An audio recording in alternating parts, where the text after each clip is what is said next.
Chapter 704. This aura made people have an impulse to kowtow. Junko looked at it with a pale face and asked, "State Preceptor, what is that?" The Imperial Advisor was silent, but his face became serious. Boom! Rivers and seas were overturned, and huge waves surged up on the surface of the sea. Junko subconsciously took a step back and exclaimed, "Tsunami!" State Preceptor was still motionless as he stared at the monstrous waves. Although Junko had the urge to run away, she stopped abruptly when she saw State Preceptor's tall and straight figure. The huge wave stopped in front of the mountain. The seawater was like a waterfall. With a splash, it fell into the sea, splashing water vapor all over the sky. It was like a rainstorm. A huge monster quietly revealed its true face. It was none other than Yamada no Orochi. However, the 8 heads of Yamada no Orochi were protected by a person standing at the top, 100 faces. Although he was still dressed like a child, he looked down from above like a king looking down on the world. Obviously, as the Imperial Advisor expected, Yamada no Orochi had been subdued by 100 faces. Yamada no Orochi lowered its noble head. This was a world where the strong were respected, especially the creatures who came from the cultivation world. They understood the principle of the strong being respected and had a deeper understanding of the law of the jungle. If they didn't submit, they would die. Yamada no Orochi obviously didn't want to die, so it could only submit. The Imperial Advisor's face changed a few times, and the loss and pain in his eyes were self-evident. Although he had expected this result, he still had mixed feelings when he saw it with his own eyes. All these years, Yamada no Orochi had been respected by him as a god. In the long history, both the Imperial Advisor and the Emperor respected Yamada no Orochi as a god, so it was called Yamada no Orochi. Deities were lofty and undefeatable. However, at this moment, it was proven that Yamada no Orochi was still a long way from being a god. It was because the Imperial Advisor and the Emperor were frogs at the bottom of the well that they worshipped Yamada no Orochi as a god. This was equivalent to 100 faces slapping the Imperial Advisor in the face. He couldn't resist and could only raise his head to take it. "Oh, this old man is quite interesting. He is a Grandmaster warrior." 100 faces said with interest. It was the first time he saw the Imperial Advisor. Yamada no Orochi said, "Master, this is the Imperial Advisor of the island nation. He is second only to one person." "Haha, is that so? Is he really that powerful?" The 100 transformations, Star Sovereign curled his lips into a brilliant smile. But this bright smile made Orochi's heart tremble. He hurriedly said, "That's just the nonsense of ordinary people. He is also your servant, master. He is under your command." It seems that a grandmaster martial artist can also be a servant and do some miscellaneous chores. 100 Faces Star Lord accepted Orochi's good intentions and said, Junko had already seen the appearance of the 100 Change Star Lord. Wasn't this the murderer who had killed countless of her fellow disciples? And what was that monster? Although Junko was a disciple of the Imperial Advisor, the existence of Yamada no Orochi was only known by the Imperial Advisor. Even if she was the Imperial Advisor's confidant, she definitely didn't know about Yamada no Orochi. Of course, she didn't understand the meaning of Yamada no Orochi. She was furious when she heard that the Imperial Advisor was reduced to a servant. The Imperial Advisor was the person she respected the most. How could he be insulted like this? She took a deep breath and stood up without a care for her own safety. She scolded, "Shut up! I won't allow you to insult the state preceptor." Silence. Dead silence. All eyes were focused on Junko. She felt as if a huge boulder was pressing down on her, and there was a suffocating feeling. But she gritted her teeth and held on like a strong little warrior. The Imperial advisor's face was pale. He didn't expect Junko to be so bold. If he angered her, his life would be in danger.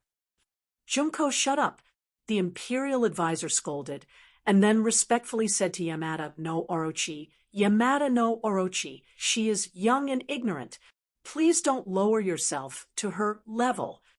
Yamada no Orochi's huge eyes seemed to have magic as he stared at Junko. Junko stubbornly raised her neck and looked at Yamada no Orochi face to face. Those huge eyes seemed to want to swallow her soul, causing her to feel fear and tremble from the bottom of her heart. "How dare you be disrespectful to my master and me? It's a capital offense," Yamada no Orochi suddenly said. The Imperial advisor's body trembled. He wanted to say something, but in the end, he didn't say anything. He just looked at Junko with pity. The Imperial advisor had made his decision. Since he couldn't go against it, he could only listen to the arrangement of fate and submit to the Zodiac Star Lord. Although he was extremely unwilling to do so, he had to do it in order to survive. He secretly comforted himself that perhaps it would be easier for him to achieve his previous goal after following the Zodiac Star Lord.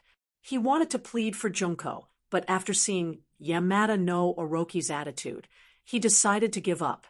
He didn't want to take the risk. Junko was his disciple, but she was more important than his own life. Junko looked at the Imperial advisor in disappointment. It wasn't because he didn't want to plead for her, but because of his cowardice. He actually submitted to the Zodiac Star Lord. Where did his usual pride go? Why was he so afraid of death? The high image of the Imperial advisor in her heart instantly collapsed. She raised her head in despair, but she didn't lose her pride. She looked at the others with contempt and said, "Come on, kill me. Anyway, you have already killed the other disciples of the Imperial advisor's residence. It doesn't matter if you kill one more." "Ha! Interesting, interesting." Suddenly, a crisp applause broke the silence. The Zodiac Star Lord clapped his little hands with a mysterious smile on his face. "It's interesting to have such a person as a servant. There are too many spineless people like that. It's not rare. The rarer something is, the more valuable it is. This little girl is the rarest talent." The Zodiac Star Lord didn't hesitate to praise. "Little snake, I'll give that guy to you. After eating a master warrior, your cultivation will recover a little," the Zodiac Star Lord said. Hearing this, the state preceptor's expression changed drastically. He exclaimed in disbelief, "Don't kill me. I will obediently be your servant. I will never be disloyal." The Zodiac Star Lord didn't even look at him. All his attention was focused on Junko. He said, "Didn't I already tell you? There are spineless people everywhere. What use do I have for you?" After a pause, 3 words came out from the Zodiac Star Lord's mouth. "Eat him." The Imperial advisor was desperate. He kept compromising, but it turned out to be the worst way. The Zodiac Star Lord didn't buy it. Instead, Junko was appreciated by the Zodiac Star Lord. This was really God's will. The Imperial advisor wasn't a person who accepted his fate. When he heard the 3 words from the Zodiac Star Lord, his body flashed and turned into a stream of light, rushing out of the Imperial advisor's residence. The Zodiac Star Lord still didn't hesitate to look at him. It was as if the Imperial advisor's life and death didn't matter to him. Or he knew that the Imperial advisor couldn't escape. The huge tail of the Yamada no Orochi arrived first. The sound of the tail breaking through the air was loud, as if it was going to tear the air apart. Bang! With a muffled sound, the Imperial advisor was swept across the waist and flew into the air. He let out a heart-wrenching scream as blood danced in the wind. Junko's heart was fiercely clenched. She wanted to help, but it was already too late. She could only watch as the Imperial advisor flew in the air, like a willow catkin. The huge tail was like a whip dancing in the air and wrapped around the Imperial Advisor. The Imperial Advisor was suffocating, but he couldn't bear the pain. He roared and slapped the scales with both hands. Using all his strength, the strength of this slap could be said to be terrifying. With a loud bang, a piece of the scales was slapped off, bringing with it a dazzling stream of blood. Roar! How dare you? I'm going to eat you. Yamada no Orochi finally exploded in anger. Although it had pledged allegiance to the Zodiac Star Lord, it had always been high and mighty in front of the Imperial Advisor. Even now, it still maintained this condescending position. Chapter 705. The Finger of the 100 Transformations. Star Sovereign blossomed with a dazzling light, and this was the only light left in Junko's eyes. There was an explosion in her mind, and countless information flooded in, filling up every single one of her brain cells and nerves. Her pupils instantly enlarged. As a ninja, she could be regarded as a beginner in magic. Seeing this information, she was overjoyed and almost went crazy. She understood the value of these things too well. Didn't the state preceptor rack his brains to capture Tang Zheng for these things? Magic! The real Xia magic, not the superficial ninjutsu. She felt that every word in her mind was so beautiful, exuding a charm that made her enchanted. Rumble! A burst of sound like the yellow river bursting the dike. The sound of the surging river suddenly sounded in her body. Her complexion greatly changed, and she quickly checked the condition of her body, only to see that the sound came from her meridians. At this moment, her meridians were like a big river, and the true chi flowing in them was like a river, surging and full of power. The true chi widened her meridians, which was conducive to storing more true chi. What made her even more ecstatic was that her cultivation was soaring rapidly. Her true body had reached the speed of a rocket, and her true chi was rising steadily, impulsively reaching one realm after another, which she didn't dare to dream of recently. Moreover, there seemed to be no end to it. She was so happy that she almost fainted. Why did such a good thing fall on her? In the past, she cultivated painstakingly, comprehending the sword in the sword forest, but it was not as good as this instant change. Her eyes couldn't help but fall on 100 Faces' Star-Lord's face. That young face and thin body actually contained such a terrifying power. She couldn't help but gradually understand the state preceptor's feelings.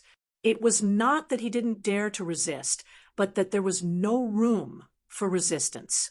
She was not afraid because she didn't know, now that she finally experienced the horror of 100 Faces' Star-Lord. She gradually felt awe in her heart. The finger left her forehead, and the true chi in her body stopped soaring. But for Junko, the current state was the peak that she had never been in before. The 100 Transformations, Star Sovereign looked at her and said casually, "I helped you to reach the 9th grade of fasting, which is equivalent to the 9th grade of innate realm. The inner strength in your body has been completely dissolved and replaced with true chi, which is the foundation of a cultivator's cultivation. As for the Grandmaster realm, you need to comprehend it yourself. That way, you can gain more." 9th grade innate stage, 9th grade Anidia, Junko sucked in a breath of cold air. She had never dreamed that she would reach such a realm so quickly. Moreover, it was not the 9th grade innate stage, but the 9th grade Anidia stage. Although she had practiced ninjutsu before, she was still a martial artist and not a cultivator. That was because most of the power in her body was transformed from inner strength. However, it was different now. The 100 Faces Star-Lord used the Enlightenment technique to dissolve the original inner strength in her body and used true chi to supplement it. Thus, she was completely transformed into a cultivator who could practice all kinds of profound and unfathomable spells. Without a doubt, Junko was overjoyed by this change. Although she had not tested it yet, she already felt that if she used the previous illusion technique, it would definitely be twice the result with half the effort. From now on, you are my servant. I will teach you more powerful spells. The 100 Faces Star Sovereign said. Junko hesitated for a moment and acquiesced to the 100 Faces Star Sovereign's words. Facing this kind of temptation and being intimidated by the 100 Faces Star Sovereign, she finally did not have the courage to refute and chose to compromise. She looked at the 100 Faces Star Sovereign and asked nervously, "Then when can I defeat Tang Zheng?" Tang Zheng is also at the 9th grade of fasting, but he has more spells and a divine weapon in hand. Of course, you are not his opponent now, but as long as you follow me, that day will not be too far away. Yes. Junko nodded heavily, and her eyes flashed with intense sparks. The Imperial Preceptor's residence was destroyed, and even the Imperial Preceptor's body was not left. Junko did not attribute all of this to the 100 Faces Star Sovereign, but to Tang Zheng. The fuse of all of this was Tang Zheng. If it were not for him, everything would be normal, and there would not be so many things at all. Therefore, she hated Tang Zheng to the bone, and wanted to eat his flesh and drink his blood. The 100 Faces Star Sovereign smiled and looked into the distance. From the mountain peak, he could see the situation outside the Imperial Preceptor's residence clearly. He narrowed his eyes slightly and patted Orochi's shoulder, saying, "Don't you want to increase your cultivation? Enjoy the delicious meal." Orochi heard this, and a terrifying cold light and murderous intent burst out from its eyes. The snake's tongue flickered, and its huge eyes stared into the distance. There were many soldiers there, and they surrounded the Imperial Preceptor's residence. They were armed and ready, and they did not know that misfortune was about to befall them. When they saw several figures floating down from the mountain peak in the distance, everyone's nerves became more tense, and they subconsciously tightened their grip on the guns and ammunition in their hands. "Who are you? Stop right there," the officer shouted, trying to stop them. But when they approached, and especially when they saw the huge body of Orochi, everyone trembled in fear. Chapter 706. Early in the morning, Tang Zheng accompanied Wu on the balcony, bathing in the rising sun. This place was not far from the sea, and one could see the sea level. A red sun slowly rose from the sea level, shining brightly, illuminating the entire world. Wu Zhui took a deep breath and said, "It's so good to be able to breathe fresh air." She had practically walked through the gates of hell, and her mental state had undergone quite a bit of change. Last night, she had slept soundly, but she had never slept so sweetly before. Her dreams were filled with Tang Zheng's figure. Tang Zheng turned his head to look at her. Her cheeks were suffused with radiance, and she was exceptionally beautiful, like a fairy that had descended to the mortal world. Tang Zheng smiled slightly and said, "After a night of rest, your injuries have mostly healed.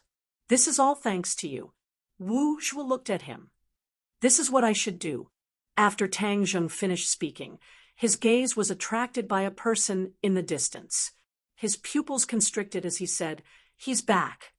Wu also immediately turned his head to look, revealing an excited expression as he shouted in ecstasy, "Master is back!" Hua! Many people rushed out of the house and rushed towards Wu Junshan to welcome him. Lan Yu walked at the front. When the couple was young, their relationship was extremely good. However, because of Tang Zheng's matter, their relationship was broken. However, ever since Tang Zheng appeared, this crack had gradually been mended, and the relationship between the two of them began to improve by leaps and bounds. Tang Zheng and Wu stood on the balcony and saw that Wu Junshan was in a sorry state. His clothes were tattered in many places, and it was obvious that he had experienced a fierce battle. Although he did not see it with his own eyes, he could imagine how intense the battle was. Tang Zheng understood that if not for Wu Junshan, it would not have been so easy for them to leave the imperial advisor's mansion so easily. Wu Junshan also raised his head, his gaze first landing on Tang Zheng's body, his expression extremely complicated. Then it stopped on Wu Zhu's face, revealing a look of joy between his brows. Wu Junshan walked up with the crowd, surrounding him. Tang Zheng said slowly, "You're back." Wu Junshan squeezed out a smile and nodded, "I'm back." They didn't break through the layer of paper between father and son, but it was obvious that their relationship had improved. Wu Junshan wasn't in a hurry to get results. Getting Tang Zheng to take the initiative to speak was already a rare improvement. "Marshal, how are your injuries?" Wu Junshan asked again. "Master, Tang Zheng has cured me." Wu Junshan revealed a gratified expression as he took a deep look at Tang Zheng. Subconsciously, Tang Zheng was still somewhat resistant to Wu Junshan. His expression turned solemn as he asked, "What happened to the 100 Star Sovereign and Yamada no Orochi?" During this time, everyone must be on high alert. "Last night, I killed the emperor and destroyed the Kokyo. The island nation is in complete chaos. Moreover, the other party must want to find us even if they have to dig 3 feet into the ground. So, they may follow any clues to find us." Most people did not know that Tang Zheng had done such a big thing last night, especially Wu, who looked at him in shock. Seeing this, Lan Yu reminded, "At that time, you were in a critical situation. He was avenging you." Wu seemed to have been immobilized. She was motionless as she stared at Tang Zheng. Her eyes seemed to have ripples. Even a fool could understand the emotions in her eyes. Lan Yu smiled knowingly and winked at everyone. Everyone understood tacitly and tiptoed away from the balcony. Even Gue Qiansui tactfully returned to the house. There were only 2 people left on the balcony, for eyes looked at each other. Too many feelings were revealed from each other's eyes. This was the first time Wu knew about Tang Zheng's crazy actions last night. This moved her more than when Tang Zheng saved her life, because Tang Zheng's actions were too dangerous. What kind of place was the Kokyo? Who was the emperor? Destroying the Kokyo and killing the emperor. Even without thinking, one would know how difficult the task was. In this world, there were not many people who had the courage to do such a thing. But in order to avenge her, Tang Zheng did not hesitate to put himself in danger. This moved her to the extreme. She stared at Tang Zheng and could not help but walk to his side. She gently hugged his waist and leaned her face on his neck. She clearly said, "In this life, no matter what you do to me, I will never leave you." In just a short sentence, she seemed to have exhausted all her strength. Then, her whole body softly leaned on Tang Zheng's body. Tang Zheng's heart seemed to have been punched. His hands also hugged her body. Chapter 707. Time flies. It has been a few days since Tang Zheng made a ruckus in the Kokyo. During this time, Tang Zheng and the others learned about the changes in the island nation from the TV. After the death of the emperor, the whole country was under martial law. Every port and airport was strictly controlled, and there were countless people patrolling every day. In addition, the royal family also sent out troops to investigate the whole country and vowed to find the murderer even if they have to dig 3 feet into the ground.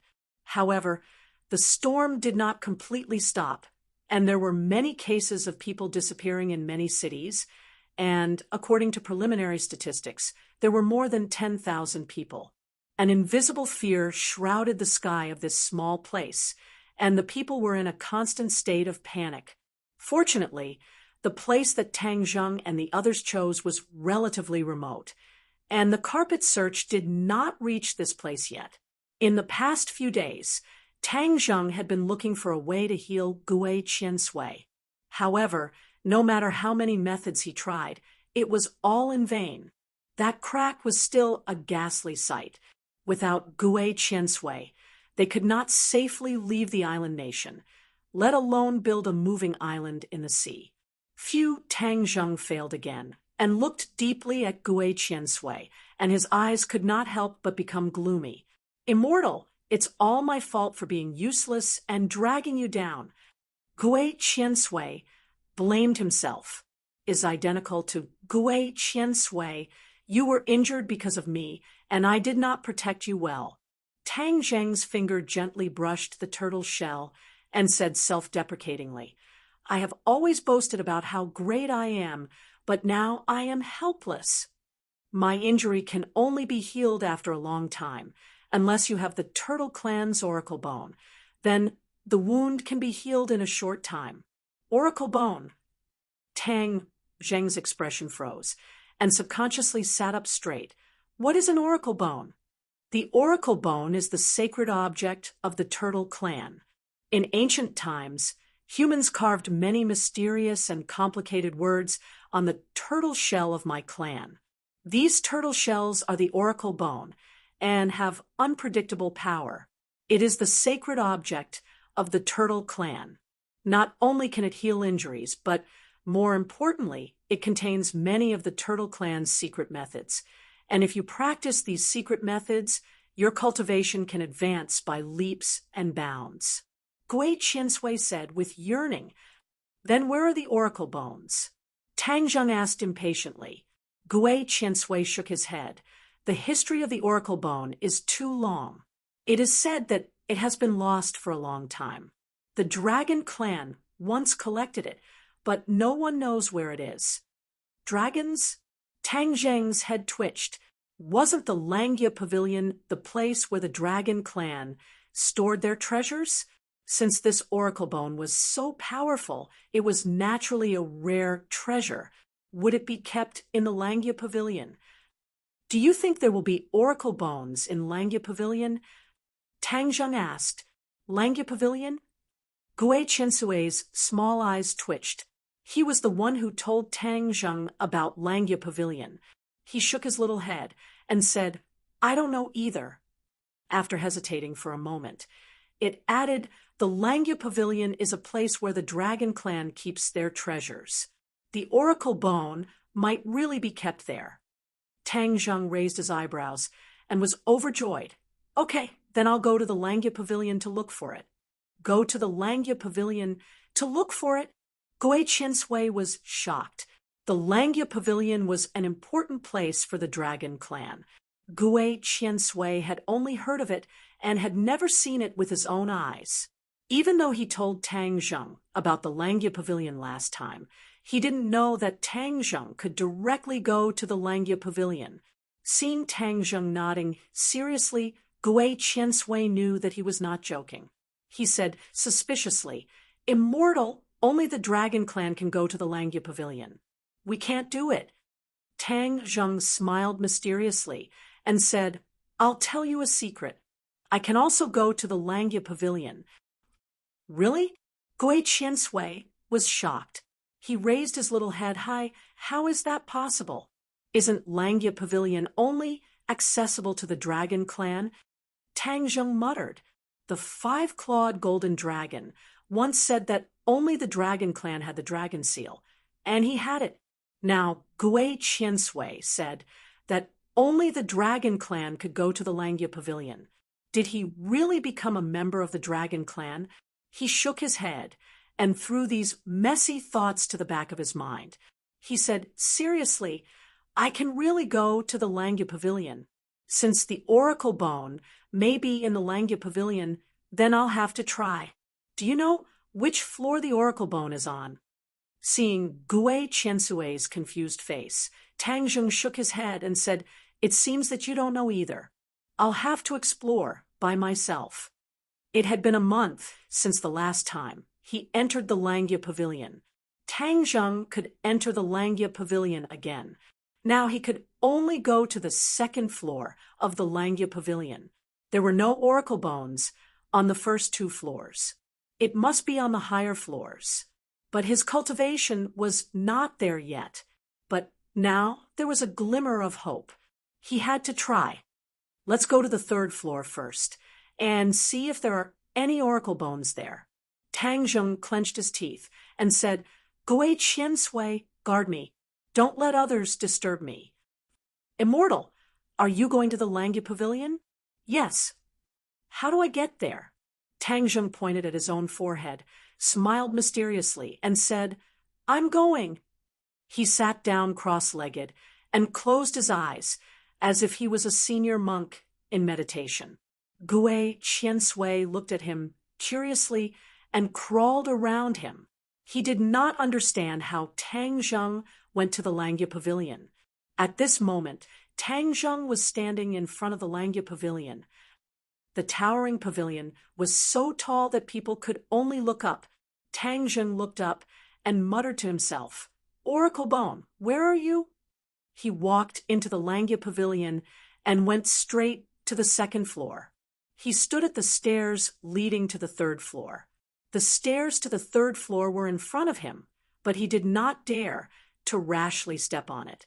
His Dragon God technique had only reached the second level. If he rashly stepped on the stairs, he would be mercilessly bounced back by the power of the Langya Pavilion. He would waste this opportunity to enter. The last trip to the Langya Pavilion was still fresh in his memory. All along, the dragons who entered the Langya Pavilion could only stay for a quarter of an hour. But last time, Tang Zheng unexpectedly broke the limit. He actually stayed for an hour, which was far beyond the limit of the Langya Pavilion. Moreover, at that time, he used the time in the Langya Pavilion to read many books on the first and second floor. He improved his comprehension and benefited a lot. Sharpening the axe will not delay the work of cutting firewood. Let's cultivate first and strive to break through the Dragon God technique. Tang Zheng was not in a hurry. Instead, he sat down in front of the stairs and focused on cultivating. The Dragon God technique was obscure and profound. Even for the Dragon Clan, it was very difficult. The same was true for Tang Zheng. He closed his eyes and silently operated the Dragon God technique. The true qi in his body flowed. The little golden dragon in his glabella surged and emitted a dazzling golden light. Tang Zheng's cultivation had improved by leaps and bounds since the last time he entered the Langya Pavilion. When he operated the Dragon God technique, he clearly felt that the places where he felt stagnant before had become unobstructed. The true qi flowed quickly in each vein and finally gathered in his glabella. Whoosh! A golden light shot out from his glabella. Gui Qiansui was startled by this scene and subconsciously staggered backward. But the next scene shocked Gui Qiansui again. There was a kind of trembling from the depths of his soul. In the golden light, a golden dragon was shining brightly. It was more dazzling than the surrounding golden light. However, this golden dragon did not fly out. Instead, it was in Tang Zheng's glabella. But Tang Zheng's skin seemed to be transparent, so the golden dragon could be seen clearly. In fact, Gui Qiansui had never seen a real dragon clan. When he was born, the South Sea Dragon Palace had been abandoned by the Dragon Clan. However, there were murals of the Dragon Clan in the South Sea Dragon Palace. Gui Qiansui had been looking at these murals since he was a child. The Dragon Clan in the murals had a majesty that made all living things bow down. Gui Qiansui had always yearned for the Dragon Clan and hoped that he could see a real Dragon Clan one day. Although this wish had not been realized yet, Tang Zheng's situation at this moment made him clearly feel something of the Dragon Clan, the dragon aura. Although the dragon in Tang Zheng's glabella was very young, the dragon aura it emitted was not something ordinary creatures could resist. At least, Gui Qiansui could not resist it and retreated in fear. What is going on? Why is there a dragon in the immortal's body? Is he also a Dragon Clan? No, absolutely impossible. I have never heard of a person becoming a dragon clan. This is simply a fantasy. Gui Qiansui shook his head fiercely and denied this absurd idea. Once again, he looked at it attentively. The golden light on the little dragon's body became more and more dazzling, as if the golden light from all directions was absorbed by it. From all directions, countless true qi poured into the glabella and integrated into the golden light. Suddenly, the golden light shone and wrapped the little golden dragon in an instant. The two claws kept dancing, which was particularly eye-catching. Time passed by little. Tang Zheng felt that the true qi was endless, surging like a river, quickly pouring into the glabella and replenishing the golden light. He had already found a way. The increase of his cultivation was indeed very useful. The true qi of the 9th grade of fasting was really terrifying. After turning into golden light, it replenished the golden dragon little by little. Hiss, the golden light hovered in the golden dragon's abdomen and gathered little by little. Lingering together, a small dragon claw slowly formed. Tang Zheng was slightly stunned and immediately overjoyed. This is the rhythm of the dragon god's secret arts breakthrough. At this critical moment, he must not drop the ball. So, he quickly calmed his mind, calmed down, and stared at the golden dragon and the dragon claw that was in the process of forming. Time passed by little, the golden light gradually dimmed.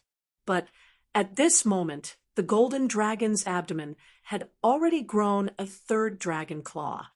Wow! Gui Qiansui saw this scene clearly. Although he did not know what was going on when he saw the dragon claw formed, he could not help but exclaim. This scene was too magical. It was not something that could be seen casually. Moreover, when the 3rd dragon claw grew, the dragon aura of the golden dragon was obviously improved by a level. Chapter 708. Tang Zheng looked at the 3-clawed golden dragon in his glabella. It was vivid and lifelike, as if it was really alive. The 3rd stage of the dragon god technique. I really did it. Tang Zheng excitedly waved his fist.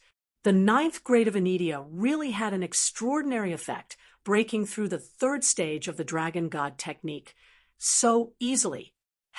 If the 5-clawed golden dragon knew about this, it would definitely be shocked. It had always vowed that the dragon god technique was very difficult to cultivate, but ever since I started cultivating the 1st layer, it has been a lot easier for me.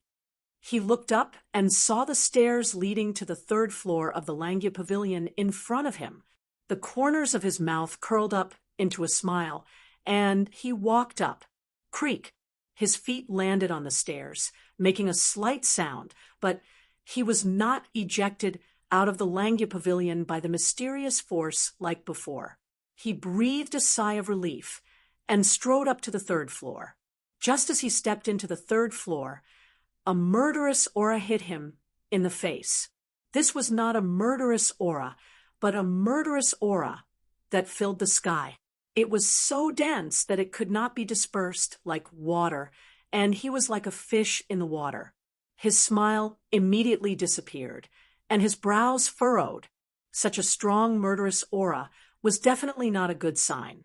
What exactly was so dangerous about the 3rd floor? He cautiously looked over, and his pupils instantly dilated. This floor was not like the first 2 floors, which were filled with an antique and scholarly atmosphere. This floor was like a huge display stage. Not only were the 4 walls filled with a dazzling array of items, there were also many items on the shelves on the ground. His breathing involuntarily quickened, and he muttered to himself, I knew that the Langya Pavilion would definitely have these good things. Sure enough, treasures. These are all treasures. This entire floor was filled with treasures. Sabers, spears, swords, and halberds were the most common weapons. There were also many strange weapons, dazzling the eyes. However, this time, he didn't come for the weapon, but for the oracle bone. Oracle bone, where are you? Don't be on the floors above. If that's the case, I won't be able to do anything. He muttered to himself endlessly and started searching the floors. When his gaze swept past the weapons one by one, he could not help but feel his emotions fluctuate because these weapons were not ordinary weapons, but magic treasures. The first thing that caught his eye was the outermost yellow-grade transcendent artifact. This was the most basic transcendent artifact. If Tang Zheng had just started cultivating, of course he would be very fond of it. Now he was no longer the same as before, and yellow-grade transcendent artifacts were nothing in his eyes. As he walked forward, a profound grade transcendent artifact came into view, and he couldn't help but nod. Although he didn't need it, there were too many people around him, and there was bound to be someone who needed it. Further ahead were the Earth-grade magic treasures. The number was much less than the previous magic treasures, only 5 in total. However, in Tang Zheng's eyes, these 5 magic treasures were not simple. They were definitely the best of the Earth-grade magic treasures. In the future, after refining them, they could also be upgraded to Heaven-grade magic treasures. He suppressed the joy in his heart and went to the center of the floor. There were 3 antique shelves, but the shelves were covered with something, so he couldn't see what was inside. Could there be a heaven-ranked magic treasure inside? Tang Zheng muttered to himself as Xin Shou lifted up a cover. Shua! A multicolored light shone out, illuminating the entire floor. It was like a rainbow, gorgeous and beautiful. Wow! Even though Tang Zheng was experienced and knowledgeable, he couldn't help but exclaim in surprise because it was really too beautiful. A multicolored ribbon quietly appeared in front of him. Upon closer inspection, the ribbon was floating about a finger's width away from the shelves. Heaven-grade magic treasure. Tang Zheng cried out in surprise. Although he couldn't see what was so magical about this magic treasure, the power and aura it emitted still allowed Tang Zheng to make an accurate judgment. He carefully picked up the magic treasure, and a cool feeling spread from his palm to his whole body. It was as if he drank a bottle of ice water on a hot summer day, making him feel relaxed and happy. However, a few other large words appeared in his mind at the same time. Rainbow damask. This heaven-grade magic treasure is called rainbow damask. It's obviously more suitable for women. Tang Zheng already had many women by his side. Martial was a martial artist, and she cultivated the Inferno Divine Palm. Moreover, her martial arts were extremely masculine, completely different from the rainbow damask's feminine. Yi Ding Dang. When he thought of her, Tang Zheng's mood couldn't help but become gloomy. Before leaving Huaxia, the two of them had a conflict because of Princess, and moreover, looking at Yi Dingdang's appearance, the situation this time was especially serious. Feng Shishir. Tang Zheng's head went soft. She was alone abroad, and he didn't know how she was doing. Moreover, other than the gold jade purple robe that he gave her, she didn't have any other suitable magic weapons. The cultivation method she cultivated was the cloud water art, which was graceful and agile, not feminine. The rainbow damask was very suitable for her. He nodded. Then this heaven-grade magic treasure would belong to Feng Shishir. He put the rainbow damask into his sumeru pouch and casually opened the other cover. Shua! A sharp sword light soared into the sky, as if it wanted to break through Langia Pavilion. Ah! Tang Zheng's gaze trembled as he looked at the magic treasure in surprise. It was a 3-foot-long sword with a translucent dark green body. It was sparkling and translucent, as if the green of the Buddha forest had been completely absorbed into the sword. However, it also emitted a powerful sword intent. Good sword. Tang Zheng couldn't help but praise. If he didn't already have the War Soul sword, he probably wouldn't have been able to resist using this sword as his own. Moreover, it was also a heaven-grade magic treasure. Clear Wind Sword. When Tang Zheng held the sword hilt with both hands, the name of the sword jumped into his mind. Moreover, this sword had another characteristic that made Tang Zheng startled. This sword seemed to have no weight at all. It was light as a feather, as if he was holding air in his hand. What a gentle sword name, but this sword isn't gentle at all. It's definitely a killing weapon. Tang Zheng exclaimed. In his heart, a person involuntarily jumped out. Yi Ding Dang. I've already passed the wind-chasing sword art to Ding Dang. The wind-chasing sword art is fast, fierce, and accurate. It has high requirements for the sword. If the sword is light and thin and can cut through even the slightest hair, then when used together with the wind-chasing sword art, it will definitely display an even stronger power. Tang Zheng's eyes were filled with joy. The clear wind sword and the wind-chasing sword art were a perfect match. Moreover, both had the word wind in their names.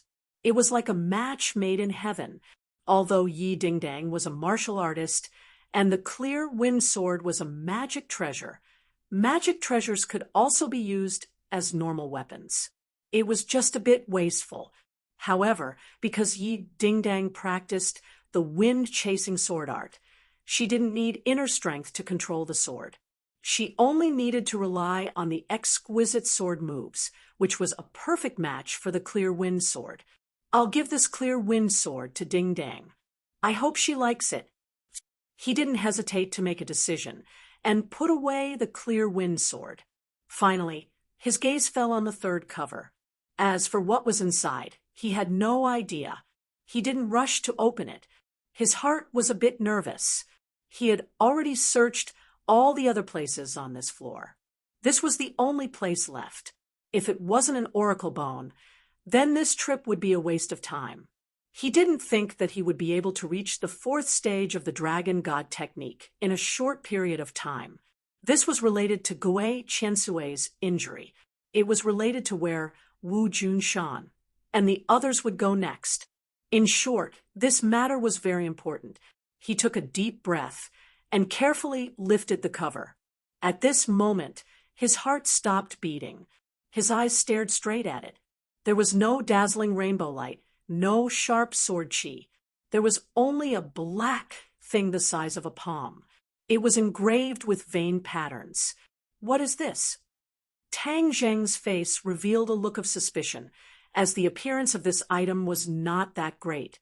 It could not be compared to the seven-colored silk or the clear wind sword, but since it was placed here so solemnly, then it was definitely not trash.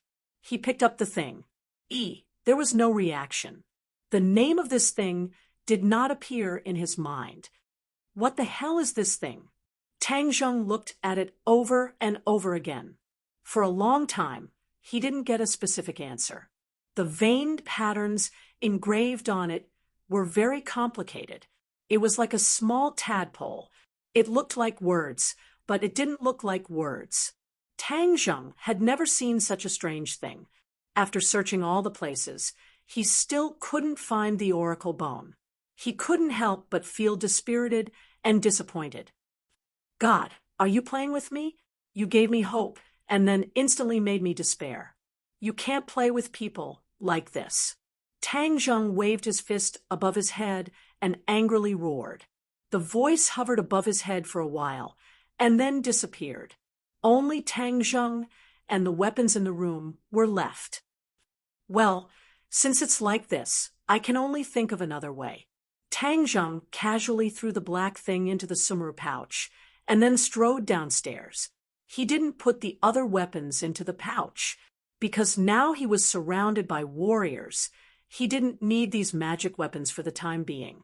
Tang Zheng slowly opened his eyes. Gui Qiansui hurriedly crawled over and couldn't wait to ask, Upper Immortal, how's the situation? Tang Zheng's expression dimmed as he said, I entered the Langya Pavilion, but there are many floors in the Langya Pavilion and my cultivation can only reach the third floor. I didn't find the oracle bone. Maybe the oracle bone is on a higher floor.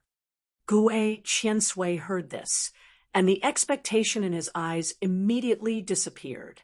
It was replaced by disappointment and loss. Gui Qiansui, I'm sorry. I couldn't help you. Tang Zheng apologized. Gui Qiansui raised his head and said, Upper Immortal, you're too kind. It's my great honor to find the oracle bone in Langya Pavilion for me. Even if I die, I'm already satisfied. Moreover, this injury won't take my life. I just need more time to recover, but I'm really useless if I delay Upper Immortal's important matter. Gui Qiansui not only didn't blame him, but also kept blaming himself. Tang Zheng quickly said, Gui Qiansui, don't worry.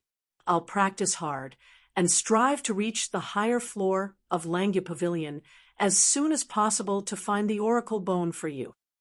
Upper Immortal, Langya Pavilion is an important place of the dragon clan. You can go in and out freely. Moreover, a golden dragon appeared on your forehead just now. This situation has never happened before.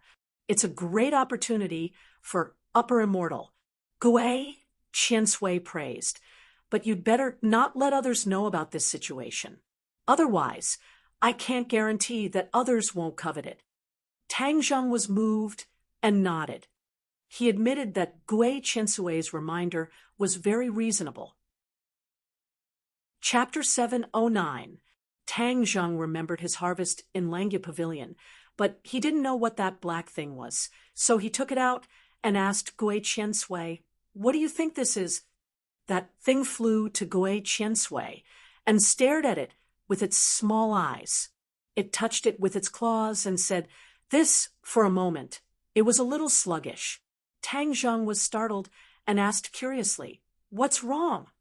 Gui Qiansui raised his head and looked at Tang Zheng with a strange expression.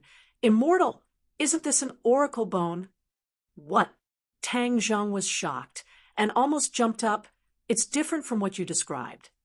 The oracle bone described by Gui Qiansui was not black like this, and there were turtle shell patterns on it, but there were no turtle shell patterns on it except for the scribbles. So Tang Zheng thought for a long time, but still didn't recognize it as the oracle bone he was looking for. Gui Qiansui said, I'm just talking about an ordinary oracle bone, but this is not an ordinary one, so you didn't recognize it. In fact, if I didn't touch it, I wouldn't recognize it at a glance. The oracle bone is the shell of the turtle clan, and it has the unique aura of our turtle clan. When I touched it, I could feel this aura. As for the uniqueness of this turtle shell, it has been refined by someone. Refined before. Tang Zheng suspiciously creased his eyebrows. Gui Qiansui nodded. Yes, the turtle's shell is very hard and can be used for defense. Some turtle shells can be refined into magic weapons, and this is one of them. You mean this is a magic weapon? Tang Zheng asked in surprise. He didn't feel any special aura from it, so he didn't think of it as a magic weapon. Gui Qiansui nodded. Of course, this is a heaven-level defensive magic weapon. Immortal, you can infuse your true qi into it, and everything will be clear. Hearing this, Tang Zheng put the oracle bone in his hand and infused his true qi into it. Whoosh! A ray of black light gushed out from the oracle bone, forming a shield. Tang Zheng's eyes lit up and was surprised. It's really a heaven-level magic weapon. When he infused his true qi into it, he could finally feel the power of the oracle bone. However, this magic weapon didn't have a name like the other two magic weapons. Immortal, you don't have a defensive magic weapon. This oracle bone is suitable for you. You can name it first. Gui Qiansui said, Isn't the oracle bone to heal your injuries? Healing won't damage the oracle bone. After I use, it is still a heaven-level magic weapon. Tang Zheng suddenly realized that he had misunderstood and thought that after healing, the oracle bone would lose its use. The more he looked at it, the more he liked it. It was more and more. Now he had the heaven-shocking bow, shooting sun arrows, battle soul sword, dragon-trapped rope, and 9 revolving pill furnace. Among them, the dragon-trapped rope could occasionally be turned into a shield and used as a defensive magic weapon. But after all, it was not a true defensive magic weapon, and its defensive power was not strong. If he had a magic weapon with strong defensive power, his overall strength would definitely have a qualitative leap. Tang Zheng's thoughts fluctuated as he played with the oracle bone. Since the oracle bone is the sacred object of your turtle clan, then let's call it Sacred Armor Shield. Sacred Armor Shield. Good name. This matter should not be delayed. Use it to heal first. Tang Zheng impatiently urged. Yes, Immortal, please wait for a moment. With the oracle bone, Gui Qiansui was full of confidence and spirit. The oracle bone flew into the air and flew above Gui Qiansui's head. Suddenly, a ray of light shot out from Gui Qiansui's back and directly hit the oracle bone. The oracle bone buzzed and shook. Then a ray of black light fell and merged with the light on Gui Qiansui's back and fell on his turtle shell. In an instant, Gui Qiansui was wrapped by the black light, and Tang Zheng could not see what was happening. He silently stood by the side and stared at Gui Qiansui. At this time, Marshall quietly walked in from the outside. When she saw this scene, she was surprised and asked, "What is going on?" "Gui Qiansui is healing. It won't be long before we can leave this place," Tang Zheng said excitedly. Marshall was slightly startled and said with a complicated expression, "That's great." In fact, Marshall's heart was filled with mixed feelings. These few days, although they were in a foreign country and could be in danger at any time, but it was her happiest days. Tang Zheng spent most of his time with her. Moreover, ever since that intimate hug on the balcony that day and the mutual confession of their hearts had come together. They had a tacit understanding and were very sweet. Deep in Marshall's heart, she did not want this perfect state to be broken. She knew that once she left this place, Tang Zheng would not completely belong to her. Yi Dingdang, Fang Shishir, Lu Qingmei, and even Princess and perhaps more women would flock to Tang Zheng. Then she would not be able to monopolize him. She did not feel it before, but now she faintly felt sour, but she had been silently burying this feeling in the bottom of her heart. However, she also knew that this was completely her wishful thinking and was not realistic at all. Tang Zheng would leave this place sooner or later and return to Huaxia, but she did not expect this day to come so soon. Tang Zheng looked at her deeply and noticed the strangeness between her eyebrows. His heart moved as he held her hand and asked, "What's wrong with you?" Marshall squeezed out a smile and clasped his hand, saying, "Nothing, I'm happy to hear this news." Tang Zheng did not think too much about it and said, "All of this depends on Gui Qiansui, but I don't know how long it will take for it to heal." Marshall also glanced at Gui Qiansui, who was enveloped in light, and said absent-mindedly, "It doesn't matter how long we wait." "All right, are you coming back to Huaxia with me this time, or are you staying on the island?" Tang Zheng asked. Marshall's expression panicked. She did not know how her master and mistress would arrange for her. She could not help but feel a little scared and said, "I don't know either." "This is your choice." She hesitated for a moment, then said, "I want to go back to Huaxia with you." Tang Zheng's mouth hooked up into a smile. He gently wrapped his arms around her waist and said with a mischievous smile, "Is it because you can't bear to part with me?" Marshall was a little embarrassed. These days when Tang Zheng had nothing to do, he would smile mischievously and move his hands and feet. He was like an irritable little monkey, which often made Marshall feel shy. In the past, the relationship between the two of them was too rigid. Now, they were like a couple in love. Occasionally, their intimate actions made Marshall's heart beat faster. She was even more excited than when they were intimate. Nonsense. Marshall rolled her eyes at him. Tang Zheng's mood was very good. He smiled and said, "There are no outsiders here. What are you afraid of? It doesn't matter if you tell the truth." Marshall subconsciously looked at Gui Qiansui. "It is healing. It can't hear." Tang Zheng said, "Humph, I won't say. Master and Mistress have been waiting for your news. Since Gui Qiansui's injury is almost healed, I will immediately tell them the good news." After that, her figure flashed and escaped from Tang Zheng's devil claw.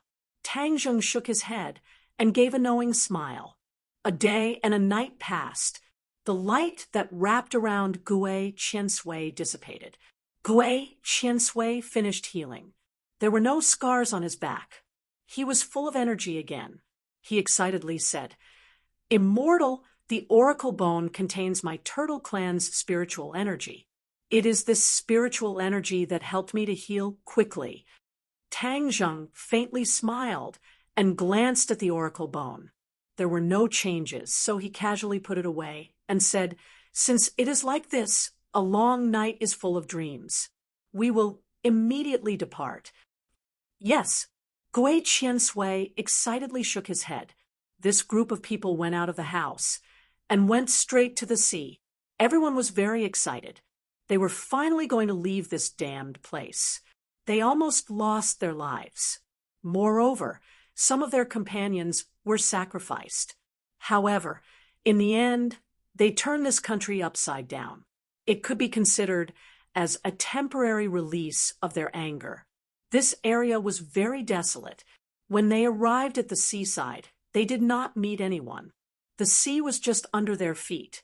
Tang Zheng nodded to Gui Qiansui. Gui Qiansui immediately climbed into the water. When it was immersed in the water, its speed was significantly faster. It was completely submerged by the sea. Gui Qiansui stopped, turned around, and opened his mouth. A bubble came out of his mouth. This bubble was getting bigger and bigger. Finally, it became the size of a room, enough to accommodate dozens of people. If we enter the bubble, we can dive to the bottom of the sea. In this way, the enemy will not find us easily. Tang Zheng did not think that the enemy would only intercept them at the port and the airport. He was afraid that the Maritime Self-Defense Force would also be arranged to patrol the sea. They would not let them go easily.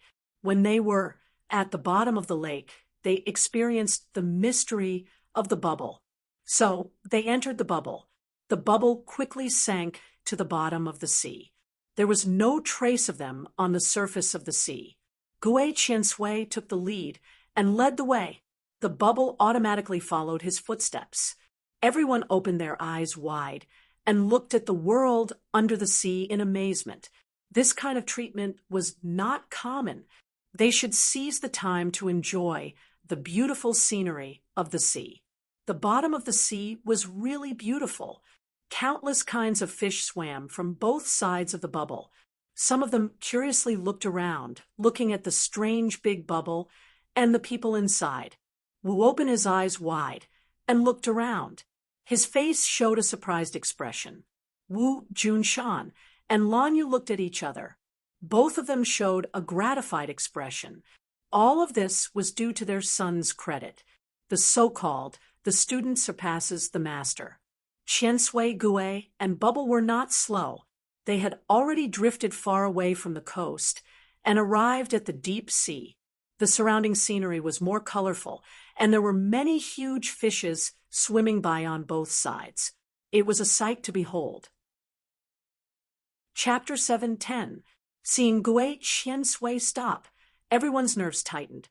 Tang Zheng quickly asked, "What's wrong?" "We encountered an enemy." "Enemy?" Everyone was surprised. They were in the deep sea. How could they encounter an enemy?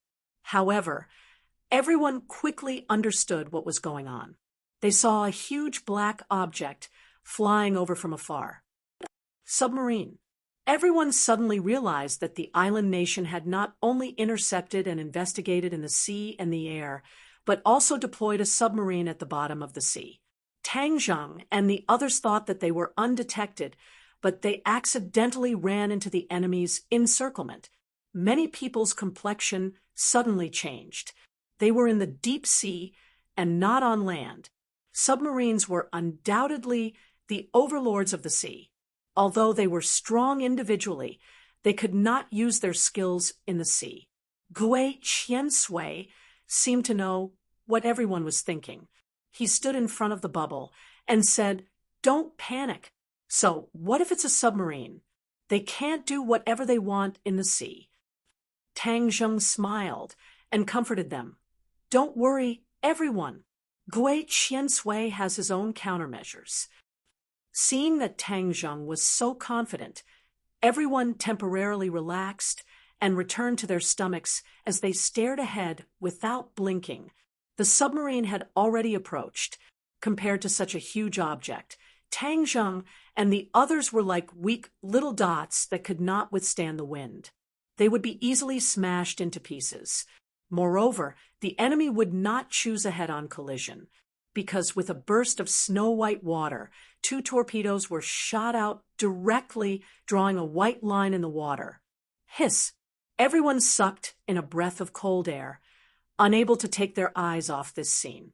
Suddenly, Gui Qiansui's body lit up with a burst of light. With a bang, the light shone and the sea rolled. The explosion of the torpedoes was completely blocked by the light. When the light dissipated, a behemoth appeared in front of them. It was Gui Qiansui.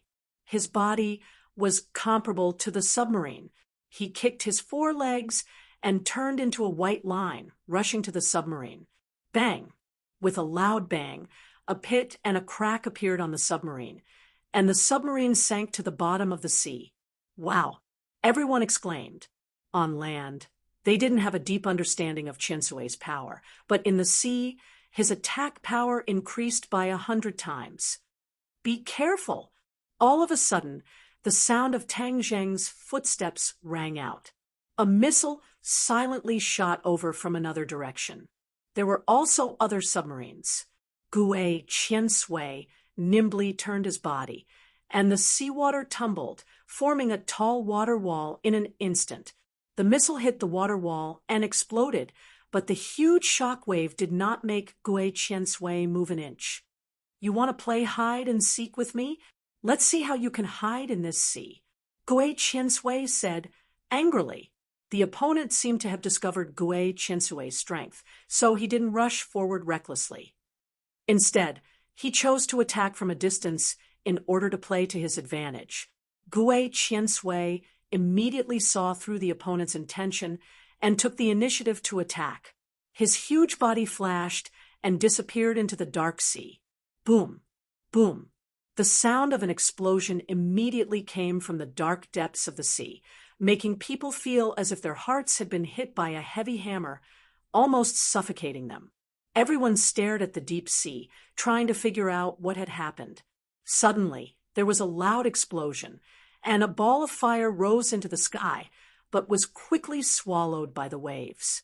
Gui Qiansui swam back from the deep sea and said, "Shangxian, the enemy has been completely eliminated." Tang Zheng nodded with relief. The destruction of 2 submarines of the island nation would certainly make them feel distressed for a long time. "Let's move on." Tang Zheng ordered. Gui Qiansui took the lead and led the way. This time, they didn't encounter any more enemies. After a long time, they finally arrived at their destination, the island where Wu Junshan and the others lived. Everyone floated to the surface and walked on the beach. Seeing the island again, everyone had a complicated feeling. They had just walked through the gates of hell, so their mood was particularly complicated. The others didn't know Tang Zheng's plan, so they looked at him curiously. Tang Zheng smiled and didn't keep them in suspense. He said directly, "Everyone has lived on this island for so long, so we are familiar with it. Moreover, there are many houses on the island that can be used after some repairs, so it's more convenient. So I chose this island to be everyone's residence in the future. Isn't this place already exposed? The island nation won't let go of this place. Isn't this a living target Someone questioned. Don't worry. Didn't I say that I will build a moving island? Everyone on the moving island won't be easily discovered by the enemy. Tang Zheng said, Moving island? Isn't this a fixed island? Everyone was skeptical. Tang Zheng didn't waste time and directly asked everyone to get on the island. Then he said, Everyone, wait on the island for a while. There may be some movements later. Don't panic and be impatient. What movements will there be? We'll know in a while. Tang Zheng smiled mysteriously. Gui Qiansui, let's go. Tang Zheng and Gui Qiansui went into the sea together and soon sank to the bottom of the sea, leaving behind a group of people looking at each other and chattering. Wu Junshan looked at Lan Yu and said worriedly, Can he do it? Lan Yu proudly raised his head and said unquestionably, Of course he can. How can my son not do it? Marshall, don't you think so? Marshall had been staring at the sea. Hearing this, he turned his head and smiled. Master's wife is right. Lan Yu looked deeply at Marshall and praised, Marshall, you look very good when you smile. You are very feminine. In the future, smile more when you are beside Tang Zheng. He will definitely like it. Men like feminine women. Master's wife. Marshall's cheeks were slightly red. Although she had been with Lan Yu all the time, Lan Yu had never said such words to her. She couldn't help but feel shy. Silly girl, I'm doing this for your own good. He has so many women by his side. If you don't stand out, how can you compete with those women? Lan Yu said earnestly. Marshall's cheeks turned even redder. He wished he could find a hole to hide in. Cough. Hearing this, Wu Junshan suddenly coughed, reminding them that there were others. Lan Yu turned around and looked at the crowd. Go to the side. You have the nerve to eavesdrop on women's matters. Everyone smiled meaningfully and quickly retreated to the side. However, their gazes towards Marshall were very thought-provoking. In the past, Marshall had a high prestige in the Marshall organization.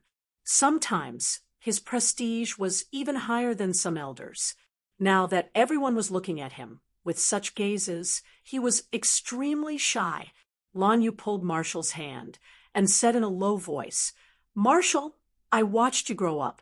I understand you too well.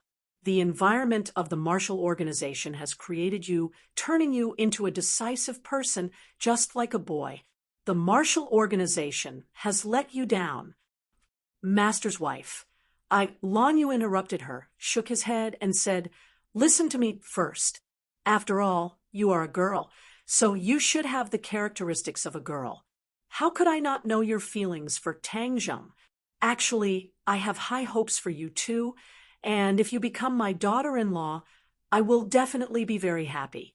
However, just like I said before, men will always like gentle women. This is the nature of men.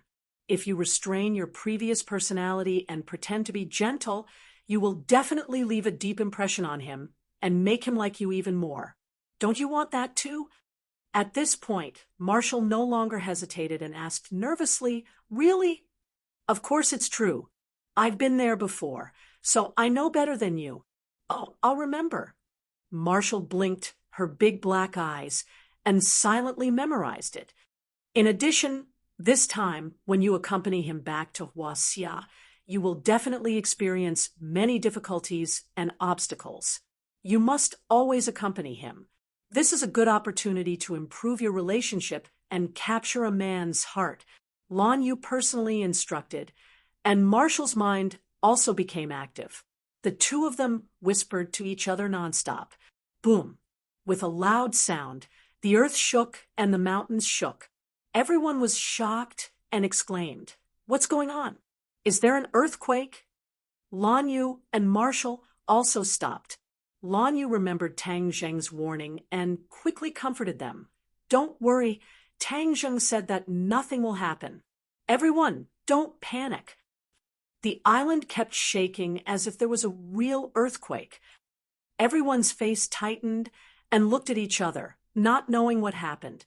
At this moment, Tang Zheng was staring at Gui Qiansui from the bottom of the sea. Gui Qiansui became a huge monster again. This time, it was bigger than before, like an island. It broke the stone connecting the island and the bottom of the sea. With a rumbling sound, the island immediately sank to the bottom of the sea. Gui Qiansui's figure flashed and swam to the bottom of the island. The island fell on its back, splashing countless waves, and the falling momentum of the island immediately stopped. So that's how it is. Although Tang Zheng already knew about Gui Qiansui's plan, seeing it with his own eyes, he still couldn't help but feel shocked. Gui Qiansui was really too powerful. He could actually carry an island like this. Tang Zheng couldn't estimate how heavy it was. Immortal, I'm done. Gui Qiansui fixed the island and said. Tang Zheng nodded and said, Gui Qiansui, it's been hard on you. Now, I'll leave all of them to you. Take care of them for me. Immortal, rest assured, with me here, I will do my best to protect their safety. It's just that I can't serve you in the future. No, your island is my last support. If I can't survive in the future, then I can only return to this island. Tang Zheng already had a plan. His strength was getting stronger and stronger, and the things he did were getting more and more out of hand. He couldn't guarantee that he wouldn't be chased down by others. Chapter 7:11. Tang Zheng bid farewell to Gui Qiansui, returned to the shore, and explained everything to everyone. When everyone heard this, they were all shocked. A real island had actually become a moving island, becoming everyone's resting place. The island began to move, following the current towards Huaxia, moving at a speed that was not slow. One day, a fishing boat entered their line of sight, and the island stopped moving.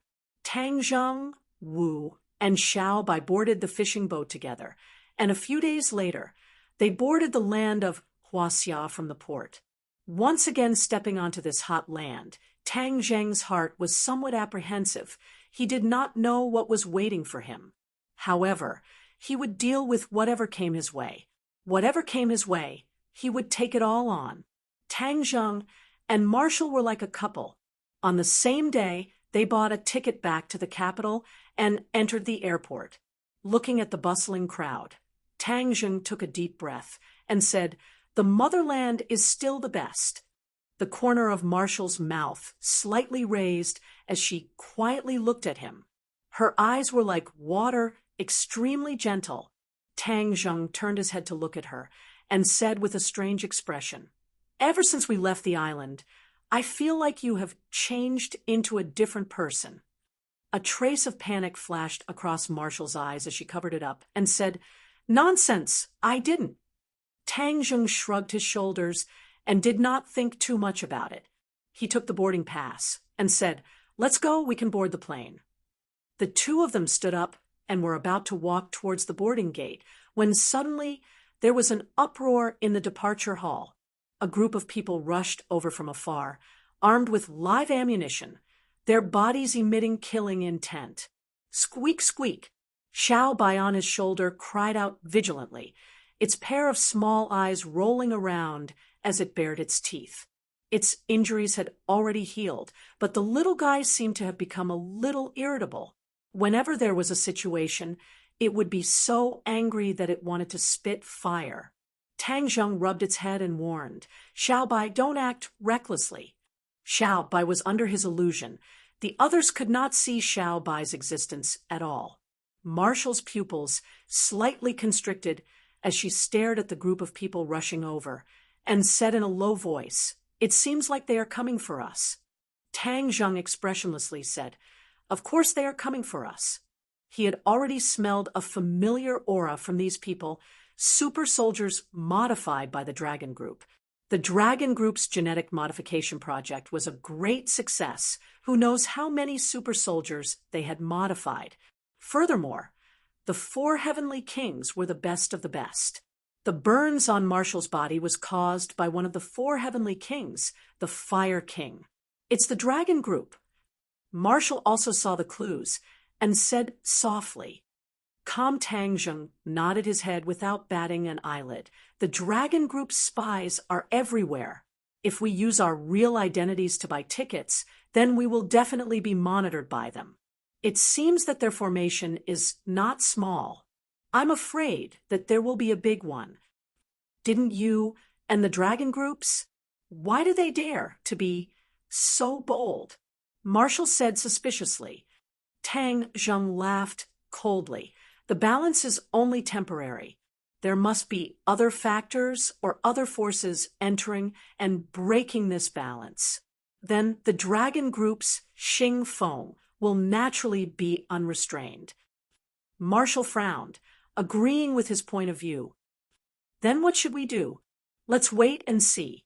Let's see what kind of medicine the other party is selling. Tang Zheng was prepared to deal with all changes, because for the time being, he still could not figure out the Dragon Group's trump card. While they were talking, the Dragon Group had already surrounded the two of them. The other passengers were also forcefully isolated. Tang Zheng and Marshall were like dumplings filled with fillings, being chased and blocked in the middle. Tang Zheng remained unmoved. He looked around fearlessly and said, "Where's Xing Feng? If the main character doesn't come out, he will send you shrimp soldiers and crab generals?" Back then, when Tang Zheng's cultivation was not as good as it was now, he was not afraid of the Dragon Group, let alone now that his cultivation had advanced by leaps and bounds. He had already reached the 9th level of Anidia and was only a step away from the Oris core stage. There was a commotion in the other party's crowd. 3 people walked out with a majestic gait. They glared at him and roared, "How dare you? Who do you think you are? How dare you call our boss by his name?" Tang Zheng glanced at the 3 of them and said, "The owner didn't come out, so he let the dogs out first. Furthermore, it's 3 dogs that can bark. Oh, I remember that there were originally 4 dogs, but one of them had already turned into a dead dog, right?" He could tell that the 3 of them were completely different from the other super warriors, especially the aura on their bodies. They were extremely cold, similar to the Fire King back then. Thus, he concluded that the 3 of them were definitely the other 3 of the 4 heavenly kings. As expected, when the 3 of them heard this, they were enraged. Some of them were about to attack, but they were stopped by one of the older ones. This person was the leader of the 4 heavenly kings, the Thunder King. These 3 heavenly kings were the Thunder King, Wind King, and Water King. Together with the Fire King, they formed the camp of the 4 heavenly kings. They were the cream of the crop after genetic modification, and each of them had a set of superb skills. So what if you have a sharp tongue? In any case, you won't be able to escape today even if you have wings. The Thunder King said with killing intent. Tang Zheng was unmoved. He swept a disdainful glance at the other party and said, "With just you guys? Tang Zheng, you think you're number 1 under the heavens just because other people think you're number 1? Let me tell you, this time we came prepared. If you dare to resist, then you will be going against this country." The Thunder King said solemnly, "Going against the country?" Tang Zheng's expression turned cold. "Can your Dragon Group represent the country?" The Thunder King said confidently, "Perhaps not in the past, but today, at this very moment, the Dragon Group represents the country. If you resist, then you will be going against the country. I am not joking with you. Actually, I would be more happy if you resist, because then you will definitely die today. I am very happy to see this kind of scene."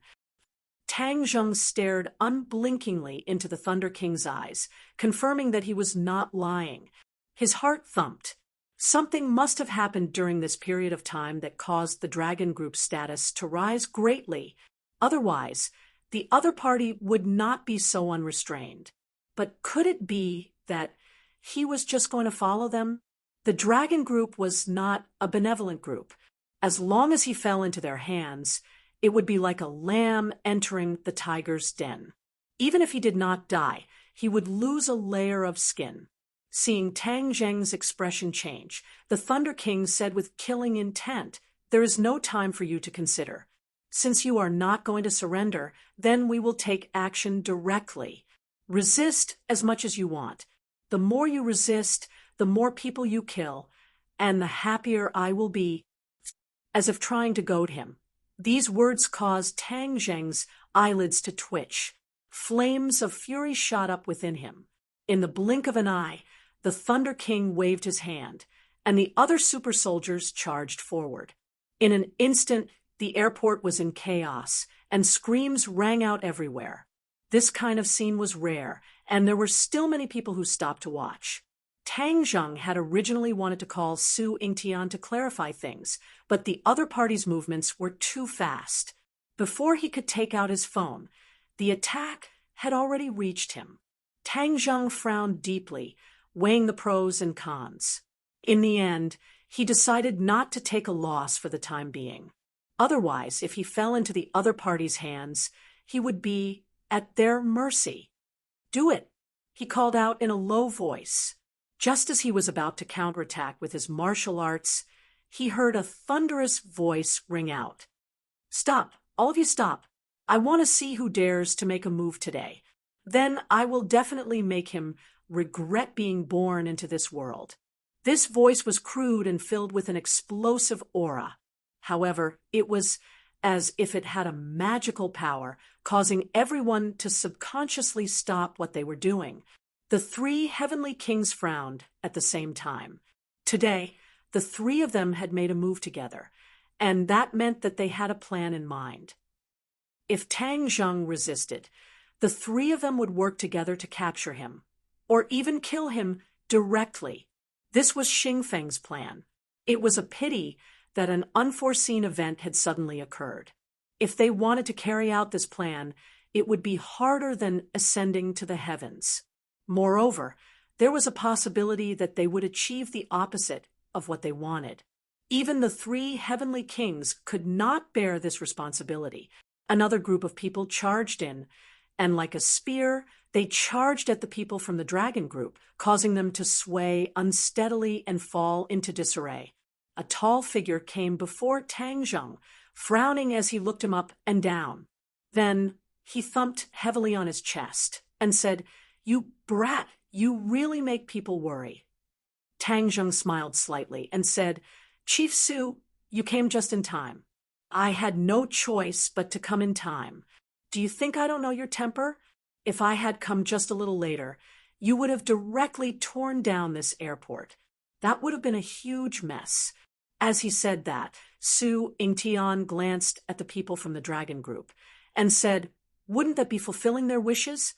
Humph, I won't just stand by and watch this kind of thing happen."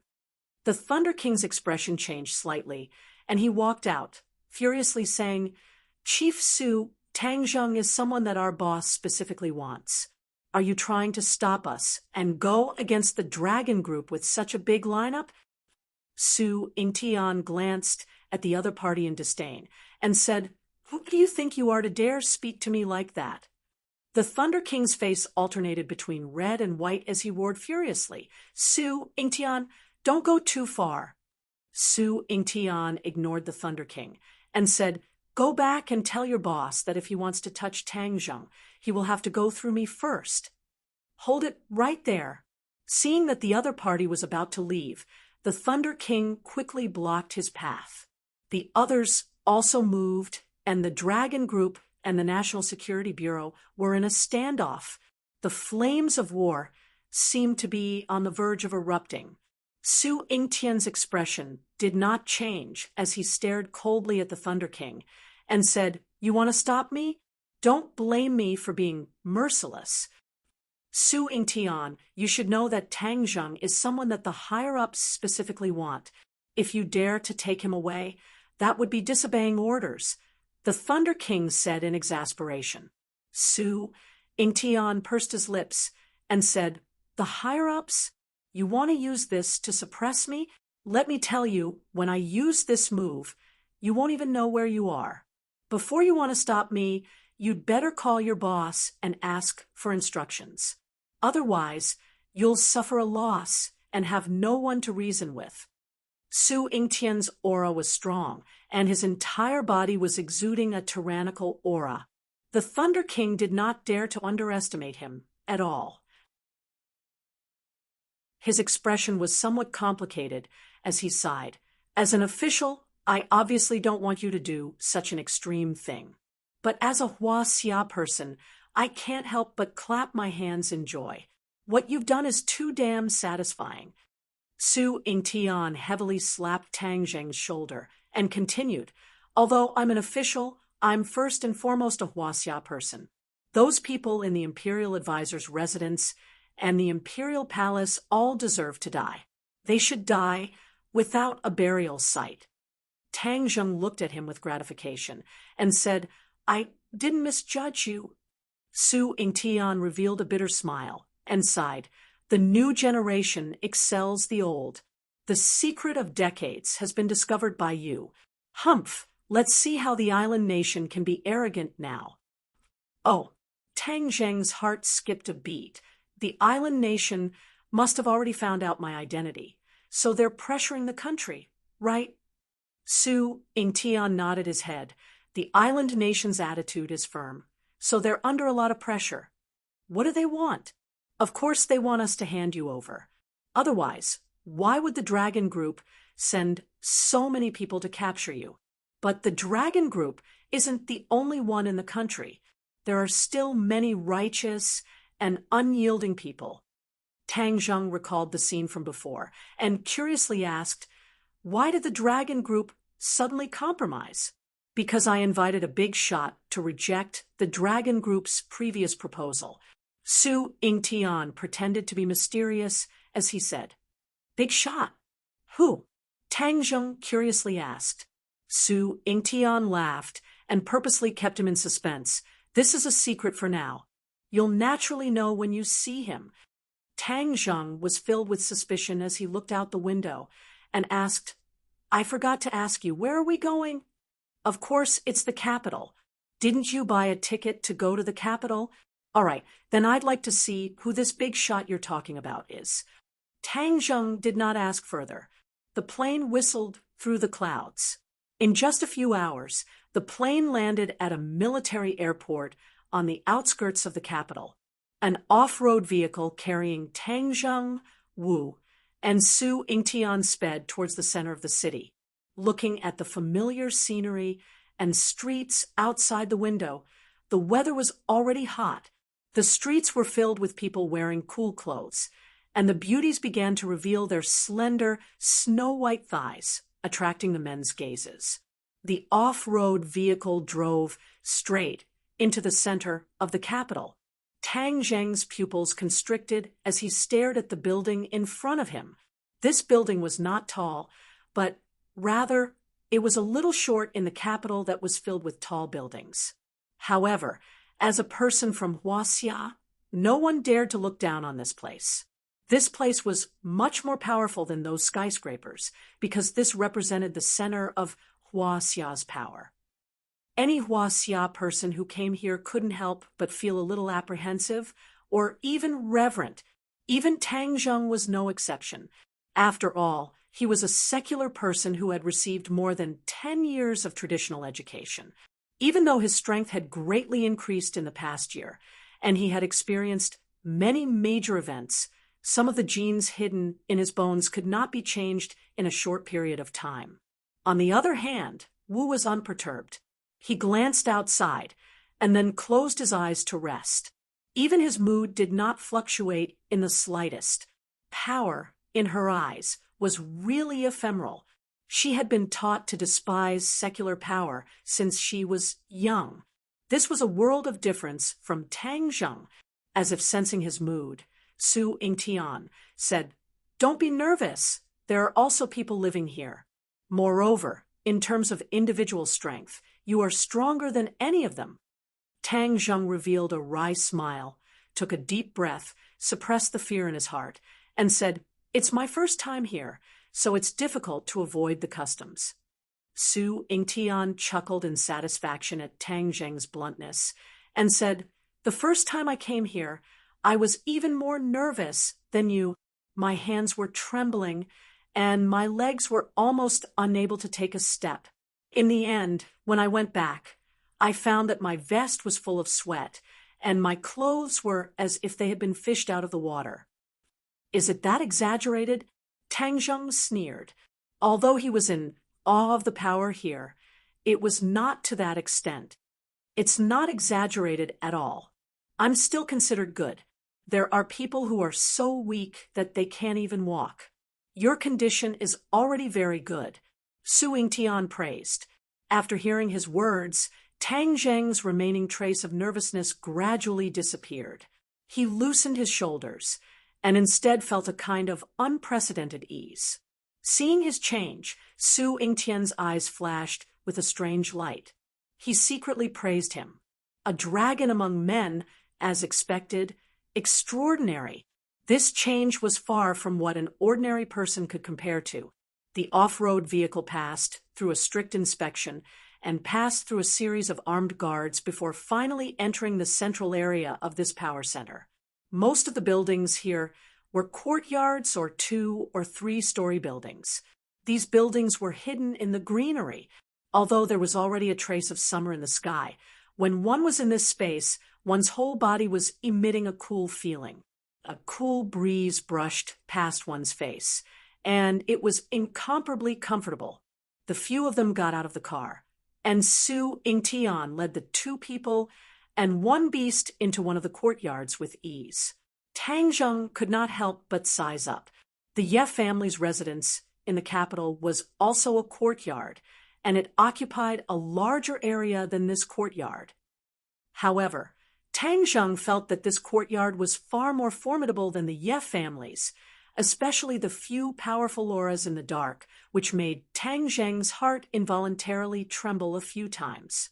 What a tight security force! Tang Zheng secretly praised. The security here was even tighter than the imperial palace of the island nation. Although there were many masters in the imperial palace, there were very few true masters. However, judging from the auras that Tang Zheng felt just now, there were definitely no less than 3 masters. The corner of Tang Zheng's mouth raised. They had really mobilized a lot of people. Were they afraid that they would not be able to control him and prevent him from harming people? But on second thought, he was relieved. If any one of the people living here had an accident, it would be a major event no less than an earthquake for the country of Huaxia. It would affect the development and strategy of the entire country and affect thousands of families. Indeed, they couldn't be careless. Of course, from the difference in the strength of the guards, it could be seen that Xia's foundation was far from what the island nation could compare to. What was extremely laughable was that the island nation still did not give up and tried to start a war with Huaxia again. "Wu, you and Xiao need to stay in this room for the time being." The few of them entered a small room, and Su Ingtian said solemnly. At this moment, his brows were filled with the seriousness of official business. When Wu heard this, he immediately frowned and looked towards Tang Zheng. "I want to bring Tang Zheng to see an important figure. He's the only one. I don't have the authority to bring anyone else in." Su Ingtian said honestly. Wu still did not say anything, but his brows were knitted tighter and tighter. The atmosphere was somewhat tense. Tang Zheng roughly guessed Su Ingtian's thoughts and said, "Wu, you and Xiaobai stay here. I'll be back soon." When Wu heard this, his brows immediately relaxed, and his eyes became gentle, like a pool of autumn water, causing Su Ingtian to be speechless. When did Wu become so docile and obedient? He looked deeply at Tang Zheng. How many more surprises would this brat give him? Tang Zheng and Su Ingtian walked out together, passed through a courtyard, and arrived at a study room. They knocked on the door and entered, and a room full of books greeted their eyes. although it was Tang Zheng's first time here. He could clearly feel that the books on the bookshelves were definitely not used as decorations to show off, but were frequently flipped through. It could be seen how astonishing the reading volume of the owner of this place was. Chapter 713. This back view often appeared on television news and in various news reports. Most of the citizens had a deep impression of it. Tang Zheng was no exception. Although the other party had yet to turn around, Tang Zheng had already guessed his identity. He couldn't help but be stunned. Why was he here to see him? Who was this person? It was the person who had a meeting with Su Yingtian, Xingfeng, and the others some time ago. He was one of the people at the top of the power pyramid in Huaxia, the bureau chief of the central government, an absolute big shot. Compared to him, all the officials rumored to be in charge of the borders were insignificant. Hearing the footsteps, the bureau chief turned around. His bright and imposing gaze swept past Tang Zheng. He nodded without batting an eyelid and said, "Heroes come from the young. It's true that heroes come from the young. You've done such a big thing at such a young age." Although his words were good, there was a hint of reproach in them. Su Yingtian was an old hand in the bureaucracy. How could he not tell? His heart couldn't help but skip a beat as he thought to himself, "This is bad." Tang Zheng didn't think about the deeper meaning of the other party's words. His expression didn't change. Although the other party's identity was out of Tang Zheng's expectations, the respect he had when he first came in had unknowingly disappeared. He said in a neither servile nor overbearing manner, "Thank you for the compliment. This is what I should do." Clearly, he didn't think that what he had done in the island nation was wrong. He took the other party's words as genuine praise. Hearing that, the bureau chief's thick brows immediately furrowed. His gaze turned sharp as he stared straight at Tang Zheng. Tang Zheng was also someone who had been through a lot. The bureau chief's halo was useful to ordinary people, but not to Tang Zheng. Therefore, Tang Zheng calmly looked straight into the bureau chief's eyes. Their gazes met, and the study was terrifyingly silent. The air seemed to have frozen. Su Yingtian's breathing was almost out of control. He rolled his eyes and lamented to himself, "Why did I forget to give Tang Zheng a heads up just now? This is too rash and will only backfire." But at this moment, he had no way of reminding Tang Zheng. The corner of Su Yingtian's mouth twitched a few times. He tasted bitterness in his mouth, but there was nothing he could do. "What should I do?" "You actually feel that it's quite glorious." The bureau chief didn't seem to approve of Tang Zheng's attitude. Tang Zheng said calmly, "Of course, killing the enemy is part of our duty. Moreover, the other party has committed many crimes in Huaxia. This is just the interest collected from them." "That's an old story." "Is that so? You think you can forget the past just because you're an adult? History is meant to be remembered, not forgotten." Tang Zheng wasn't afraid in the slightest and said firmly. Su Yingtian's jaw almost dropped to the ground. He really wanted to rush up and cover Wang Zheng's mouth, praying that he would stop talking nonsense. History is meant to be remembered, not forgotten. The bureau chief's expression changed slightly as he repeated this sentence. He looked at Tang Zheng with a hint of approval in his eyes. Today's society was too impetuous. Everyone was looking forward and risking their lives for money and status. There were very few people who had this kind of awareness of the big picture or this kind of spirit. Without a doubt, Tang Zheng's words touched the bureau chief. But the bureau chief didn't give up. He still said in a deep voice, "But everything has to be done in a certain way. If you mess around like this, you will only end up in a passive position and disrupt the established steps." Tang Zheng didn't give in at all. He said stubbornly, "But sometimes the arrow has to be shot. Island Nation has two malignant tumors, Yamato no Orochi and the Imperial Tutor's residence. If we don't get rid of them, there will be endless troubles in the future. Imperial Tutor's residence, Yamata no Orochi, the bureau chief frowned. He was no stranger to the Imperial Tutor's residence. After all, the National Security Bureau had a lot of information on the Imperial Tutor's residence. But it was the first time he heard of Yamata no Orochi. Tang Zheng didn't answer. Instead, he looked at Su Yingtian. Su Yingtian understood tacitly. He knew that Tang Zheng wanted him to introduce the situation and give him the opportunity to show his face. He couldn't help but feel grateful. He quickly organized his words and introduced the situation of Yamata no Orochi.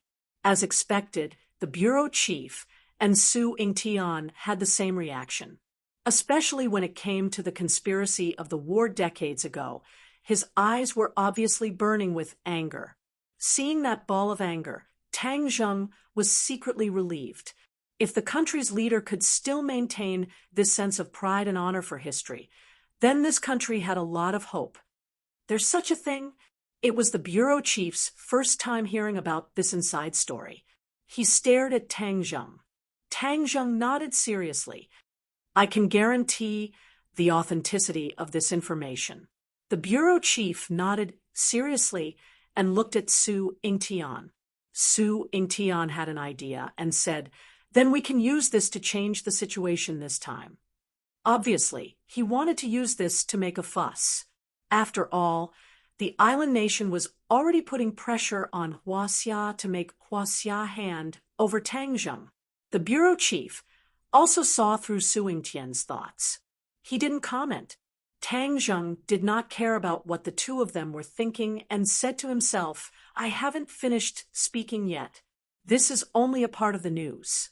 There is another piece of news that is even more important. I think you guys are more interested in hearing it. What? My guess is that the eight-headed serpent has already been subdued by the 100 Transformations Star-Lord. These two fellows are together, colluding with each other. The consequences will be extremely terrifying, and it is definitely not something you want to see. Tang Zheng said in a heavy tone. Actually, he didn't want to see this result either. Although this news hadn't been confirmed, he completely believed it. 100 Faces, Star-Lord. The bureau chief's eyelids twitched, and his expression changed slightly. His big reaction was enough to show the magic power of the name 100 Faces, Star-Lord. Back then, what happened in the 100,000 Mountains was not a secret. The government had already inquired about most of it through various channels. Later on, they even sent elite troops to barge into the 100,000 Mountains, but without exception, they were all annihilated. Among them, the scattered news that was sent back was that 100 Faces Star-Lord was very terrifying. The 100,000 Mountains had become the territory of monsters, and those who barged in would definitely die. After countless failures and sacrifices, the government finally gave up on the idea of sending people into the 100,000 Mountains. But the name 100 Faces Star-Lord was like a nightmare. It spread among the upper echelons of power, and the few big bosses heard it like thunder. Su Yingtian also looked at Tang Zheng in shock. After hearing this news, his heart couldn't help but beat faster. 100 Faces Star-Lord had already made them helpless. If Yamata no Orochi was added, it would definitely be a huge disaster. Then wouldn't they immediately attack us? Su Yingtian asked in a hoarse voice. Tang Zheng had also been thinking about this problem. After a few days of thinking, he rejected this idea. He shook his head and said, No. Why? The other two looked at Tang Zheng curiously, as they were curious about this answer that was out of their expectations. Because they have a bigger plan. My intuition is that they won't act rashly before this plan succeeds. This was the conclusion that Tang Zheng came to from 100 Faces Star-Lord's reaction of biding his time for such a long time. He believed in his own results. A bigger plan? What's that? Tang Zheng didn't intend to reveal this news at first, but after seeing the bureau chief, he changed his mind. Perhaps letting the government know this news would be more effective in stopping Hundred Faces' Star-Lord's plan. Use the Mountain River blood sacrifice array formed by tens of thousands of people to bring the Devil Clan back to this world, Tang Zheng said in a deep voice. Swoosh, swoosh. As soon as this was said, the two of them changed their expressions. They were no stranger to the term Devil Clan. They knew what the Devil Clan represented. They represented slaughter and blood. If the Devil Clan descended, then this world would really be finished. The bureau chief couldn't help but grab Tang Zheng's hand and ask, will the Devil Clan really descend to this world? Tang Zheng said, honestly, it's possible as long as Hundred Faces' Star-Lord's plan succeeds. That Mountain River blood sacrifice array, yes, this formation is extremely bloody and vicious.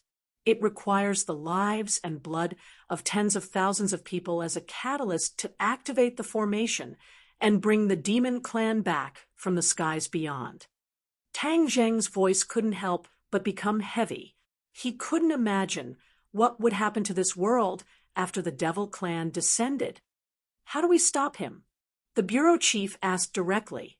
Use all the information we have to search for the missing people in various places and stop Hundred Faces' Star-Lord from finding so many victims.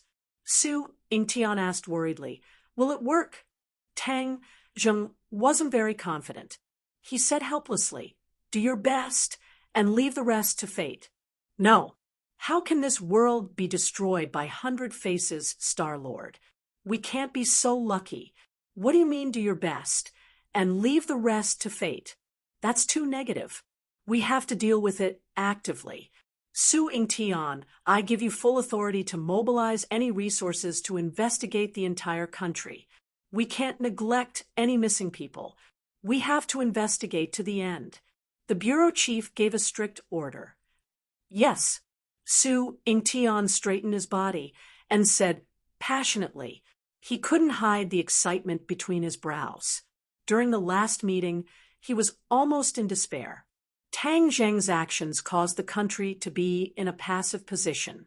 Furthermore, with Xing Feng fanning the flames, his situation became even worse. Many people even directly sentenced his career and life to death. But he didn't give up. He finally convinced the bureau chief to meet Tang Zheng. He even brought Tang Zheng over personally. Fortunately, he arrived in time and stopped the conflict between Tang Zheng and the Dragon Group. Otherwise, when the bureau chief heard about the conflict between Tang Zheng and the Dragon Group, he would have given up on meeting Tang Zheng. There wouldn't have been so many things that followed. Su Yingtian heaved a sigh of relief, but he didn't show it. His face was still serious. Tang Zheng didn't know that his unintentional actions had a positive impact on the country, and it was a positive impact that affected thousands of families. Originally, the problem of human trafficking in the country was not stopped, but because the country increased its efforts to investigate missing people, many missing people were found in time and reunited with their families. There were many women and children among them. Chapter 7:14. The bureau chief looked at Tang Zheng sternly and asked, as a cultivator, you have a special identity. You have any suggestions? Tang Zheng's heart moved, and he asked the question that had been buried in his heart for a long time. How does the country view cultivators? Hiss. Su Yingtian sucked in a breath of cold air. This question was too direct. The bureau chief was calm and said, cultivators and martial artists are the same. They are also part of society. A few hundred years ago, cultivators were expelled. That was because people were limited by their knowledge and experience. Now that technology is advanced, many things are different. Cultivators can also exist in this world like martial artists. Tang Zheng was happy. It seemed that the government's attitude towards cultivators was much more open-minded. They didn't just suppress them. However, cultivators are too special, or rather, they are too powerful. If too many of them exist in this world, there will be many problems. The bureau chief added. Tang Zheng's head thumped. It was as if a bucket of cold water was poured on his head. His excitement was extinguished. He smiled bitterly. He was too naive. He really thought that the government would accept all cultivators. At least with the current situation, it was impossible. Greater than or equal to cultivators were too powerful, especially Tang Zheng's action this time. The government had directly witnessed the power of cultivators. Cultivators were like nuclear bombs. They were very powerful. If they were within a controlled range, they would be beneficial to the country.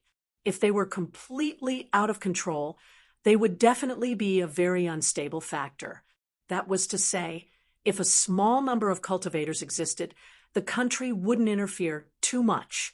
If they allowed a large number of cultivators to return, the government wouldn't sit by and do nothing.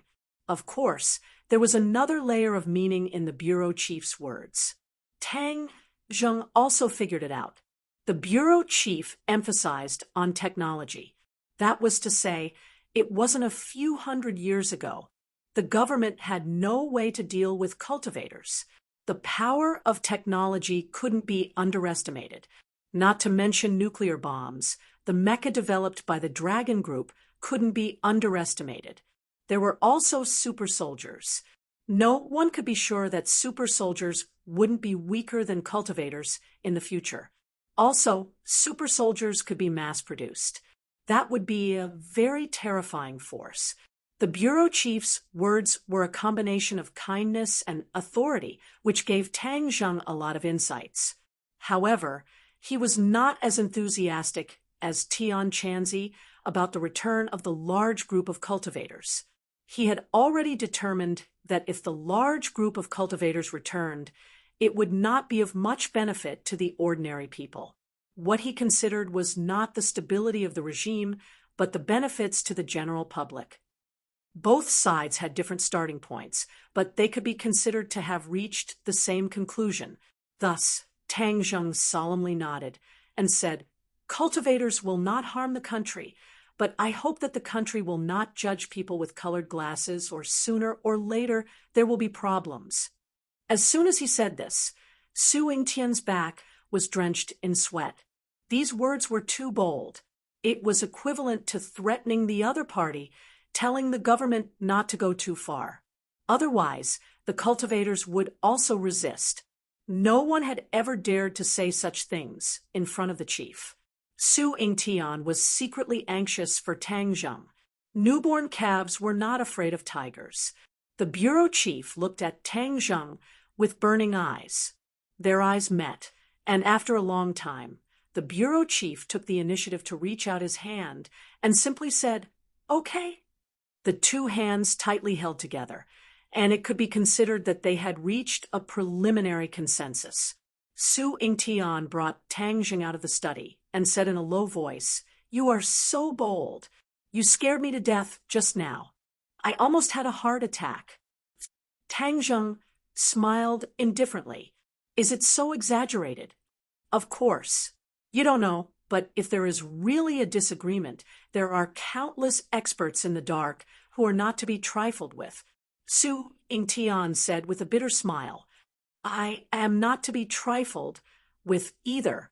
Tang Zheng said quietly, if the other party really wanted to kill him, he would not sit still and wait for death. In the end, it was still unknown who would emerge victorious. If Su Yingtian knew his true thoughts, he would probably be so scared that he would hide far away. Seeing Tang Zheng's disapproving expression, Su Yingtian only hoped to bring them away from this place as soon as possible. Suddenly, a person walked in front of them. The two of them were startled, and their expressions became somewhat unsightly. Enemies are bound to meet on a narrow road. They actually met Xingfeng here. Xingfeng strode towards the two of them and stopped in front of them. He coldly looked at Tang Zheng and said, "This time consider yourself lucky." You managed to get away with it. Tang Zheng looked at the other party in ridicule and said, Xing Feng, to be honest, when I first saw you, I really did not expect that you would have today. Otherwise, when we were in Dianan, you would have died long ago. Xing Feng's pupils shrank and said, I still have to thank you. If not for you, I would not have today's achievements. This was the truth. Back then, Xing Feng was just a general in the army in Dianan. He still had to look up to Long Xianyuan. But now, he was the leader of the dragon group, and the power of the Long family was no longer a threat to him. Then we will meet again. Let's see who will have the last laugh. Tang Zheng did not waste time with the other party and directly said it out loud. Then let's wait and see. Xing Feng coldly snorted, walked past the two of them, and strode away. Turning his head to look at his back, Tang Zheng frowned and said, The chief summoned him. Su Yingtian sighed and said, The situation of the Dragon Group and the National Security Bureau as equals has already formed, especially this time. The Dragon Group was one step ahead of the National Security Bureau in reporting the island nation's information, causing the National Security Bureau to be very passive. The Dragon Group is in the limelight. I've implicated you. Tang Zheng patted Su Yingtian's shoulder. What's there to be polite about? My point of view is the same as yours. The Dragon Group won't be able to jump around for long, especially since Xing Feng is too high profile. Furthermore, he has the final say in the Dragon Group. The two of them returned to the hut, picked up Wu and Xiao Bai, and left this heavily guarded place together. When they were about to part ways, Su Yingtian pulled Tang Zheng and asked in a low voice, I still have a question in my heart. Where did you place Wu Junshan and the others? Wu Junshan and the others were a force that could not be underestimated, but it was as if they had disappeared from the face of the earth. Tang Zheng smiled mysteriously and did not answer. He held Wu's hand and quickly disappeared in front of Su Yingtian's eyes. Su Yingtian shook his head. There was nothing he could do. In the same study room, the head sat on a chair behind the desk. Xing Feng carefully sat on the sofa and looked at the head in awe. The Li Palace has already sent back news. The Li Palace Master has already explained the matter of the island nation. This is only a personal grudge between the Li Palace and Wu Junshan and the others. It does not involve the country, so they used the power of the island nation. Before this, they did not know about the matter of the Yamada no Orochi. It turned out that before Tang Zheng could say the truth, the Li Palace had already contacted the Dragon Group and explained the matter of the island nation. They wanted to remove the Li Palace from this matter and reduce the country's hostility towards the Li Palace. Hearing this, the head's face turned cold. Personal grudge? Humph. Xing Feng's heart thumped. The head was really angry. The actions of the Li Palace were contrary to the country's wishes. It was truly infuriating. Head, I believe that the Li Palace Master is not someone who does not know how to adapt to the situation. He would not do such a disgraceful thing as colluding with the enemy. Although he knew that the other party was angry, Xing Feng still had to bite the bullet and explain for the Li Palace. The head coldly looked at Xing Feng. Xing Feng hurriedly lowered his head and said, The Dragon Group has conducted a detailed investigation of the Li Palace. What they said should be true. Furthermore, the Dragon Group has already begun to infiltrate the Li Palace. In time, this mysterious force will also be used by the country. The Dragon Group infiltrated the Li Palace. Xing Feng really dared to do something that had never happened before. The bureau chief glanced at Xing Feng with gratification. Xing Feng had many shortcomings, but there was one thing that Su Yingtian couldn't compare to. Su Yingtian's thinking was much more rigid, while Xing Feng was very daring and would often do many unexpected things. The infiltration this time was one of them, and it had enlightened the higher-ups. The few large organizations were impenetrable, and they were not controlled by the government. This made the government very passive. If this continued, it was hard to guarantee that nothing would happen in the future. Xing Feng's suggestion was exactly what the higher-ups wanted. That was why they valued him more and more. They even turned a blind eye to the fact that he had the final say in the Dragon Group. The head's expression finally looked better. He nodded approvingly and said, "Follow up on this matter closely." "Yes." Xing Feng hesitated for a while, then said hesitantly, "Tang Zheng's matter. Put aside your feud with Tang Zheng for now. Tang Zheng is a force that can be won over." The head had made his judgment. Even if Xing Feng had thousands of words to say, there was nothing he could do. "Understood." Xing Feng accepted the order dejectedly. "How's the progress on the Tree of Life?" the head asked. Xing Feng said dejectedly, "There's no progress. This is all Tang Zheng's fault. I don't know what method he used, but we can't even get close to the Tree of Life. He has ulterior motives." Xing Feng seemed to have found another entry point to attack Tang Zheng. But before he could finish, he was interrupted by the head. "This matter needs to be considered at length. The research on the Tree of Life cannot be stopped, but we can't become enemies with Tang Zheng because of this." Xing Feng's words were blocked again. It was as if someone was strangling his throat. There was nothing he could do. Tang Zheng didn't know how many times he had been on the verge of danger. He was almost killed by Xing Feng's scheming. He returned home with Marshall, but when he opened the door, he wondered if he had walked into the wrong house. Was this still his home? He didn't dare to admit it. His home in the past wasn't bad, but it was completely different from what he saw now. His home now was like a palace. Although it was a two-bedroom room, the smell was completely different. It was completely renovated and decorated. There were all kinds of decorations. Even Tang Zheng, a layman, could tell that it wasn't ordinary. Of course, he didn't know that these materials, furniture, and decorations were all flown over from Sweden. The renovation cost was more than the price of buying this house. Marshall also looked at everything in front of her in disbelief and said, "Did we go the wrong way?" Chapter 7:15. Tang Zheng and Wu strode in. Since they didn't go wrong, they couldn't just enter and not enter. Wu looked around curiously. She had to admit that Princess N's taste was indeed extraordinary. Even someone like her, who didn't know anything about decorations, could see the extraordinary charm.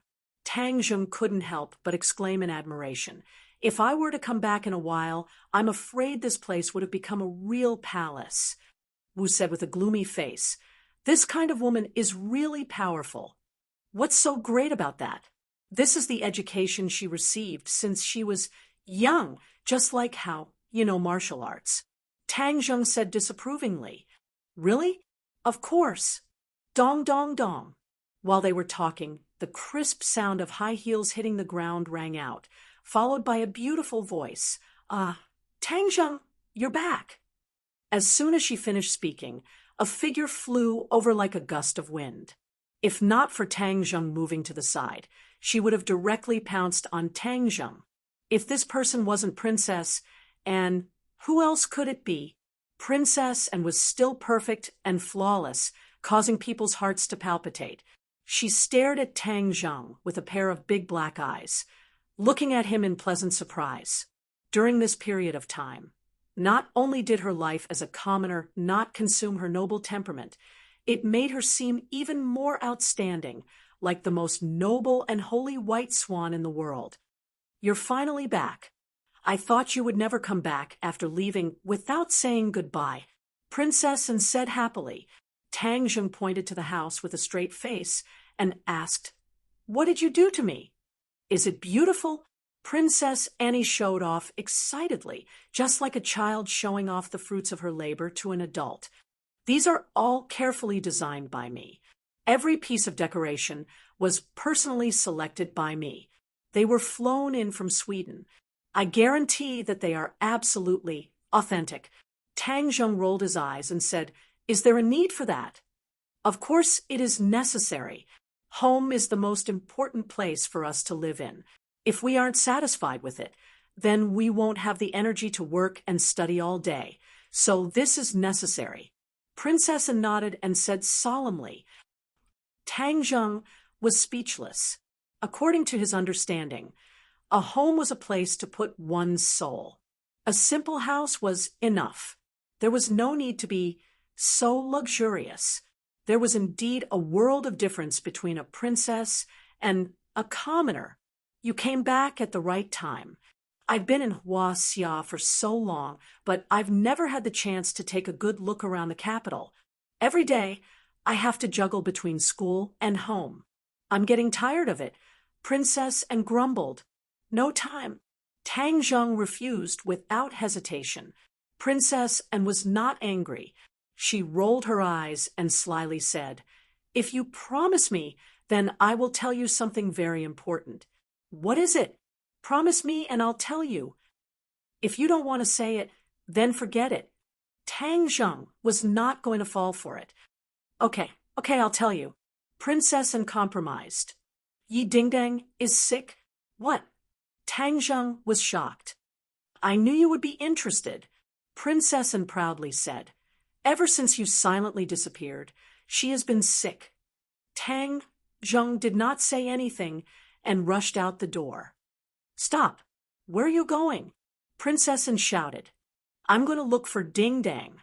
To tell the truth, when he heard that Yi Ding Dang was seriously ill, Tang Zheng's heart felt as if it had been hollowed out.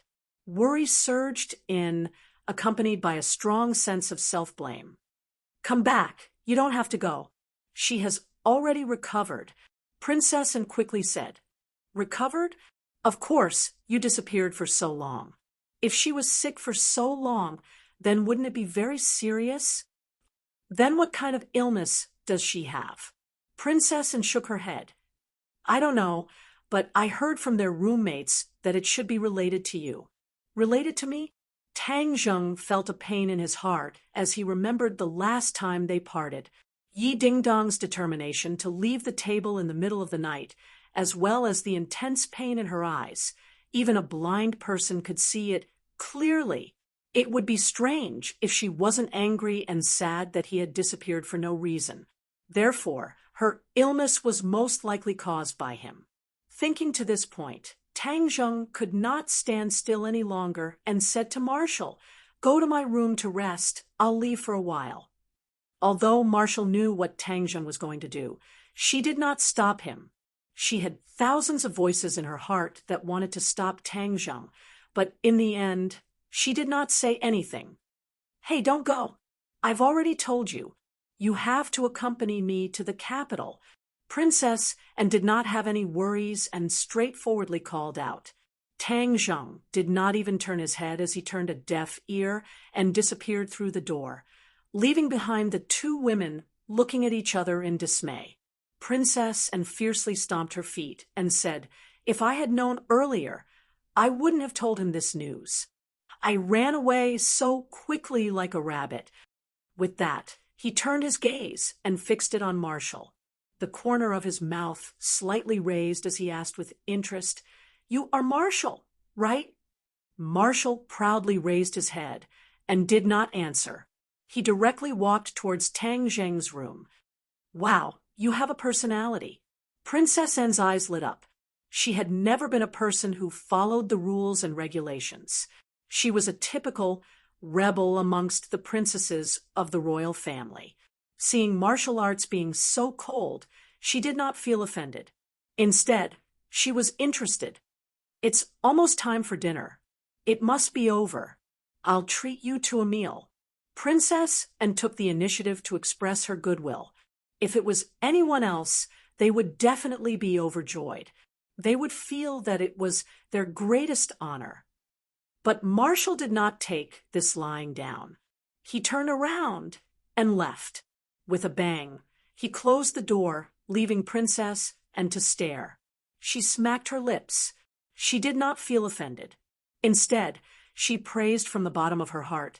Such a girl with a personality is really too interesting. It seems that we will be living under the same roof in the future. That's great. Oh, no. Doesn't this mean that Tang Jing is going to live with Marshall? Her face instantly darkened, and the light in her eyes also disappeared in an instant. Tang Zheng anxiously rushed to school, but was told that Yi Dingdang had gone home. Thus, under the complaints of Yi Dingdang's 3 roommates, he hurriedly rushed towards the Ye family. The Ye family's courtyard house was serene and quiet. However, it was completely different from the courtyard house that Tang Zheng previously went to. He did not rush into the Ye family's entrance because he was stopped at the entrance. He was already considered a frequent guest of the Ye family. How could the guards at the entrance not recognize him? However, he was still stopped. Tang Zheng suspiciously raised his eyebrows and asked, "What's going on with you guys?"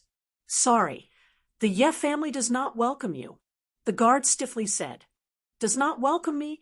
Did you recognize the wrong person?" Tang Zheng asked in confusion. "Of course we recognize you. We would still recognize you even if you turned into ashes." The guard unhappily said, "Aren't you Tang Zheng? The one we are stopping is you. The Ye family does not welcome you." Tang Zheng was speechless. Just what happened? How could there be such a big change in the blink of an eye? No, he had to see Yi Dingdang. Otherwise, he would not be able to sleep and eat in peace. "If you want to stop me, then don't blame me for being impolite." Tang Zheng was ready to force his way in. With a push of his hands, the guard was no match for him. With a bang, he slammed into the door and could no longer block his way. Tang Zheng rushed into the Ye family. In an instant, many people gathered from all directions and shouted angrily, "Stop! Do you think the Ye family is a place where you can come and go as you please? Stop right there." The crowd attacked, and Tang Zheng immediately fell into a sea of people. Seeing that he could not move forward, Tang Zheng was burning with anxiety and anger. "Since that's the case, then don't blame me for being impolite." Bang, bang, bang. His figure flashed, and palm shadows flew.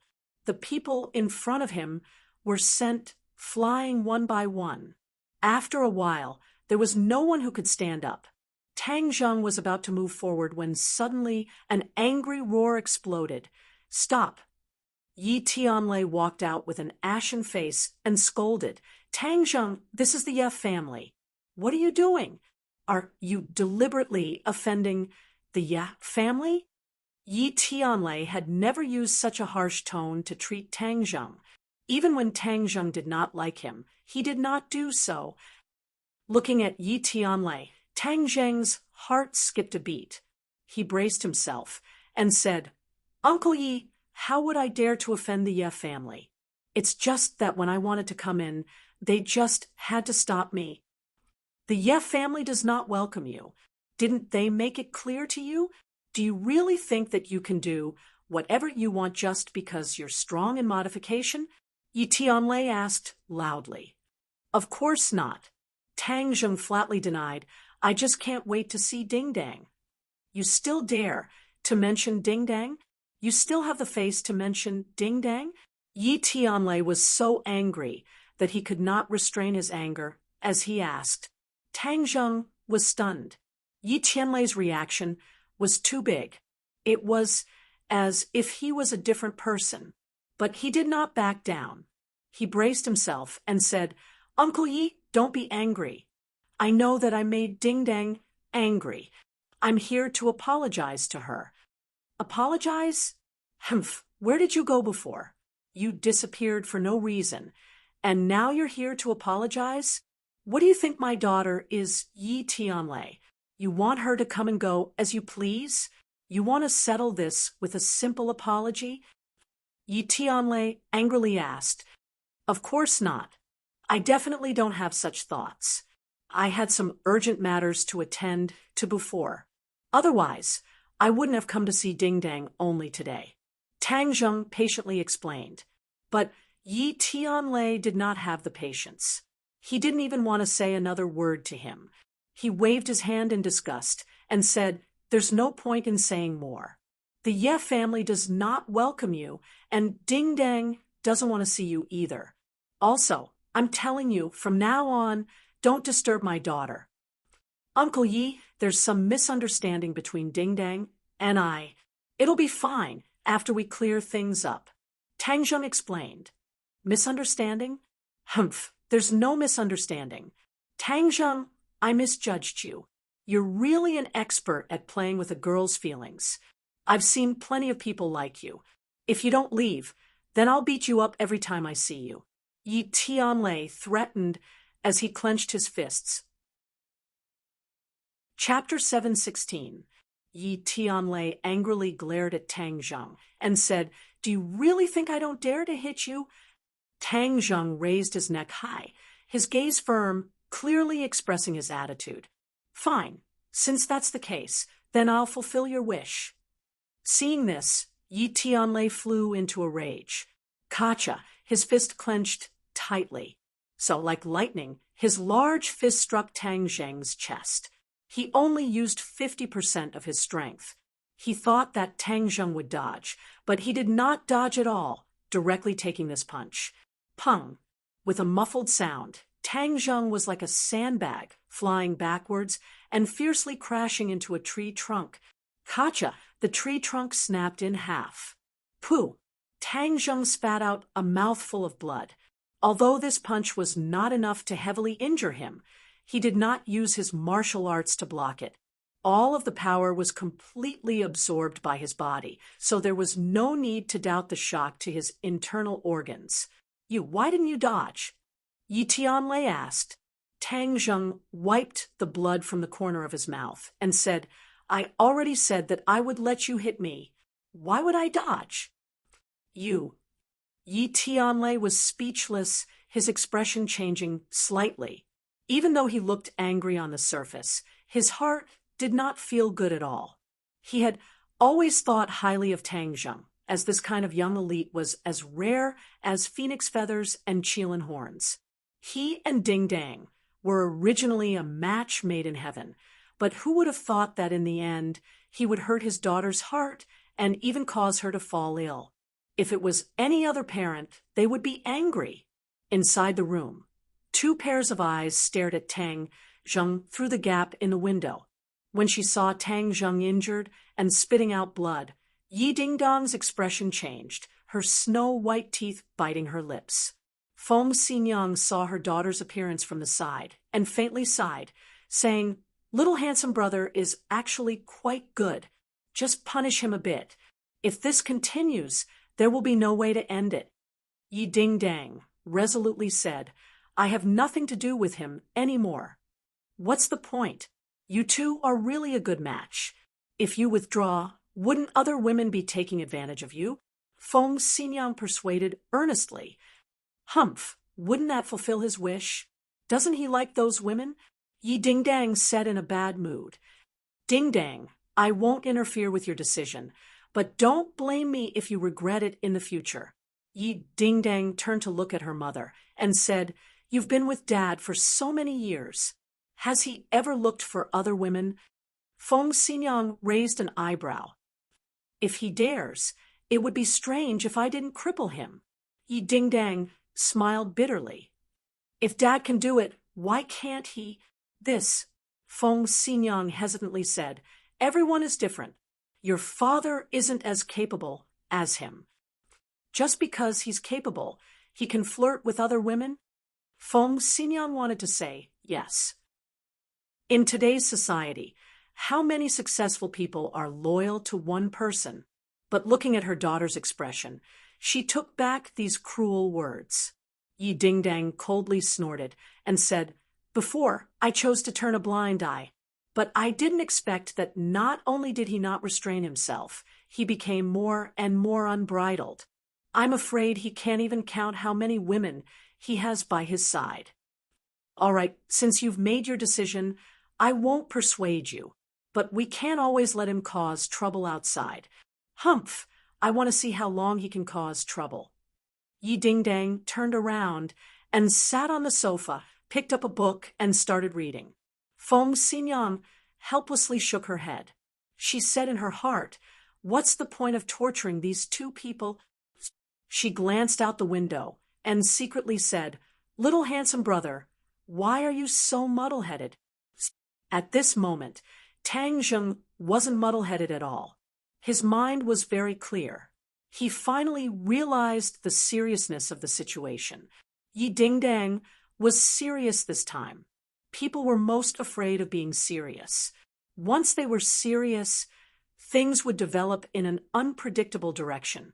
Tang Zheng didn't want to see such a result. He decided not to leave. He had to see Dingdang and explain things to her face to face. "You really don't want to leave?" Yi Tianlei was at his wit's end and asked again. "Yes." "All right, then you wait. I'll see how long you wait." Yi Tianlei angrily flicked his sleeves and left. He really couldn't do anything about Tang Zheng. Tang Zheng looked towards a small room in front of him. He could confirm that there were two people looking at him in that room. One of them had a very familiar aura. It must be Yi Dingdang. However, he did not rush in immediately. He knew that Yi Dingdang was still angry, so he would wait for her to calm down. He could afford to wait. As night fell, in the courtyard of the Ye family, a person stood upright like a piece of wood. The people of the Ye family pointed at him from time to time, but Tang Zheng ignored them. He only stared straight at the room, hoping that the moment the door opened, the figure that haunted his dreams would walk out. "Who is this? Why are you standing here in the dark? Scram to the side." Suddenly, a delicate voice came from behind him. Tang Zheng frowned, without even turning his head. He knew who it was, Yi Meiyu. Yi Meiyu had used a honey trap on Tang Zheng back then, but Tang Zheng did not react at all, causing her to fly into a rage out of humiliation, and she had always harbored a grudge in her heart. In addition, the good relationship between Tang Zheng and Yi Dingdang's family made Yi Tianlei's position in the Ye family more and more stable, which made Yi Meiyu even angrier. Today, Yi Meiyu was in a good mood. A while ago, Yi Dingdang was seriously ill, so she was secretly happy for a long time. Previously, she went to a party and hooked up with a little fresh meat. Only then did she go home in satisfaction. However, she did not expect that not long after she entered the house, she would almost bump into someone. Her good mood was immediately destroyed, and her big mistemper immediately flared up. Seeing that the other party was silent and did not move at all, Yi Meiyu felt that she had been completely ignored. She did not recognize Tang Zheng and thought that he was just a servant of the Ye family. She immediately flew into a rage and raised the bag in her hand to smash Tang Zheng's head, shouting, "I told you not to open your eyes. I want you to know how powerful I am." Tang Zheng could withstand Yi Tianlei's fist, but that did not mean that anyone could hit him. Hearing the sound of the wind behind him, he grabbed onto the other party's bag and forcefully snatched it away. With a sound, the bag turned into a gust of wind and flew over the courtyard wall, disappearing without a trace. After Yi Meiyu's brain went blank for a short period of time, she completely exploded and shouted hysterically, "You dare to resist? Men, capture him and beat him up. When did the Ye family let such an ignorant fellow in?" However, no one responded to her, and no one came to stand up for her and chase away Tang Zheng. Yi Tianlei had already given the order to treat Tang Zheng as heir and ignore him.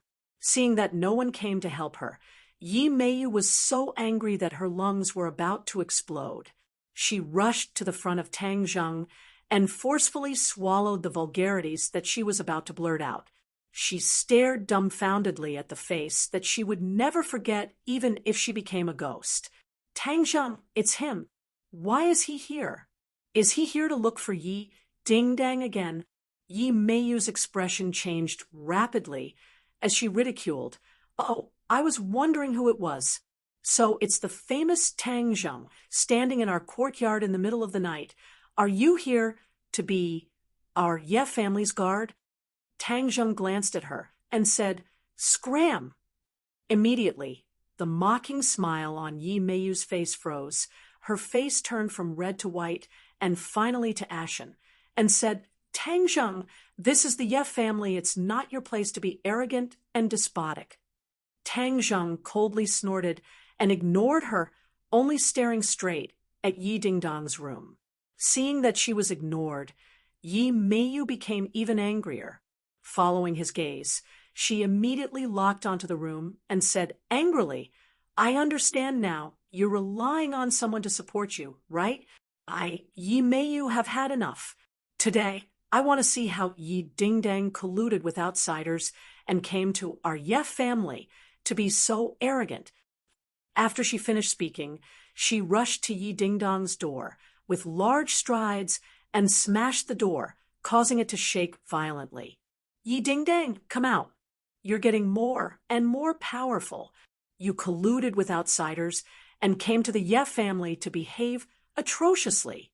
Do you think that the Ye family belongs to you, Yi Dingdang?" Yi Meiyu complained indignantly. There was no movement in the room. "Yi Dingdang, I know you're inside. You dare to do it, but don't dare to admit it. Are you a coward?" Yi Meiyu continued to smash on the door. Tang Zheng frowned and berated. "Yi Meiyu, this is none of your business. Scram to the side." Hearing the word scram again, Yi Meiyu felt as if her entire body was on fire. She turned her head and glared angrily at Tang Zheng. She could not do anything to him, especially now that Tang Zheng's strength had increased greatly. Even Yi Xuanji did not dare to look down on him, let alone Yi Meiyu. However, she could not do anything to Tang Zheng, but she was not afraid of Yi Dingdang. Moreover, she had long been dissatisfied with Yi Dingdang. With the new and old grudges added together, she completely exploded. She crazily slammed on the door, almost smashing it apart, and shouted, "Yi Dingdang, get out here! Is it fun to be a coward?" Hearing his beloved being insulted like this, how could Tang Zheng just sit back and watch? He quickly rushed to the door, grabbed Yi Meiyu's collar, and berated, "Stop." However, Yi Meiyu did not stop. Instead, she felt even more angry and humiliated, and grabbed Tang Zheng's face with her hand, shouting hysterically, "You guys are working together to bully me. I'll fight it out with you guys." Tang Zheng grabbed her hand. If he was caught, the sharp nails would definitely scratch Tang Zheng's skin, and that would be extremely embarrassing. Seeing that she was making trouble for no reason, Tang Zheng's face darkened, and he snappily scolded her. "If you don't listen to my advice, then don't blame me for being impolite. Why don't you be polite? Are you going to hit me or kill me? All right, Yi Dingdang, you actually colluded with a wild man outside to kill me. You really have guts." Yi Meiyu clamored, purposely framing Yi Dingdang. The commotion caused by the two of them was too big. All the servants of the Ye family were pointing at them from afar, but no one dared to come forward to help. This involved the open and hidden struggle between the two brothers of the Ye family. They did not dare to participate. Stop. Chapter 717. Tang Zheng's hand that was holding onto Yi Meiyu froze. He stared at the person who walked out and cried out involuntarily, "Ding Dang!" Yi Dingdong's face was as calm as the surface of a lake without a single ripple. She coldly said, "Let her go." Tang Zheng released his hand, and when Yi Meiyu regained her freedom, her anger became even stronger. A single sentence from Yi Dingdang was enough to make Tang Zheng obey, but he actually dared to make a move on her, Yi Meiyu. The difference between them was immediately obvious. "Yi Dingdang, you colluded with outsiders to cause trouble in the Ye family. I'll fight it out with you." After saying that, he pounced on Yi Dingdang with bared fangs and brandished claws.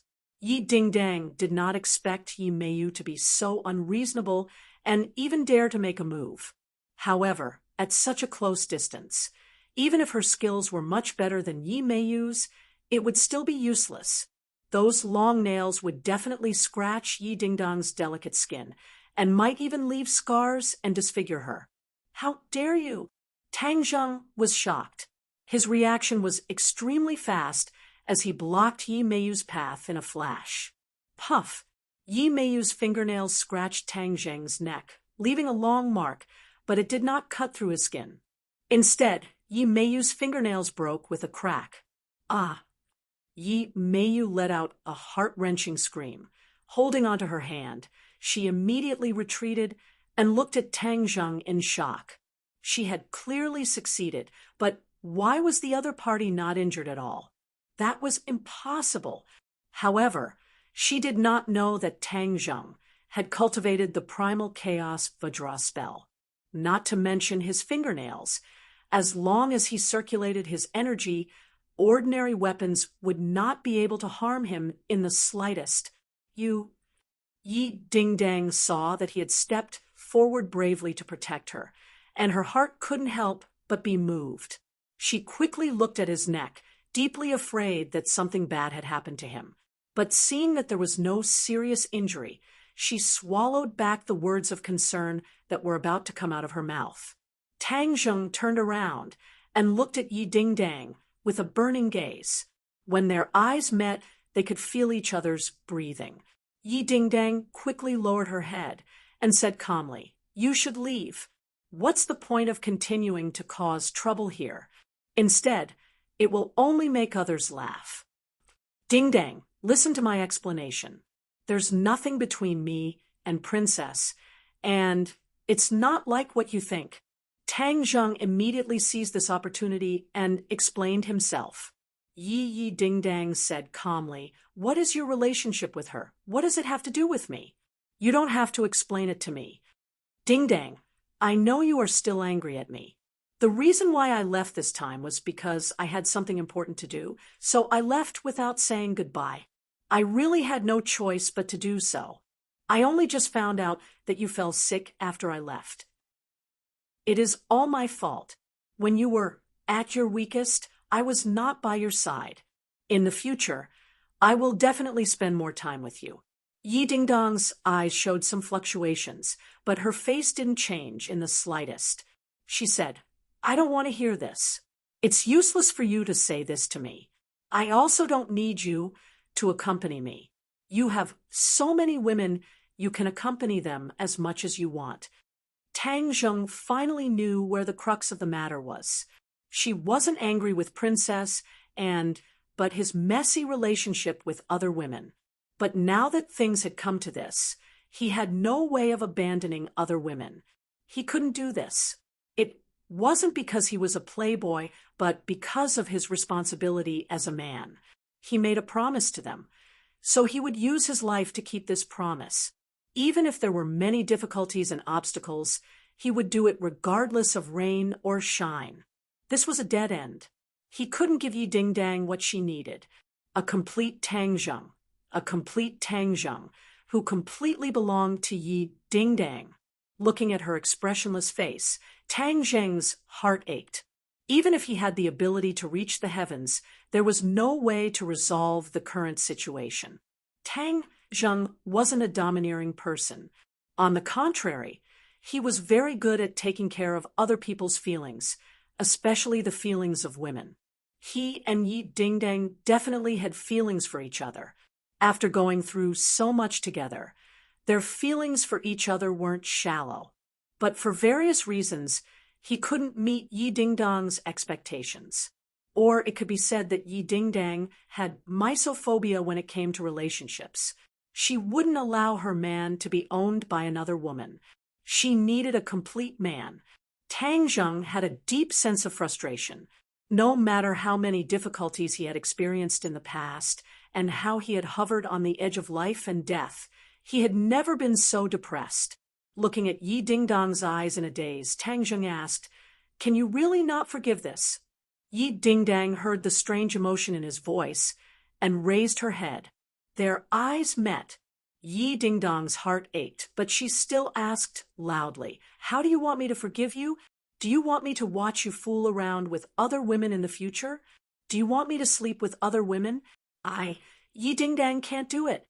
Maybe I thought I could do it in the past, but later I realized that I can't do it. My feelings can't be tarnished. My feelings for you are real, Tang Zheng added, but it's already been divided into several parts. I need a complete one. Can you give it to me? Yi Ding Dang seemed to have thrown caution to the wind and expressed her feelings completely. Tang Zheng was speechless.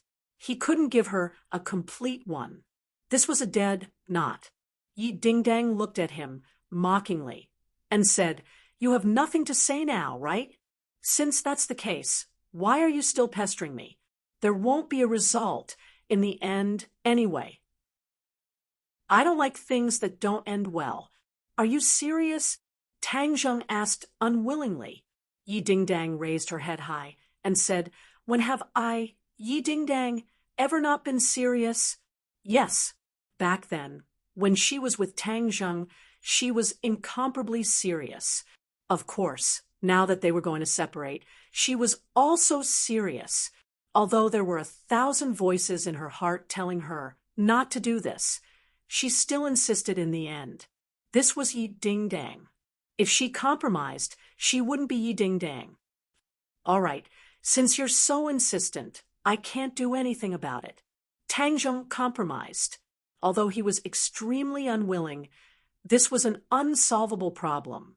No matter how hard he tried, he still couldn't solve it. This was because he couldn't give up on other women. "Ding Dang, this is a sword that I specially chose for you. This is my final gift to you. When I'm not by your side in the future, this clear wind sword will protect you for me." Tang Zheng took out the clear wind sword. He had specially chosen it for Yi Ding Dang in the Langya Pavilion because it was very compatible with the wind-chasing sword technique. Yi Ding Dang looked at the clear wind sword and shook her head. "I don't need it." Tang Zheng didn't allow her to refuse and stuffed it into her hands. It was cool and gentle to the touch. Her skin moved his heart, but he wouldn't be able to touch it in the future. He reluctantly let go of his hand.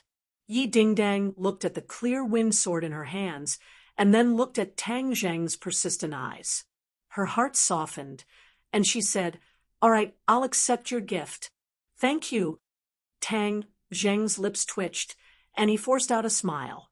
His smile was uglier than crying and was 1,000 times more bitter as he said, "Then take care of yourself." "You too." Yi Ding Dang looked at him as if she wanted to deeply imprint his appearance in her mind, afraid that she would forget him in the future.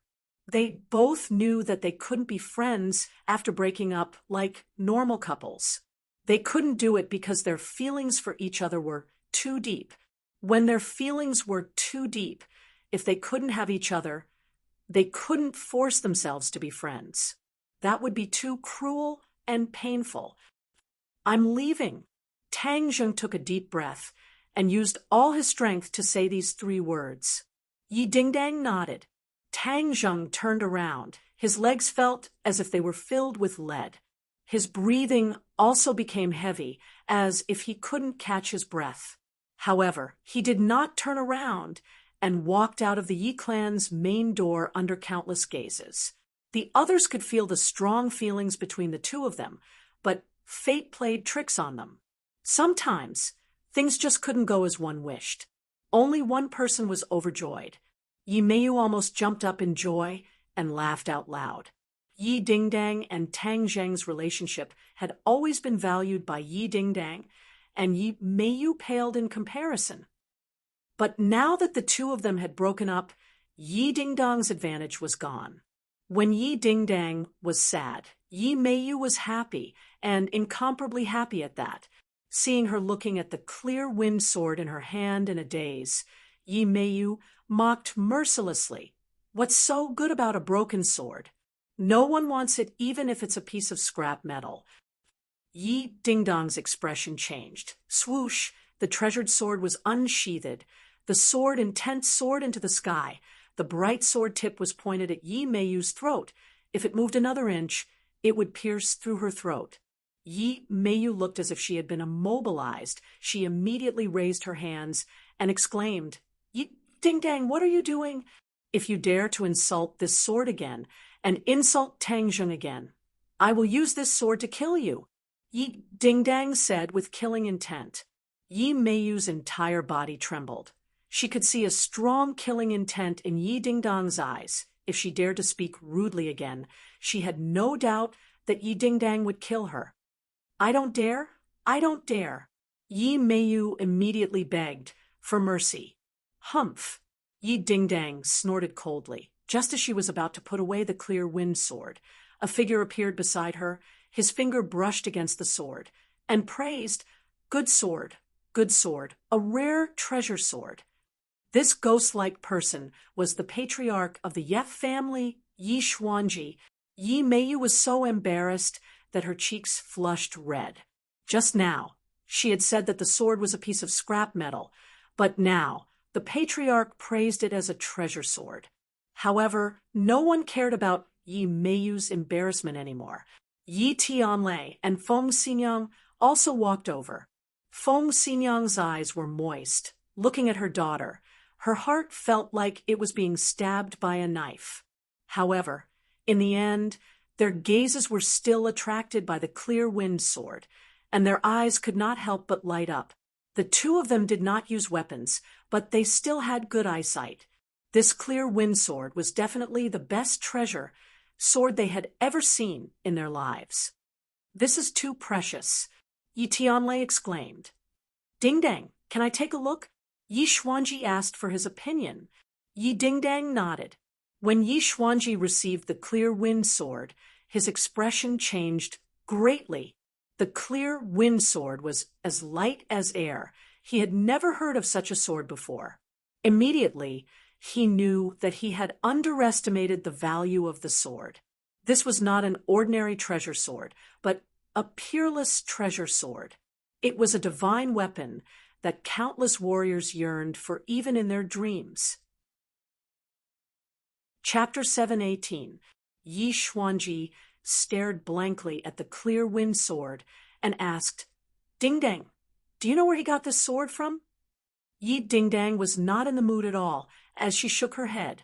Yi Xuanji could also see that she was in low spirits, but he still had too many questions in his heart, so he did not give up and continued to ask, although this is a peerless treasure sword because it is too extraordinary, it can be said to be of little use to ordinary warriors.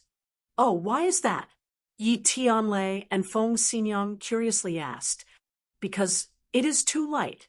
Normal martial arts cannot control this treasure sword, Yi Xuanji mysteriously said.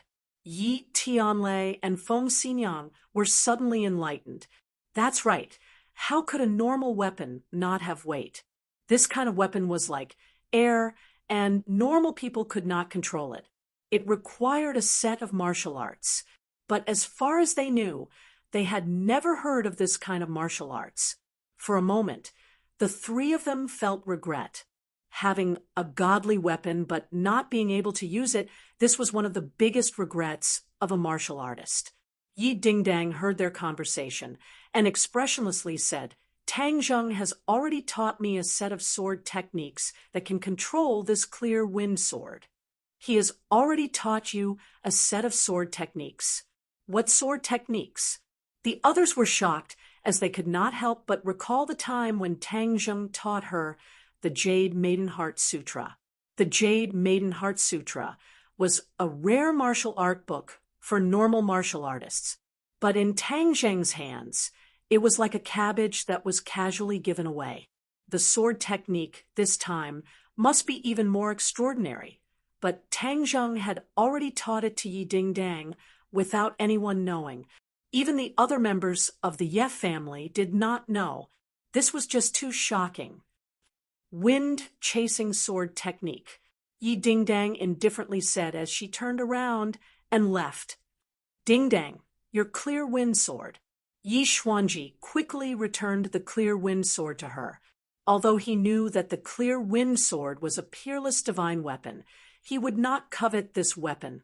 Yi Ding Dang then took it and rushed into the room with large strides. With a bang, the door was shut tight. The others looked at each other, speechless. Yi Meiyu looked at the tightly shut door with red eyes, thinking that Tang Zheng was really blind to actually be so good to Yi Dingdang. Not only did he give her such a precious sword, he even matched it with a corresponding martial arts. Why didn't he have this kind of luck? The heavens were unfair. Tang Zheng opened the door in a daze and saw Princess and sitting on the sofa, watching TV intently. Princess, and was wearing a silk nightgown. It was very light and even a little translucent. Her underwear was faintly discernible, and it was very eye-catching. However, at this moment, it did not attract Tang Zheng's attention at all. Tang Zheng walked past her in a daze, not even looking at her. "Tang Zheng, what's wrong with you?" And no longer called Tang Zheng an immortal, but called him by his name. Tang Zheng ignored her. In fact, deep down in his heart, he still blamed Princess, and, if not for her arrival, he would not have ignited the fuse and caused Yi Dingdang to leave him. However, deep down in his heart, he also understood that he was just twisting words and forcing logic to excuse himself. At the end of the day, the crux of all of this was him. If he did not have so many romantic debts, Yi Dingdang would naturally not have left him. Therefore, he forcefully suppressed the disappointment and anger in his heart and did not lose his temper and looked at him with a strange expression. How could she, who was extremely smart, not see through Tang Zheng's abnormal reaction? There's a problem. Didn't he go to see Yi Dingdang? Could it be that he had a conflict with Yi Dingdang? And guessed, "If there's anything, you can tell me. I can also help you solve your problems." And volunteered and blocked Tang Zheng's way. Tang Zheng casually pushed her away and pressed his hands on her chest. However, the moment he touched her, he pulled away without any improper thoughts. Princess and immediately froze. She watched as Tang Zheng entered the bedroom and closed the door. Her mind was still blank. "He actually touched my chest." She, who had been pampered since she was young, had never been taken advantage of by other men. She had a strange feeling in her heart. However, Westerners were much more open-minded in this aspect than Easterners. She did not really hold Tang Zheng responsible for this matter. She only looked at the closed door with a complicated expression. Her hand couldn't help but rub the place where Tang Zheng had pushed her. Inside the room, Marshall was originally lying on the bed. She thought that Tang Zheng would not come back tonight, so she felt a little disappointed. However, when she saw that Tang Zheng had returned, she jumped up from the bed like a carp, but when she saw Tang Zheng's expression, she was stunned. She had been with Tang Zheng for so long, but she had never seen such an expression on his face. It was as if he had lost his soul. Wu's heart skipped a beat as a strong sense of unease and worry welled up within him. She quickly supported him and asked, "What happened to you?" Tang Zheng shook his head and said, "I'll rest for a while." After he finished speaking, he laid down on the bed, his eyes wide open as he stared at the ceiling. Wu was shocked and quickly touched his forehead. He didn't have a fever, but his dark and lifeless eyes made her feel confused. "Tang Zheng, just what happened?" She snuggled up to the bed and stared at him as she asked. Tang Zheng stared at the ceiling, his eyes gradually turning red. The emotions that he had accumulated all the way finally exploded as he said involuntarily, "Dingdang and I have broken up." Hiss! Wu was so shocked by this news that she sucked in a breath of cold air, her entire body trembling. She was very clear about the inextricable entanglement between Tang Zheng and Yi Dingdang. One had to know that when Wu first met Tang Zheng, Yi Dingdang was by his side and was even being chased by Wu together. Therefore, the two of them shared life and death. This friendship was something that ordinary people would find difficult to achieve. In fact, Wu had to admit that his position in Tang Zheng's eyes was definitely not as high as Yi Dingdang's. However, The two of them had actually broken up. This was no different from a bolt from the blue. Why? Why is she so stupid? Wu asked in disbelief.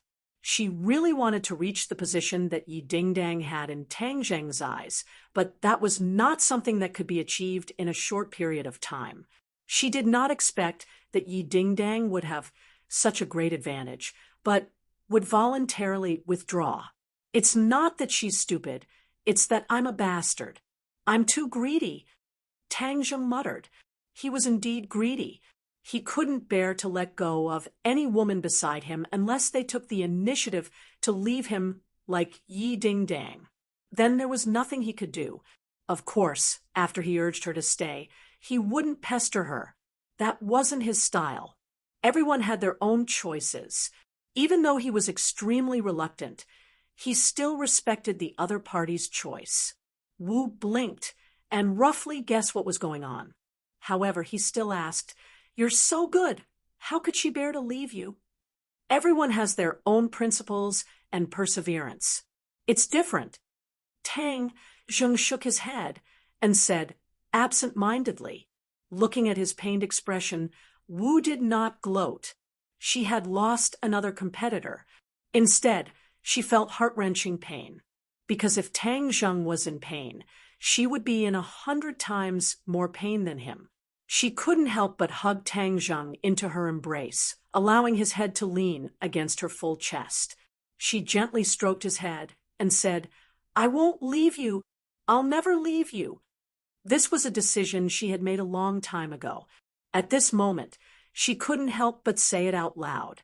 It was extremely natural, and there wasn't the slightest bit of inconsistency. Tang Zheng's heart moved. He raised his head, looked at her beautiful face, and asked, "Really?" Wu nodded heavily without hesitation. "Absolutely." Tang Zheng squeezed out a smile, closed his eyes, and fell asleep. During this period of time, he was simply too tired. His nerves were highly concentrated, and his body and mind were exhausted. After experiencing the unforeseen event with Yi Dingdang, his body and mind were even more exhausted. He couldn't help but fall asleep in Wu's embrace. Wu's embrace was very warm and soft, giving him an unprecedented sense of peace. Wu was slightly startled. Looking at him sleeping soundly like a mischievous boy, the corner of his mouth couldn't help but reveal a smile. He hugged him even tighter, pressed his face against his face, and smelled the scent of his body. His heart was exceptionally satisfied. Early in the morning, the first ray of sunlight shone in through the window. Tang Zheng opened his eyes in a daze. Why is it so soft? He rolled his eyes and discovered that he was actually lying in Wu's embrace. His head was resting on her chest, and that beautiful hemisphere had been pressed to the point of being deformed. He suddenly realized what had happened last night. He had actually fallen asleep just like that. She had hugged him all night. He slightly got up, wanting to crawl out of her embrace, but heard a groan. Wu Yi woke up, and when she saw Tang Zheng on her chest, her face immediately flushed red. She looked flustered and stammered, "You're awake?" Tang Zheng squeezed out a smile and said, "Yes, I'm awake." After saying that, he quickly got up from her body. "Thank you for last night. You should have woken me up. You must be exhausted after sitting like this for an entire night." "I'm fine. Seeing how tired you are, I can't bear to wake you up." Wu Ho did not finish her sentence. In fact, she also enjoyed the feeling of Tang Zheng lying in her embrace. If the two of them could lie together like this for the rest of their lives, it would be a great blessing. "Last night, Wu said hesitantly. Tang Zheng waved his hand and said, "Everything is in the past. A new day, a new beginning." Obviously, after a night of adjustment, Tang Zheng's emotions had recovered by 70 to 80%. As a man, he would not be so wishy-washy as to immerse himself in pain. That was not his style. No one who was decisive enough to kill would do that. I'm going to class today. You can arrange your own time. Wu nodded in agreement, opening the door and walking out, Princess, and immediately stared at the two of them with a thought-provoking gaze. Last night, the two of them had actually slept in the same room. She did not need to waste her brain cells to guess what had happened. In fact, in the middle of the night, she really wanted to listen to the corner of the wall. However, she had renovated the room and the soundproofing effect was too good. She could not hear anything. Looking at Wu's exhausted appearance, Princess, and understood tacitly, she thought that the two of them must have tossed and turned for the entire night. Her eyes subconsciously looked towards Tang Zheng's lower body. Chapter 719. Princess and did not have the chance to gossip about what Tang Zheng and Marshall did last night, because Tang Zheng directly left after washing up. Princess and immediately chased after him, but found that he had already disappeared. She could only fiercely stomp her feet to vent the dissatisfaction in her heart. Early in the morning, Tang Zheng returned to room 502. His roommates were still sleeping soundly. When they saw Tang Zheng, they all jumped out of bed, as if they had seen a ghost. They circled around him a few times and said, "Old 3, this time you disappeared for so long. Are you all right?"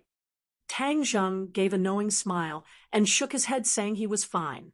TSK, Old 3, this time you played too big. Yi Ding Dang is very angry with you. You have to think of a way to calm her down.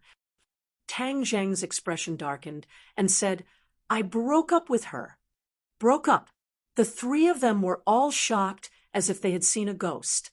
They looked at him in disbelief and said, "Old 3, you can't be serious, right?" "It's true," Tang Zheng said solemnly. The three of them looked at each other in dismay. They had always thought that Tang Zheng and Yi Dingdang would walk together in the end.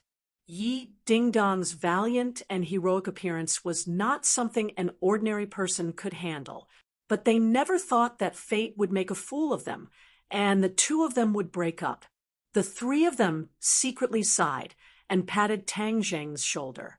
They said with a heavy tone, "Old 3, a real man does not have to worry about not having a wife. Even if you give up this big tree, there is still a forest."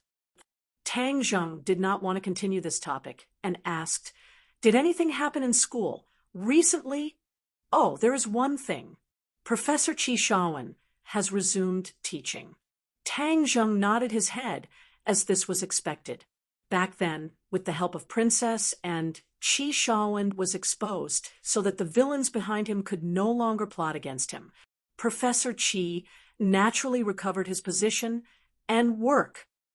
The other things are not big, but the island nation next door has an earth-shattering event. You know, Tang Zheng nodded calmly. Serves him right. I wonder which ferocious person is so powerful. If I see him, I'll really have to bow 3 times to him. Tang Zheng smiled bitterly. There's no need for that.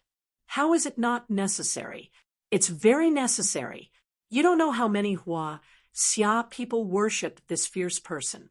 However, this person's identity is too secretive. Normal people can't find out anything about this person. The three of them said regretfully. Tang Zheng shook his head and smiled bitterly. He didn't expect that his impulsive actions would win him so many fans, even though the country was in a passive position. That person might have just done it casually. He didn't think too much about it at that time. Tang Zheng said casually, "Third brother, this is something you don't know. This kind of brave warrior naturally plans before taking action. How could he not think of so many things? It's just that the various governments are definitely investigating this person's identity. If it's exposed, it will definitely be dangerous. What's there to be afraid of if there's danger? That hero is so powerful. Who in this world can hurt him? Yes, he's #1 in the world, invincible in the world." The three of them were impassioned, cheering for this idol they had never met. Looking at this scene, Tang Zheng laughed strangely. In the end, his laughter grew louder and louder. The three of them looked at Tang Zheng strangely and said, "Third brother, although we said that Hero is the best in the world, you're not bad either. We definitely don't mean to belittle you." "Yes, absolutely not. You're our good brother. You're different from that Hero." The others echoed. Tang Zheng clutched his stomach and laughed until he couldn't straighten his back. He looked at the three of them strangely and asked, "Do you really want to see that person?" "Of course. I want to see him even in my dreams." The three of them nodded like they were pounding garlic. Suddenly, Zhou Yan had an idea. "Third brother, we know that you know a lot of strange people. Could it be that you know this Hero?" In an instant, the other two also looked at Tang Zheng with eyes full of anticipation. Tang Zheng pretended to smile mysteriously and said, "Is this person really that important to you?" "Of course, my idol. I didn't chase after stars before, but ever since I saw his feats, he's my idol." Sinosaurus patted his hard chest and said solemnly, "All right, then I'll reveal the mystery. Your idol is far away in the horizon, but right in front of you." Tang Zheng raised his hands and said to himself, "Is my idol here? Where is he?" The three of them looked at each other in dismay and swept their eyes around, trying to find traces of their idol. Tang Zheng didn't know whether to laugh or cry. He pointed to himself and said, "Isn't the one standing in front of you me? It's you." The three of them didn't understand for a moment, but as soon as they finished speaking, the three of them opened their eyes wide and stared straight at Tang Zheng. As if they had just woken up from a dream, they said, "Third brother, you're saying that our idol is you? You're that fierce person?" Tang Zheng smiled and nodded his head in acknowledgement. This was not something he did on a whim. A long time ago, he had the thought of helping his roommates become cultivators. However, at that time, the cultivators were weak and were being chased by the martial sect. If he let them become cultivators, it would be like pushing them into a fire pit. Of course, Tang Zheng couldn't do such a thing to his friend, so this plan was put on hold. He specially refined a type of elixir, the energy cultivation pill, and let his roommates eat it as snacks. Unknowingly, the three roommates' bodies had undergone earth-shattering changes, but they were completely unaware of it. The energy cultivation pill could cleanse one's marrow and improve one's physique, making the body more suitable for cultivation. The three of them were completely unaware that they had received such a huge benefit. They just kept glaring at Tang Zheng. Tang Zheng smiled at the three of them. Finally, the three of them confirmed that Tang Zheng was not joking. Moreover, Tang Zheng rarely joked. His idol was actually his roommate, Lao San. "Damn, Lao San, you disappeared for no reason this time because you went to the island nation."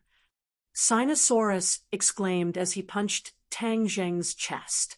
The other two woke up from their stupor and said, "Lao San, you're awesome.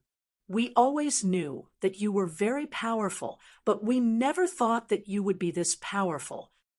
"Idol. So Lao San is an idol. Come, everyone must hug one together. I dream of hugging an idol." The four of them hugged each other. Tang Zheng didn't know whether to laugh or cry as he looked at the three of them. After a while, he retracted his smile and said seriously, "Boss, Lao Si, I want to tell you a secret. Are you willing to keep it a secret?" Wang Shiji and Zhou Yan looked at each other and nodded. "Of course, we're not big mouths." Sinosaurus's expression changed slightly. He glanced at Tang Zheng and guessed his thoughts. Sinosaurus had already become a cultivator by chance. Now, if the other two brothers could also become cultivators, then the four of them would roam the world together in the future. How exciting would that be? Just thinking about it made him so excited that he couldn't sleep. This is a very big secret. I didn't tell you before because I was afraid that you would be in danger, but now that things are different, the situation has changed drastically, telling you might not be a bad thing. Moreover, all the decisions are in your hands. I will respect your choice. Tang Zheng said seriously. Seeing Tang Zheng being so serious, Zhou Wang and Wang Shiji's expressions gradually became serious as they listened attentively to Tang Zheng's explanation. There are 3 types of people in this world. One is an ordinary person, and the other is a martial artist. You are relatively familiar with these 2 types of people, but there is a 3rd type of person that you have never heard of. What is the 3rd type of person? The 2 of them asked curiously at the same time. Cultivator, Tang Zheng said resolutely.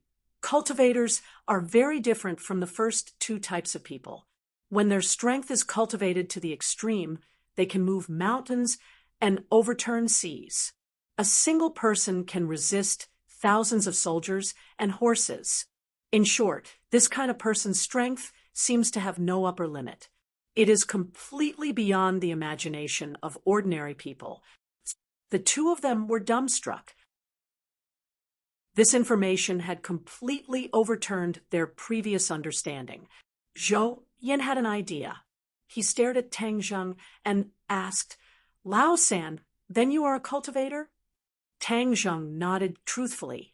Not only am I a cultivator, Lao Er has also been a cultivator for a long time. Lao Er.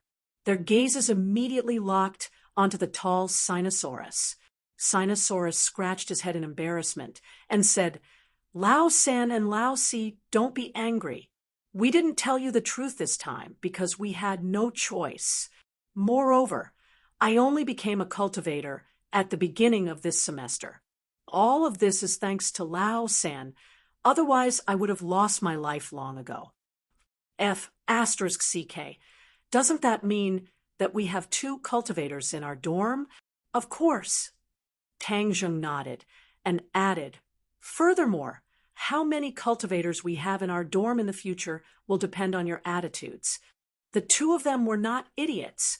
They immediately realized the crux of the matter and quickly asked, You mean that the 2 of us can also become cultivators like you and have the ability to move mountains and fill seas?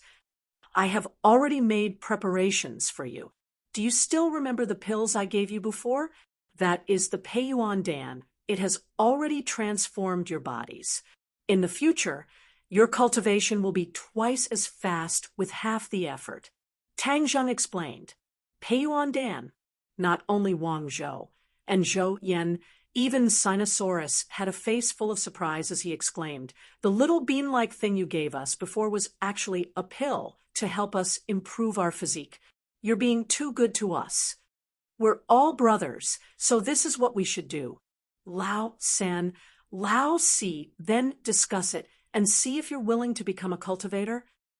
Zhou Yan asked, Are you saying that we can gallop around the world like you in the future? Of course. But why did you tell us before? What exactly happened to the situation? It's hard to explain in a few words, but one thing is certain, the world of the past will never return. Cultivators will quickly rise in this world and have a place for themselves. Tang Zheng said resolutely. Although he was not willing to bring back the cultivators of the sky beyond heaven, it did not mean that he did not welcome other cultivators. If the other party was a native cultivator of this world, then he would definitely welcome them with open arms. Chapter 7:20. In the face of such a good thing, Zhou Yan and Wang Shiji agreed without any hesitation. Every man yearned to become stronger from the bottom of his heart and had a dream of becoming a hero. Now that the opportunity was right in front of him, wouldn't he be a fool if he didn't seize it immediately? Tang Zheng immediately taught them the basic knowledge of cultivation, and also taught them the god-killing method that he had taken out from the Langya Pavilion. After that, the 4 of them went to class. After experiencing the continuous battles of the island nation and returning to the peaceful life of a university, Tang Zheng's heart couldn't help but calm down. Furthermore, he had delayed too many classes, so he had to make up for it as soon as possible. Although going to school was only a kind of experience for him, he still took it very seriously. The other students were already used to Tang Zheng's elusive appearance. This archaeology department, or even Yenqing University's anomaly, was far from what others could compare to. During this period of time, he was prepared to stay in school for a while. Moreover, with Princess and at home, he would definitely be harassed when he went back. In addition, he had originally planned to meet Lu Qingmei, but she seemed to have transformed into a workaholic and was still on a business trip. As for the company, with Mu Hongyan overseeing it, he did not need to ask about it. Proportion as a result, he became the most idle person. Of course, this was only on the surface. He still had a lot of things to do. This island nation experience had given him a lot of inspiration and benefited him a lot. Every battle that he had experienced was worth reflecting on. This was very beneficial to his cultivation. In addition, he had already cultivated to the 9th level of Anidia and was only a step away from the Oris core stage. This was a very critical moment. He had to cultivate well and condense a golden core. This was an extremely important period for a cultivator. If he failed to condense a golden core, then he would be rejected from entering the golden core stage. He would no longer have the opportunity to improve his cultivation, which would undoubtedly be a fatal blow. Furthermore, the higher the quality of the condensed Oris core, the faster his future cultivation would be. After class, the few of them ate dinner together. Just as they were about to return to the dormitory, they were stopped by Yi Dingdong's roommates. The 3 women were like 3 tigresses who came to denounce them. They already knew that the 2 of them had broken up. Of course, they believed that Tang Zheng had abandoned her and hurt Yi Dingdang. Fortunately, his roommate came to his rescue, and Tang Zheng was finally able to escape from the women's battle of words. Of course, he did not blame the 3 of them. They stood up for Dingdang, and this kind of friendship was rare and precious. It made him feel gratified for Dingdang. He walked around the campus aimlessly, looking at the lush trees and the various teaching buildings hidden under the big trees. He realized that he had not seriously strolled around the campus, and the school was so unfamiliar to him. Thus, he strolled around the campus alone, like a lonely traveler, blending into the beautiful scenery of the campus. Unknowingly, he arrived in front of an office building. He suddenly remembered that Professor Qi Shaowen's office was inside, so he walked in. When he opened the door, he found that the room was full of documents. Professor Qi was buried in all kinds of documents, and his thin body was almost buried by the documents. He flipped through all kinds of documents as if there was no one around. His expression was sometimes excited, sometimes depressed, like a madman. Tang Zheng was shocked. Didn't Professor Qi already return to work? How did he become like this? He looked even more down and out than before. Professor Qi, Tang Zheng called out softly. Professor Qi did not raise his head and said, "You're a delivery man, right?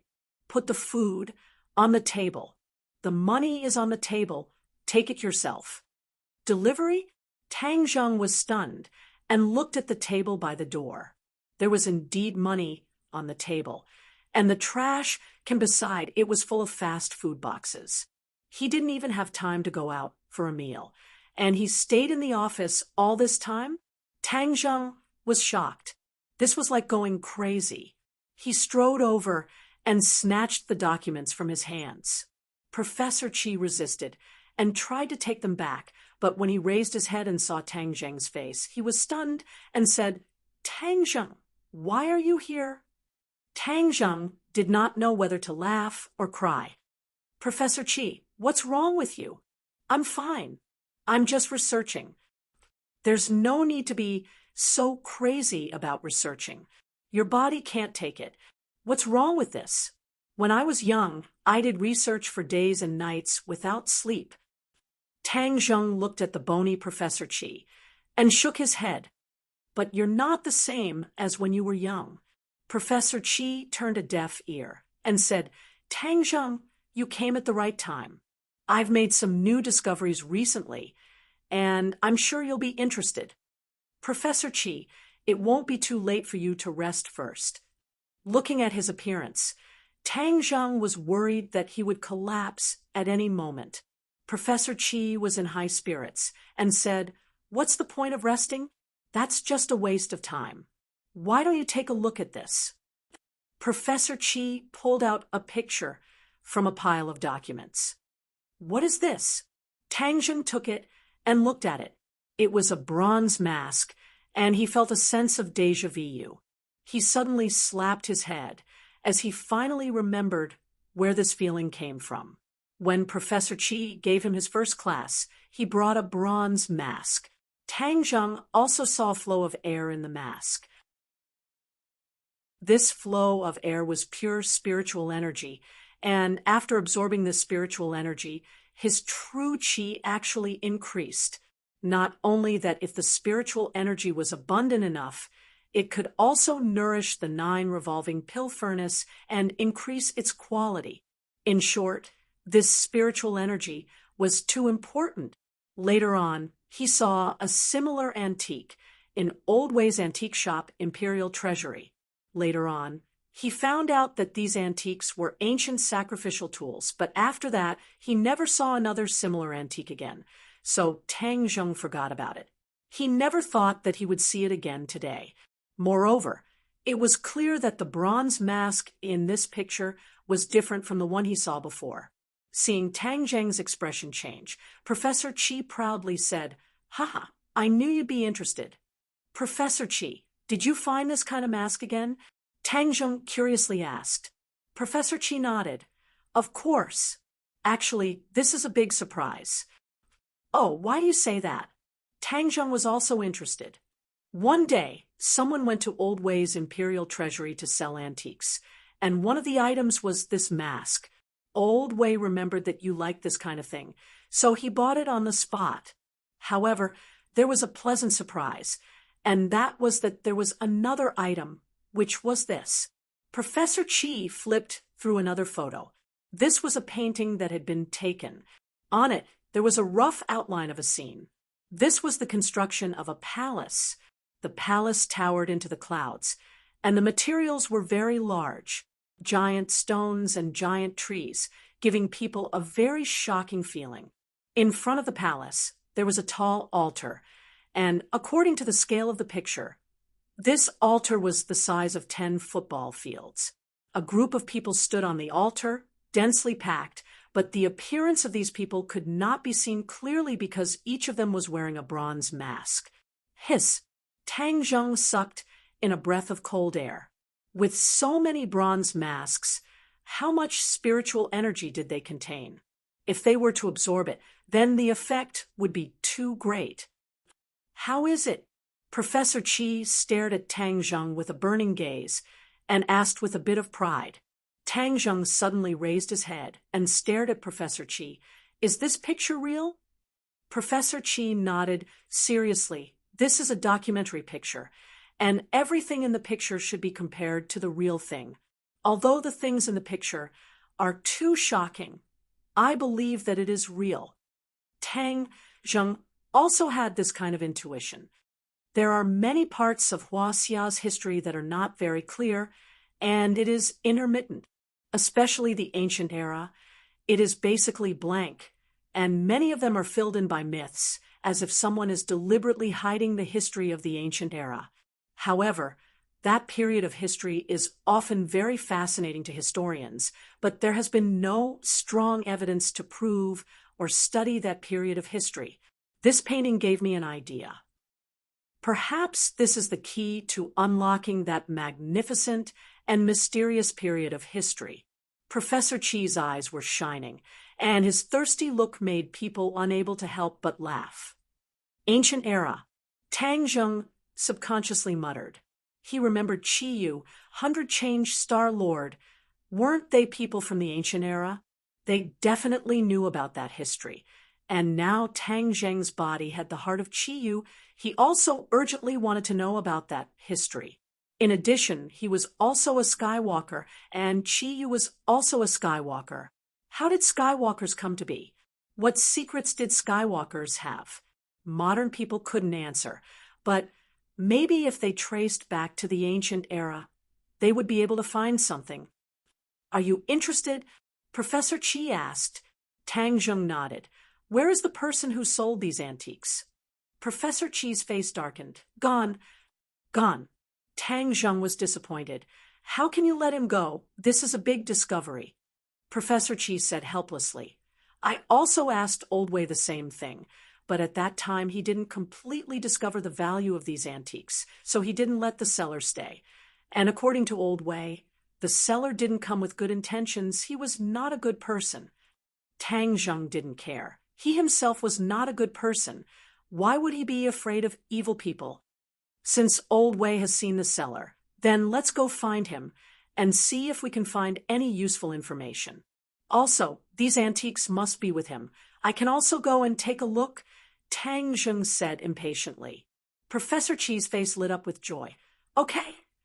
The two of them immediately took the photos and rushed out, heading straight to Old Wei's Imperial Treasure House. At dusk, the two of them finally arrived at their destination. They saw Old Wei sitting at the door with his legs crossed and a cup of tea in his hand, looking at the people coming and going. There were still a few customers in the shop, but with the waiter taking care of them, he didn't need to worry about them. When he saw the two of them, Old Wei put down the cup of tea and quickly walked over. He couldn't help but look at Tang Zheng with joy. Young Master Tang, what a rare guest. Old Wei, you are wrong. We have been friends for more than 10 years. You are not as friendly to me as you are to Tang Zheng, Professor Qi joked. Chapter 7:21. After the host and guests sat down, Tang Zheng impatiently took out the photo and asked, Old Wei, is this still with you? Old Wei immediately beamed with joy and said, Of course it is. When young Master Tang was interested in this kind of thing, I took note of it. This time there was a seller selling it, so I directly bought it. Saying this, he directly took out a bronze mask from a wooden box. Tang Zheng took the mask and was overjoyed. This was indeed the thing he was looking for. On top of the mask, there was a flow of spiritual energy. When his hand touched the mask, the spiritual energy quickly merged into his body and turned into true qi. Seeing Tang Zheng's pleasantly surprised expression, Old Wei's heart finally fell to the ground. Those in the antique business made friends with people from all walks of life. Of course, there was no lack of trouble. If he could have a strong helper like Tang Zheng, then there would be less trouble in the future. That was why Old Wei spent so much effort to befriend Tang Zheng. Tang Zheng, what do you think? Professor Qi curiously asked.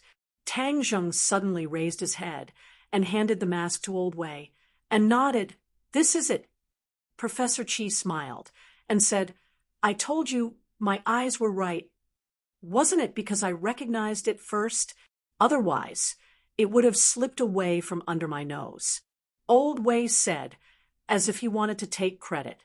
Professor Qi said, You've got good taste this time, all right? We came here for more important things. Old Wei smiled mysteriously and blinked. I already guessed that you would come looking for me. Oh, Professor Qi raised his eyebrows. You can even predict?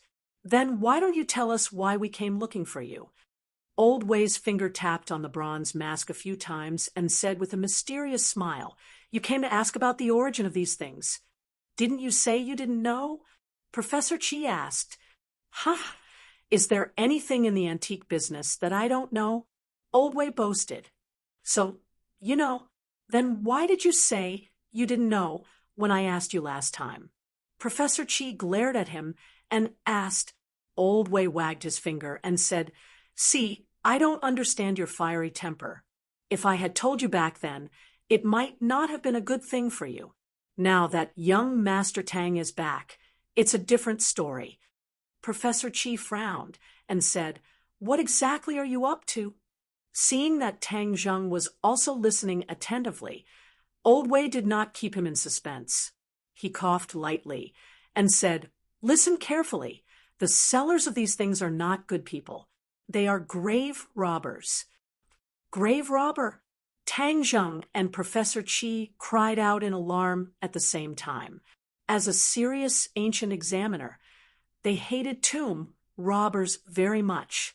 For the sake of benefits, these people wantonly destroyed ancient tombs and cultural relics. Many of the ancient tombs that they stole were in a mess, and many of the precious cultural relics were destroyed. This was the most pitiful thing for the ancient examiner. Moreover, grave robbers often sold cultural relics overseas for profit. This kind of behavior was outrageous. Immediately, Professor Chi flew into a rage and said, "Then why don't you call the police and arrest these people?" Old Wei shook his head and smiled bitterly. "Old Chi, I'm an antique shop. Unlike you, an archaeology professor, it's possible for us to deal with these people in our line of work. If I call the police, how can I survive in this line of work in the future? Every line of work has its own rules. People in the martial arts world have no choice." Professor Chi was startled when he heard this. He also knew that his words were too businesslike. As an authority in the archaeology world, he understood the twists and turns in it. He knew that Old Wei's words were not false. Moreover, these grave robbers are all bloodthirsty. If they know that I'm the one who called the police, I'm afraid that my old life will be in their hands in the end. Old Wei added. Professor Chi's face turned red and said, "Old Wei, I didn't think it through. Please don't take it to heart." As an old friend for decades, he naturally did not want Old Wei to put himself in danger. "Do you think I don't know you well?" Old Wei waved his hand indifferently. His gaze turned and fell on Tang Zheng. "Young Master Tang is different. I'll tell young Master Tang about these grave robbers. He will definitely have a way to deal with them." Tang Zheng smiled faintly and nodded. "Old Wei is very thoughtful. It's just a group of grave robbers. Of course, I have a way." Old Wei clapped his hands and smiled. "Good. This group of grave robbers is quite large. I've sent people to follow them for a while. They're active in Beijing, but according to my observations, they're preparing for their next operation. Furthermore, I heard that they're going to rob a large ancient tomb. Then we can't let them leave Beijing. We have to capture them immediately and interrogate them to find out where these things came from." Tang Zheng said impatiently. Professor Chi also nodded. "That's right. We can't let them rob the next ancient tomb." Looking at the two men's impatient and indignant expressions, Old Wei quickly stopped them. "Don't be hasty. Things aren't as simple as you think. If you want to know the origin of these things, don't act rashly. I've already found out that they're going to rob the same ancient tomb as the last one. These things were stolen from that ancient tomb. It's just that they didn't prepare enough last time, so they only took a little bit of the loot. This time, they're going to do something big. That's why they bought a lot of equipment and materials." Tang Zheng and Professor Chi looked at each other. They were overjoyed. This way, they would be able to find the source. As long as they could find that ancient tomb, they might be able to find the answers that they had been looking for. Tang Zheng was very excited. If they could really solve many of the ancient secrets or the secrets of the Skywalkers, then it would be very important to him. It was even more important than increasing his cultivation by a few levels. Professor Chi rubbed his palms together and said, "So you're saying that we have to follow them all the way like the mantis stalking the cicada, unaware of the oriole behind?" Old Wei nodded. "Of course." "Then hurry up and tell us the location. We will follow those damn tomb robbers." "Old Chi, Don't be so anxious. If you act too hastily and alert the enemy, then the gains won't make up for the losses. Old Way hurriedly advised. This group of people won't leave the capital so soon. They're still preparing. When they are about to leave, I will inform young Master Tang, and he will follow them. I want to go too. Professor Chi volunteered. Old Way frowned. Old Chi, you are not a young man anymore. You will definitely not be safe if you follow those tomb robbers. Are you sure your body can do it? It will be bad if you cause trouble for young Master Tang. No, I have to go. Professor Chi insisted. The temptation this time was too big. Professor Chi couldn't resist at all. Looking at his stubborn eyes, Tang Zheng's heart moved. It's okay. I will take care of you when the time comes. Professor Chi had helped him so much, so how could Tang Zheng leave him alone? Even if it was a little more burden, he didn't care. In fact, Tang Zheng had another idea in his mind. Why don't he just directly knock on their door and force them to tell him the location of the ancient tomb? But after thinking about it, these tomb robbers still had accomplices, so he had to cast a long line to catch a big fish and catch them all in one fell swoop. He couldn't let any fish escape the net, otherwise it would be a disaster for the archaeological world. Seeing that Tang Zheng had agreed, Professor Chi was ecstatic. He shook Tang Zheng's hand excitedly. Old Wei helplessly shook his head and could only agree. All right, take out that painting and let Tang Zheng take a look, Professor Chi urged. Old Wei took out another painting. This painting was already somewhat damaged. Tang Zheng glanced at it and found that there was no movement of spiritual energy, but seeing the painting with his own eyes, he still felt deeply shaken. The towering palace, the huge altar, and the mysterious sacrificial ceremony all exuded a mysterious aura. This painting doesn't have any spiritual energy. It seems that not everything in the ancient tomb contains spiritual energy. Tang Zheng came to a conclusion. He wasn't disappointed. Instead, he felt that it was normal. If everything contained spiritual energy, it would be an unimaginable amount. After chatting for a while, he left and went back to wait for Old Wei's news. Since there were still a few days before departure, Tang Zheng decided not to return to the dormitory. He decided to use this time to calm down and cultivate. Where was the best place to cultivate in the capital? Of course, it was the imperial city. Moreover, his dragon god technique had made a breakthrough, and he had gained a lot in the Langya Pavilion. It was a good opportunity to communicate with the five-clawed golden dragon. The imperial city was particularly quiet at night. Without the hustle and bustle of tourists during the day, it was like a sleeping lion. He went to the bottom of the imperial city with ease and saw the five-clawed golden dragon. However, the five-clawed golden dragon complained to him. This was because he didn't bring Xiaobai with him. The five-clawed golden dragon seemed to have established a deep friendship with Xiaobai, although the five-clawed golden dragon still didn't understand Xiaobai's origins. However, the five-clawed golden dragon's attention was attracted by Tang Zheng's cultivation. In just a few days, Tang Zheng had risen several levels. More importantly, his dragon god technique had actually reached the third level. The five-clawed golden dragon's huge eyes widened. Although it had already expected this, it was still shocked by this rocket-like speed. He chattered and excitedly said that he would see the light of day soon. After it calmed down for a while, Tang Zheng talked about what he had seen and heard in the island nation. When he mentioned the Yamata no Orochi, the five-clawed golden dragon's eyes immediately lit up. It exclaimed, "You saw the Yamata no Orochi?"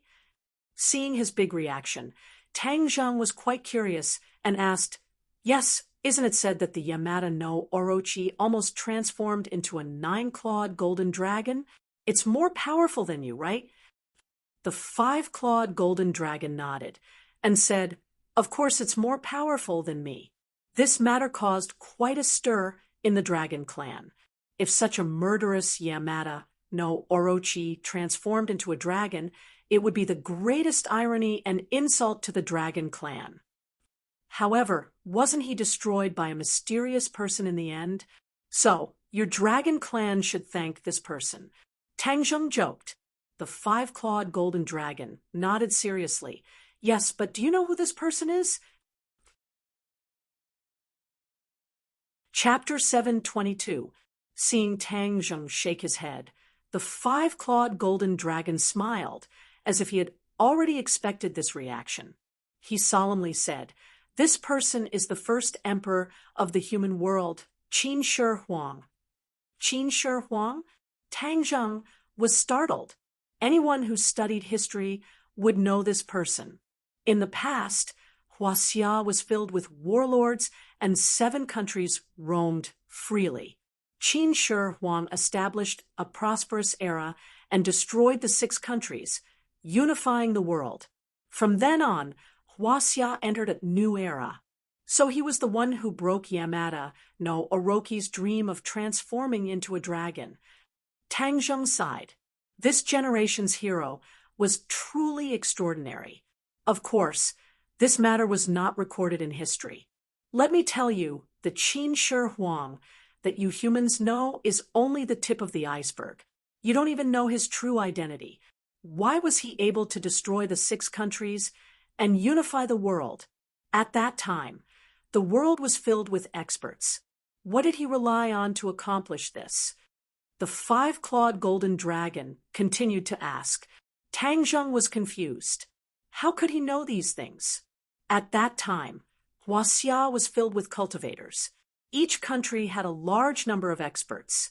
You can imagine how terrifying that battle was and how powerful each country was.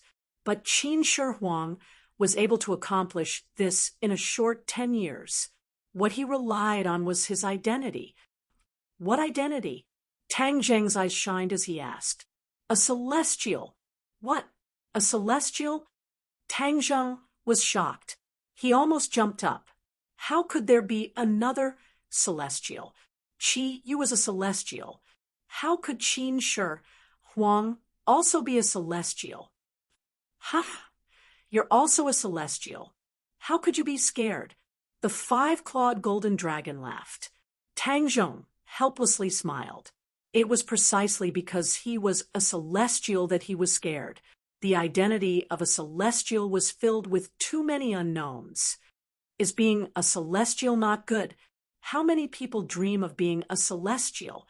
The five-clawed golden dragon disapprovingly said, "You said that Qin Shi Huang's identity as a celestial had something to do with unifying the world. What is the connection?" Tang Zheng changed the topic.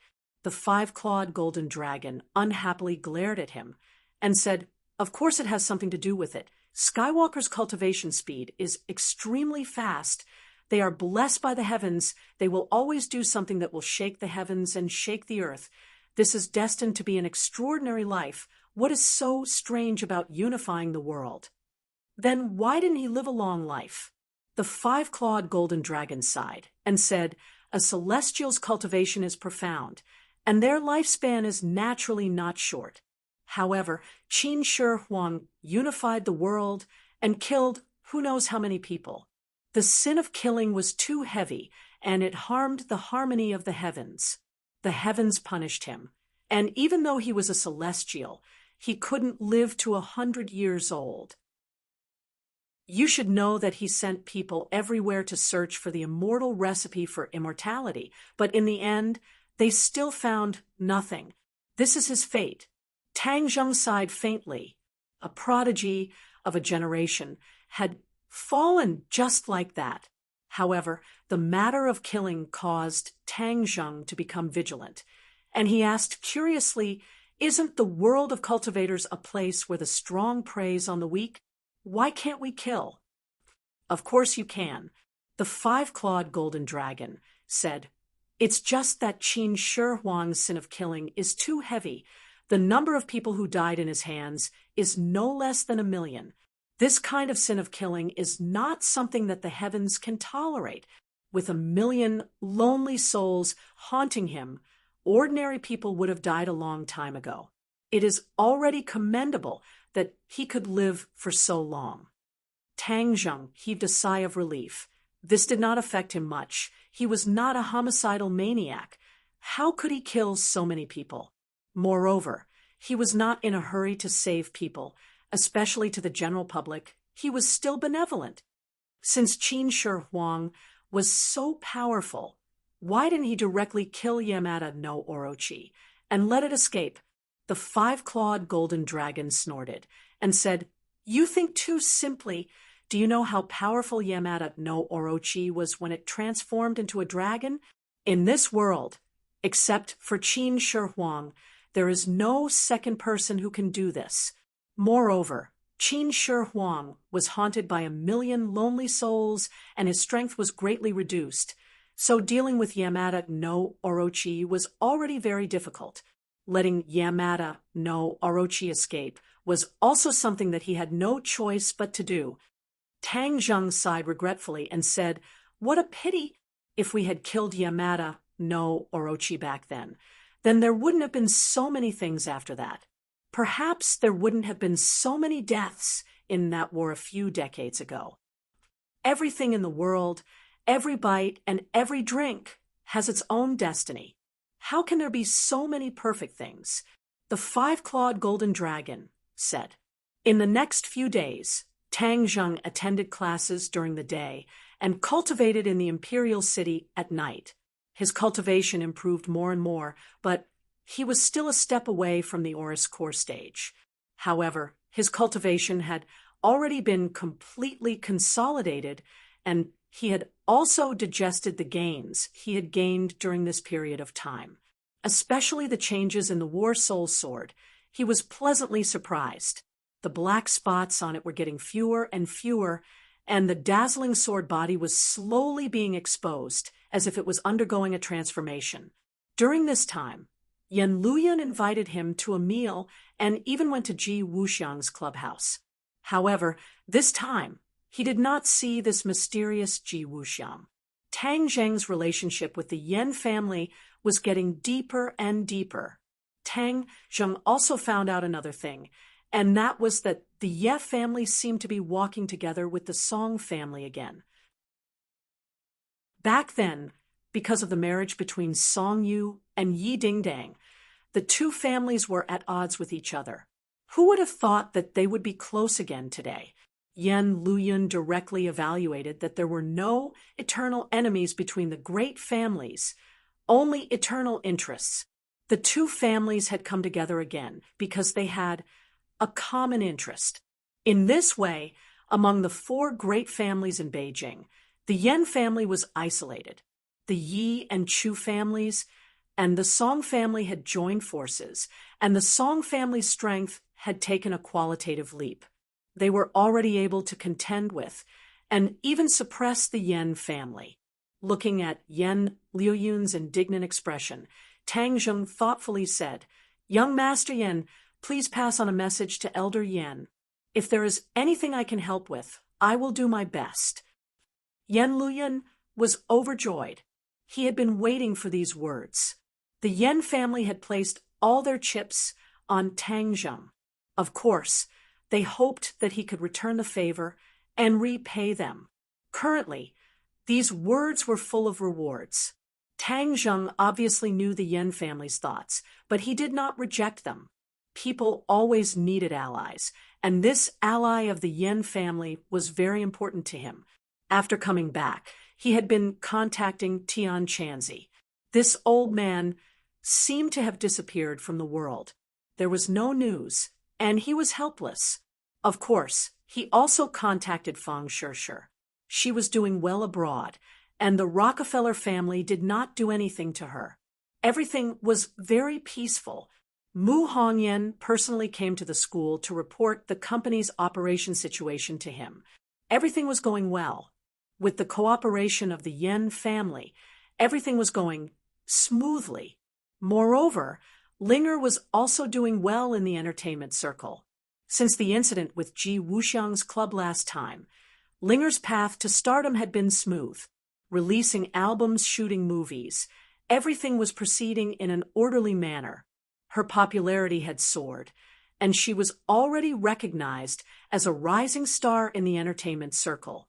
However, there were also things that occasionally caused ripples in Tang Zheng's heart, and that was when he bumped into Yi Dingdang a few times on campus. However, Yi Dingdang completely treated him as air, brushing past him and never looking at him again, causing him to sigh. He had already been repeatedly urged by the five-clawed golden dragon to bring Xiao Bai to the imperial palace. In order to not listen to its nagging, Tang Zheng decided to go home once. Moreover, he specifically chose to go home during the day in order to avoid meeting Princess, and when he opened the door, as expected, he did not see Princess Annie. Marshall and Lil White were both at home, and when they saw him, a hint of pleasant surprise flashed through the depths of Marshall's eyes. Like a little wife who had reunited after a long time, they warmly welcomed him. Xiao Bai jumped onto his shoulder, hugged his head, and kept scratching it, as if complaining that he had not come back to play with it during this period of time. I came back this time to bring Xiao Bai out, Tang Zheng said. When Xiao Bai heard this, he was extremely happy and squeaked nonstop. A hint of disappointment flashed across Wu's eyes. So he didn't come to see him. Tang Zheng immediately saw through her thoughts and hurriedly held her hand and said, "I missed you too. I came back to see you." Wu's eyes immediately surged with intense joy as he looked at him with a burning gaze. Tang Zheng's gaze inadvertently landed on Wu's hand. The huge scar immediately attracted all of his attention. He patted his head. He was truly muddle-headed. How could he forget about this matter? The scars on Wu's hands and chest were like ugly centipedes lying on her fair skin. It was a ghastly sight, and every time he saw it, it was like torture. There was no need to mention it to Wu.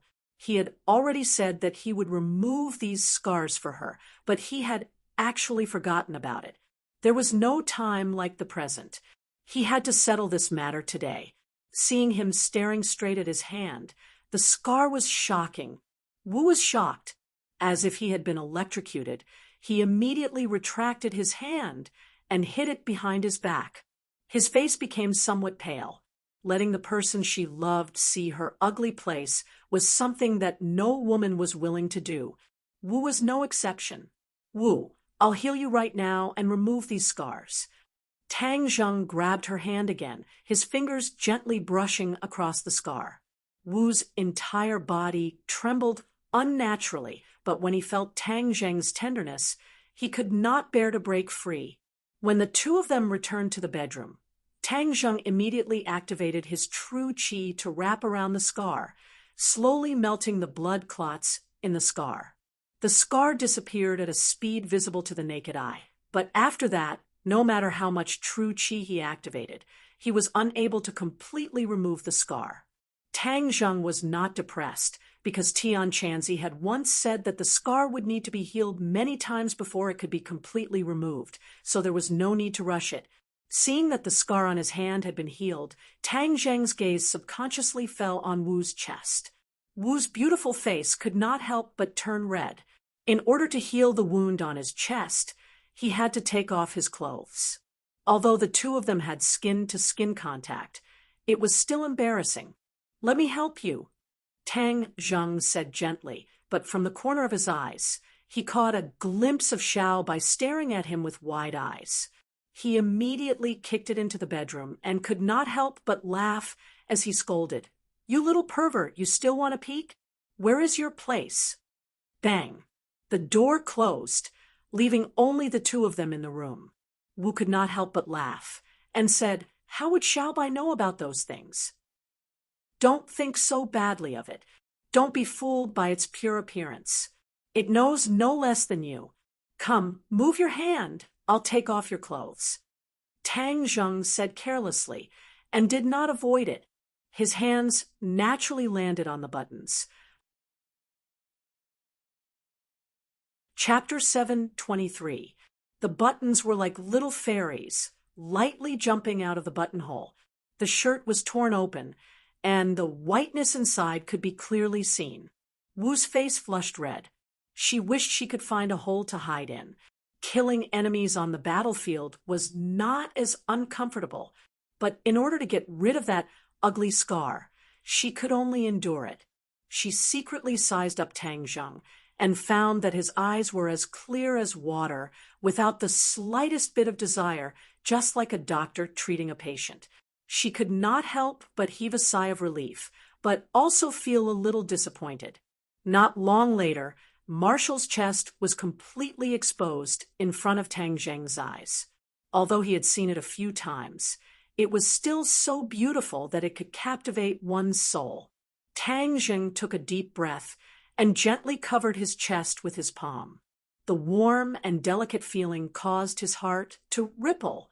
True qi gushed out and wrapped around the wound. The warm feeling made Marshall feel comfortable and even more alluring. Tang Zheng calmed himself down with great difficulty and managed to suppress the impulsive demon in his heart. Only then did he complete the healing process. The scar had already faded.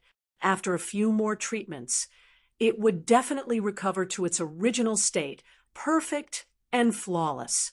Marshall could not help but look down at her chest, her beautiful eyes shining. The effect was immediate, and she could not help but exclaim, "How magical!" Tang Zheng smiled and said, "Of course it's magical. After a few more treatments, it will be completely healed." After saying that, he could not help but swallow his saliva. The temptation was too strong. Seeing his appearance, Marshall's cheeks flushed red. She hurriedly grabbed her clothes to cover her chest and said coquettishly, "You're not allowed to look." This action of wanting to welcome and rejecting was extremely flirtatious. Tang Zheng's originally restless flame immediately jumped up, and he threw her onto the bed and said, "I want to see." "Ah, you—" Marshall was shocked. She covered her chest with both hands, completely losing her usual cold-killing intent. "Quickly get up. It's broad daylight. What if someone sees us?" "Hee, what are you afraid of in broad daylight? Who would look?" Tang Zheng laughed sinisterly. "No way." Wu Yan firmly refused, but before he could finish, his lips were sealed by Tang Zheng's mouth.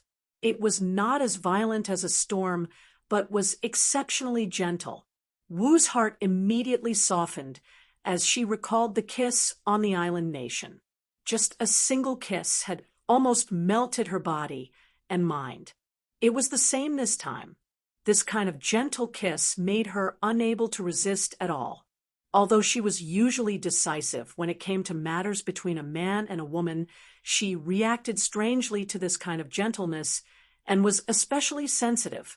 When the conditions were right, success came naturally. There was no storm-like attack. The two of them were like a river flowing into the ocean, merging into each other's bodies, and even their souls. After a long time, the wind stopped and the rain stopped. Tang Zheng hugged the naked Marshall and took a deep breath. After this round of exchange, he had absorbed a lot of pure yin qi. He realized that after his cultivation had greatly increased, the speed at which he absorbed pure yin qi had also become faster. Of course, the pure yang qi in his body had also increased even faster. The harmony of yin and yang had temporarily reached a fragile balance, but it could be broken at any time. "How's your pure yang qi?" Wu Qingqiu laid on Tang Zheng's chest and asked with concern. Tang Zheng rubbed her smooth jade back and said with a smile, "With you here, the pure yang qi will not be able to rebel. It has long been tamed by you." Wu Xian was embarrassed. She fiercely pinched the muscles on his waist and said angrily, "You're really bad." Creak. Suddenly, a clear sound caused the two of them to immediately fall into silence. The two of them had excellent hearing and could easily hear the commotion outside the door. They looked at each other and whispered, Why is there someone here? It must be, and who came back. She's not at school in the middle of the day, so why did she run home? Tang Zheng said unhappily. Marshall was both embarrassed and anxious. She fiercely pinched Tang Zheng and said, "It's all your fault, doing such shameful things in broad daylight. Now that you've been caught, how am I supposed to face her in the future? Anyway, she knows about our relationship. What are you afraid of?" Tang Zheng simply beat her at her own game and distanced himself from and. "No, hurry up and jump out of the window. This height won't be a problem for you." Wu Kai refused and quickly pushed Tang Zheng out of the bed. Tang Zheng didn't know whether to laugh or cry as he stood naked on the bed and complained, "Is there a need for that?" "Yes," Marshall said decisively. Crack. But just as he finished speaking, the door was turned and the door was pushed open. Princess and stood at the door and said, "You're home." Ah, before she could finish her sentence, her voice turned into a scream. Her eyes stared straight at Tang Zheng's body. F***CK. Tang Zheng felt a chill on his back and reacted quickly. He immediately crawled back into bed and shouted, "What are you doing?" Marshall was already stunned. He quickly covered his head with the blanket and began to deceive himself like an ostrich. And scream was finally interrupted, but her eyes still looked as if she had seen a ghost. She stared at the messy bed and exclaimed, "You two in broad daylight, close the door. You're invading my privacy, do you know that?" Tang Zheng roared in annoyance and seemed to have awoken from a dream as she slammed the door shut. She clutched her chest as her heart pounded violently.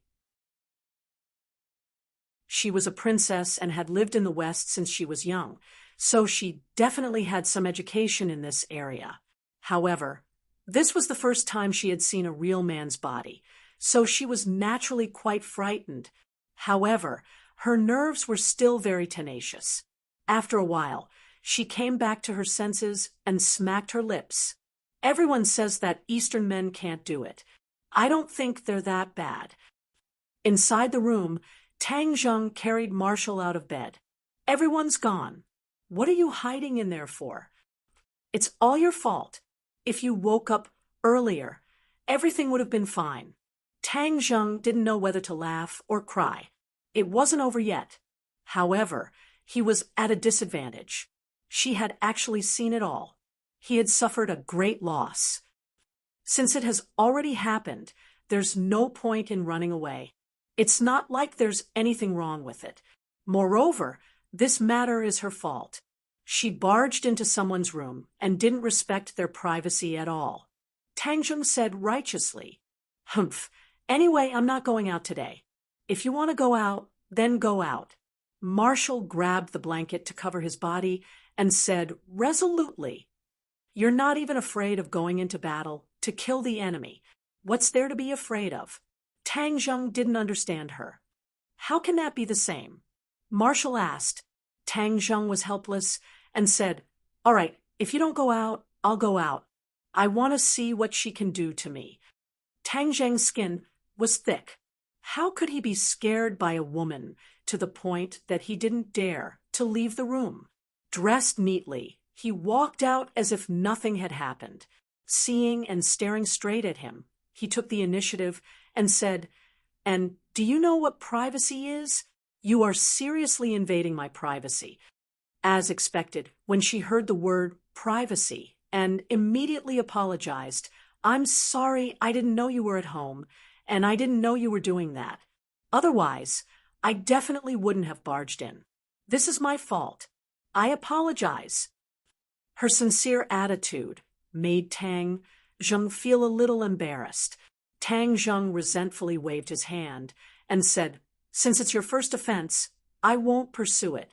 Why don't you go to school in the middle of the day and run home? You're still talking about me. Aren't you at home too? I don't have class today." Princess rolled her eyes and said, "I don't have class either. You promised to bring me around the capital last time, but you still haven't fulfilled your promise." Tang Zheng was shocked. You've already seen the matter between me and Marshall. Why are you still sticking to me to bring you around the capital? When did I promise you? Tang Zheng refused. Last time I told you about Yi Dingdang. Hearing the 3 words Yi Dingdang, Tang Zheng's mood immediately dropped and said, I didn't promise you. That's what you said. After saying that, he returned to his room and bid farewell to Marshall. Marshall also wished that he could leave quickly, otherwise it would be awkward if and saw him.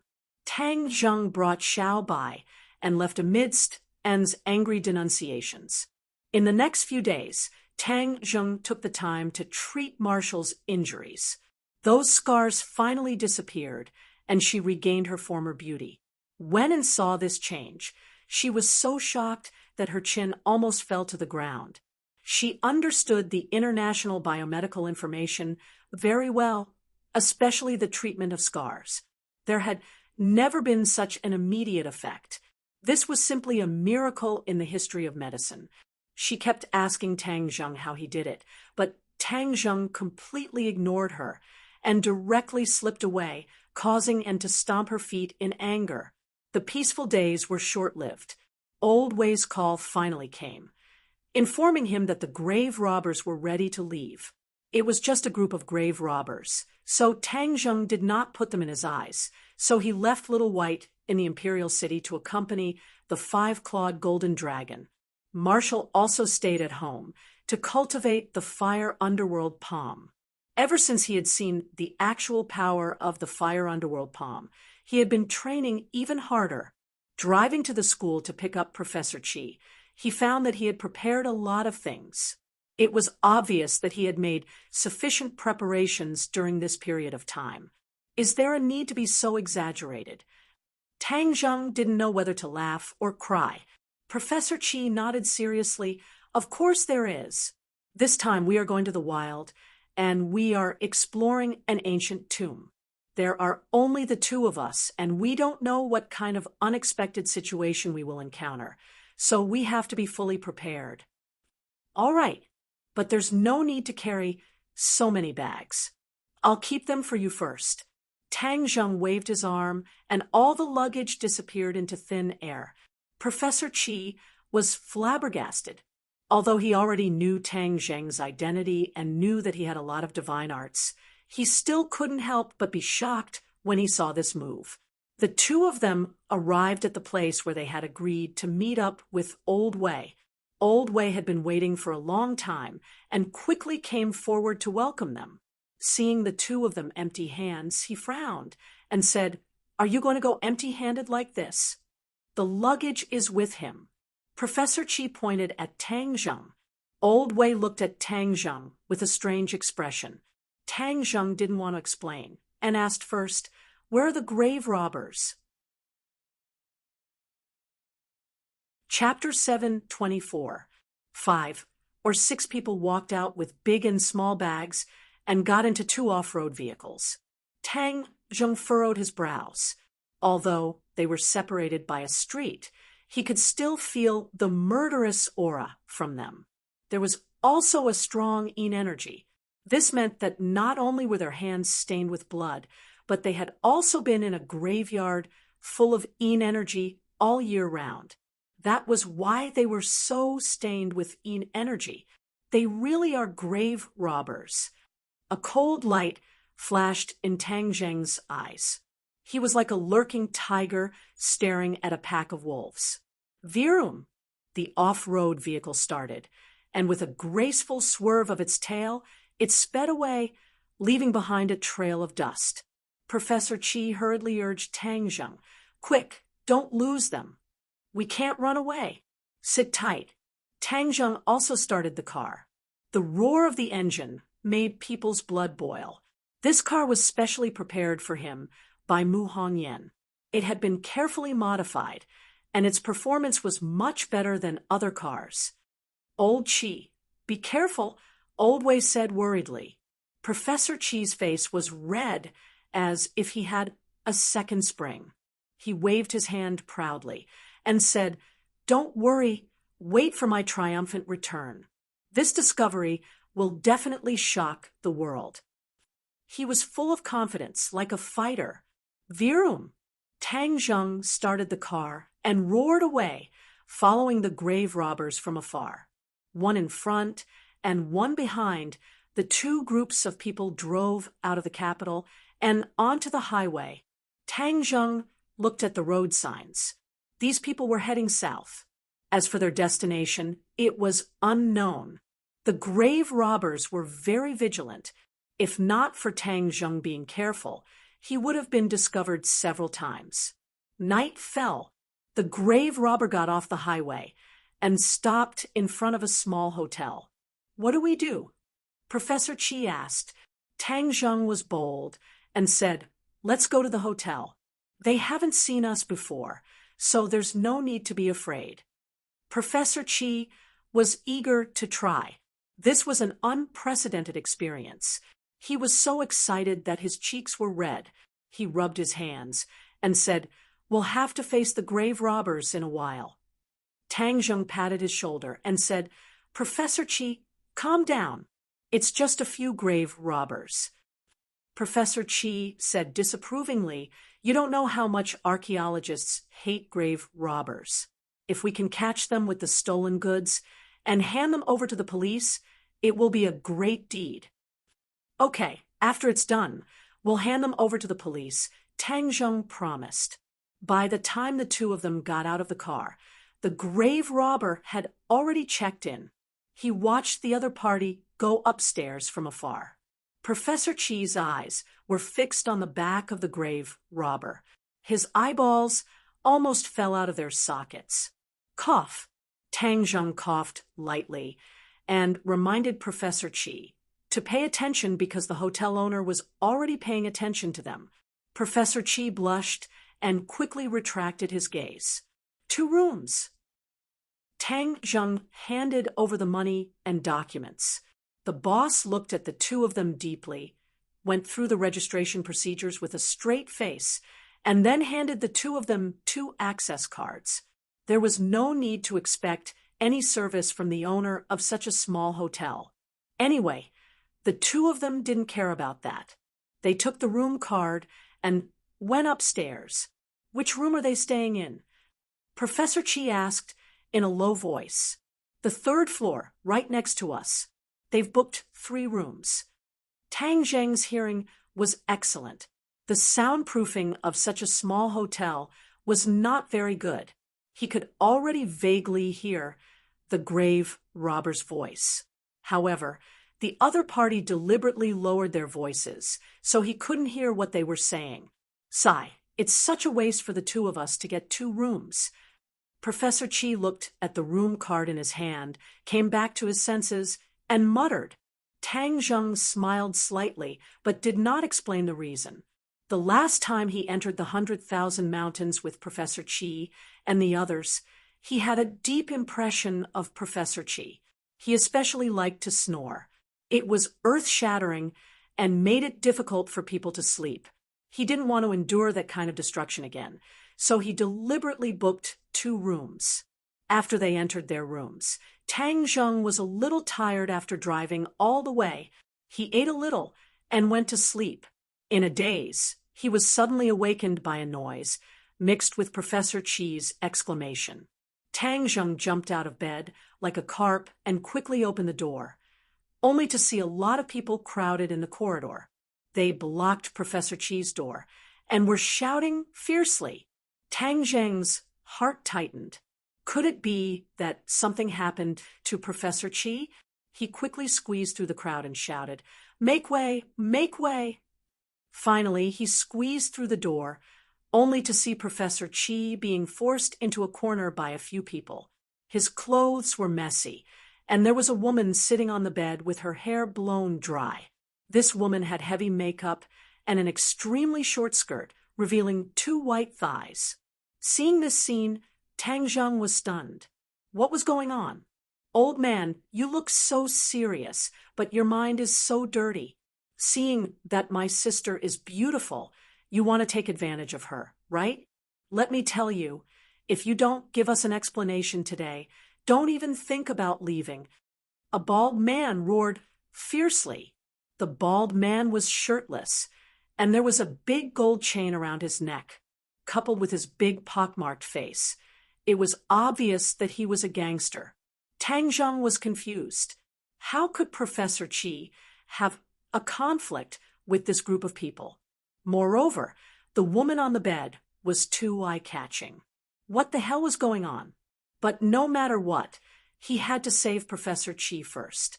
Professor Qi was so angry that his face and ears were red. He glared at them and retorted hoarsely, "You're slandering me.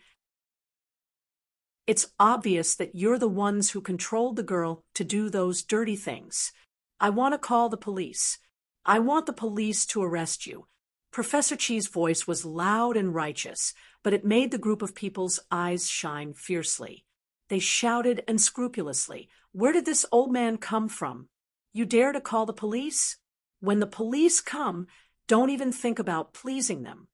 When Tang Zheng heard this, his heart suddenly lit up, and he finally guessed that the woman was actually a young lady who came out to sell herself, and Professor Qi was impossible with Tang Zheng's understanding of him, other than being obsessed with archaeology. This old man would not have much interest in women, let alone at his age. He would not be able to do anything, and his taste would not be that low. This was a trap, an immortal's trap. Although Tang Zheng had never really encountered it, he had made many friends with people from all walks of life. He still knew a little about this kind of dirty trick. Perhaps the two of them had been targeted since they entered the hotel. The boss must have been in cahoots with this group of people. When he saw that the two of them were foreigners, he had evil intentions. He must have thought that the old man was easy to fool and chose to target Professor Qi. Tang Zheng's face sank. This group of people was really King shameless. They actually dared to target Professor Qi. This old man had done research all his life and must have valued his reputation very much.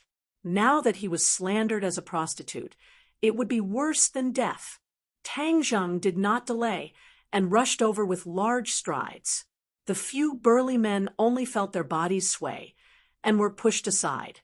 The next second, they saw a young man standing in front of the old man. The bald man stared and disdainfully said, "Oh, you actually have an accomplice. So what? This old man bullied my little sister. If he doesn't give an explanation, no one can step out of this door." Tang Zheng turned a deaf ear and supported Professor Qi. "Professor Qi, what is going on?"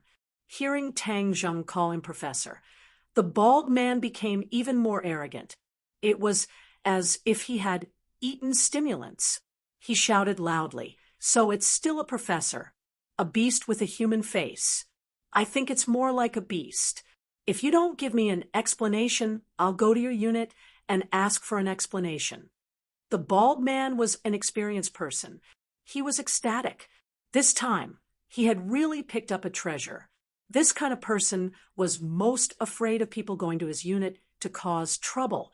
In order to keep the peace, he had to give enough lottery tickets. The bald man's eyes were red. It was as if he could see a sky full of money flying towards him like a fairy scattering flowers. Professor Qi indignantly explained the whole story. It turned out that when he was resting, he suddenly heard someone knocking on the door.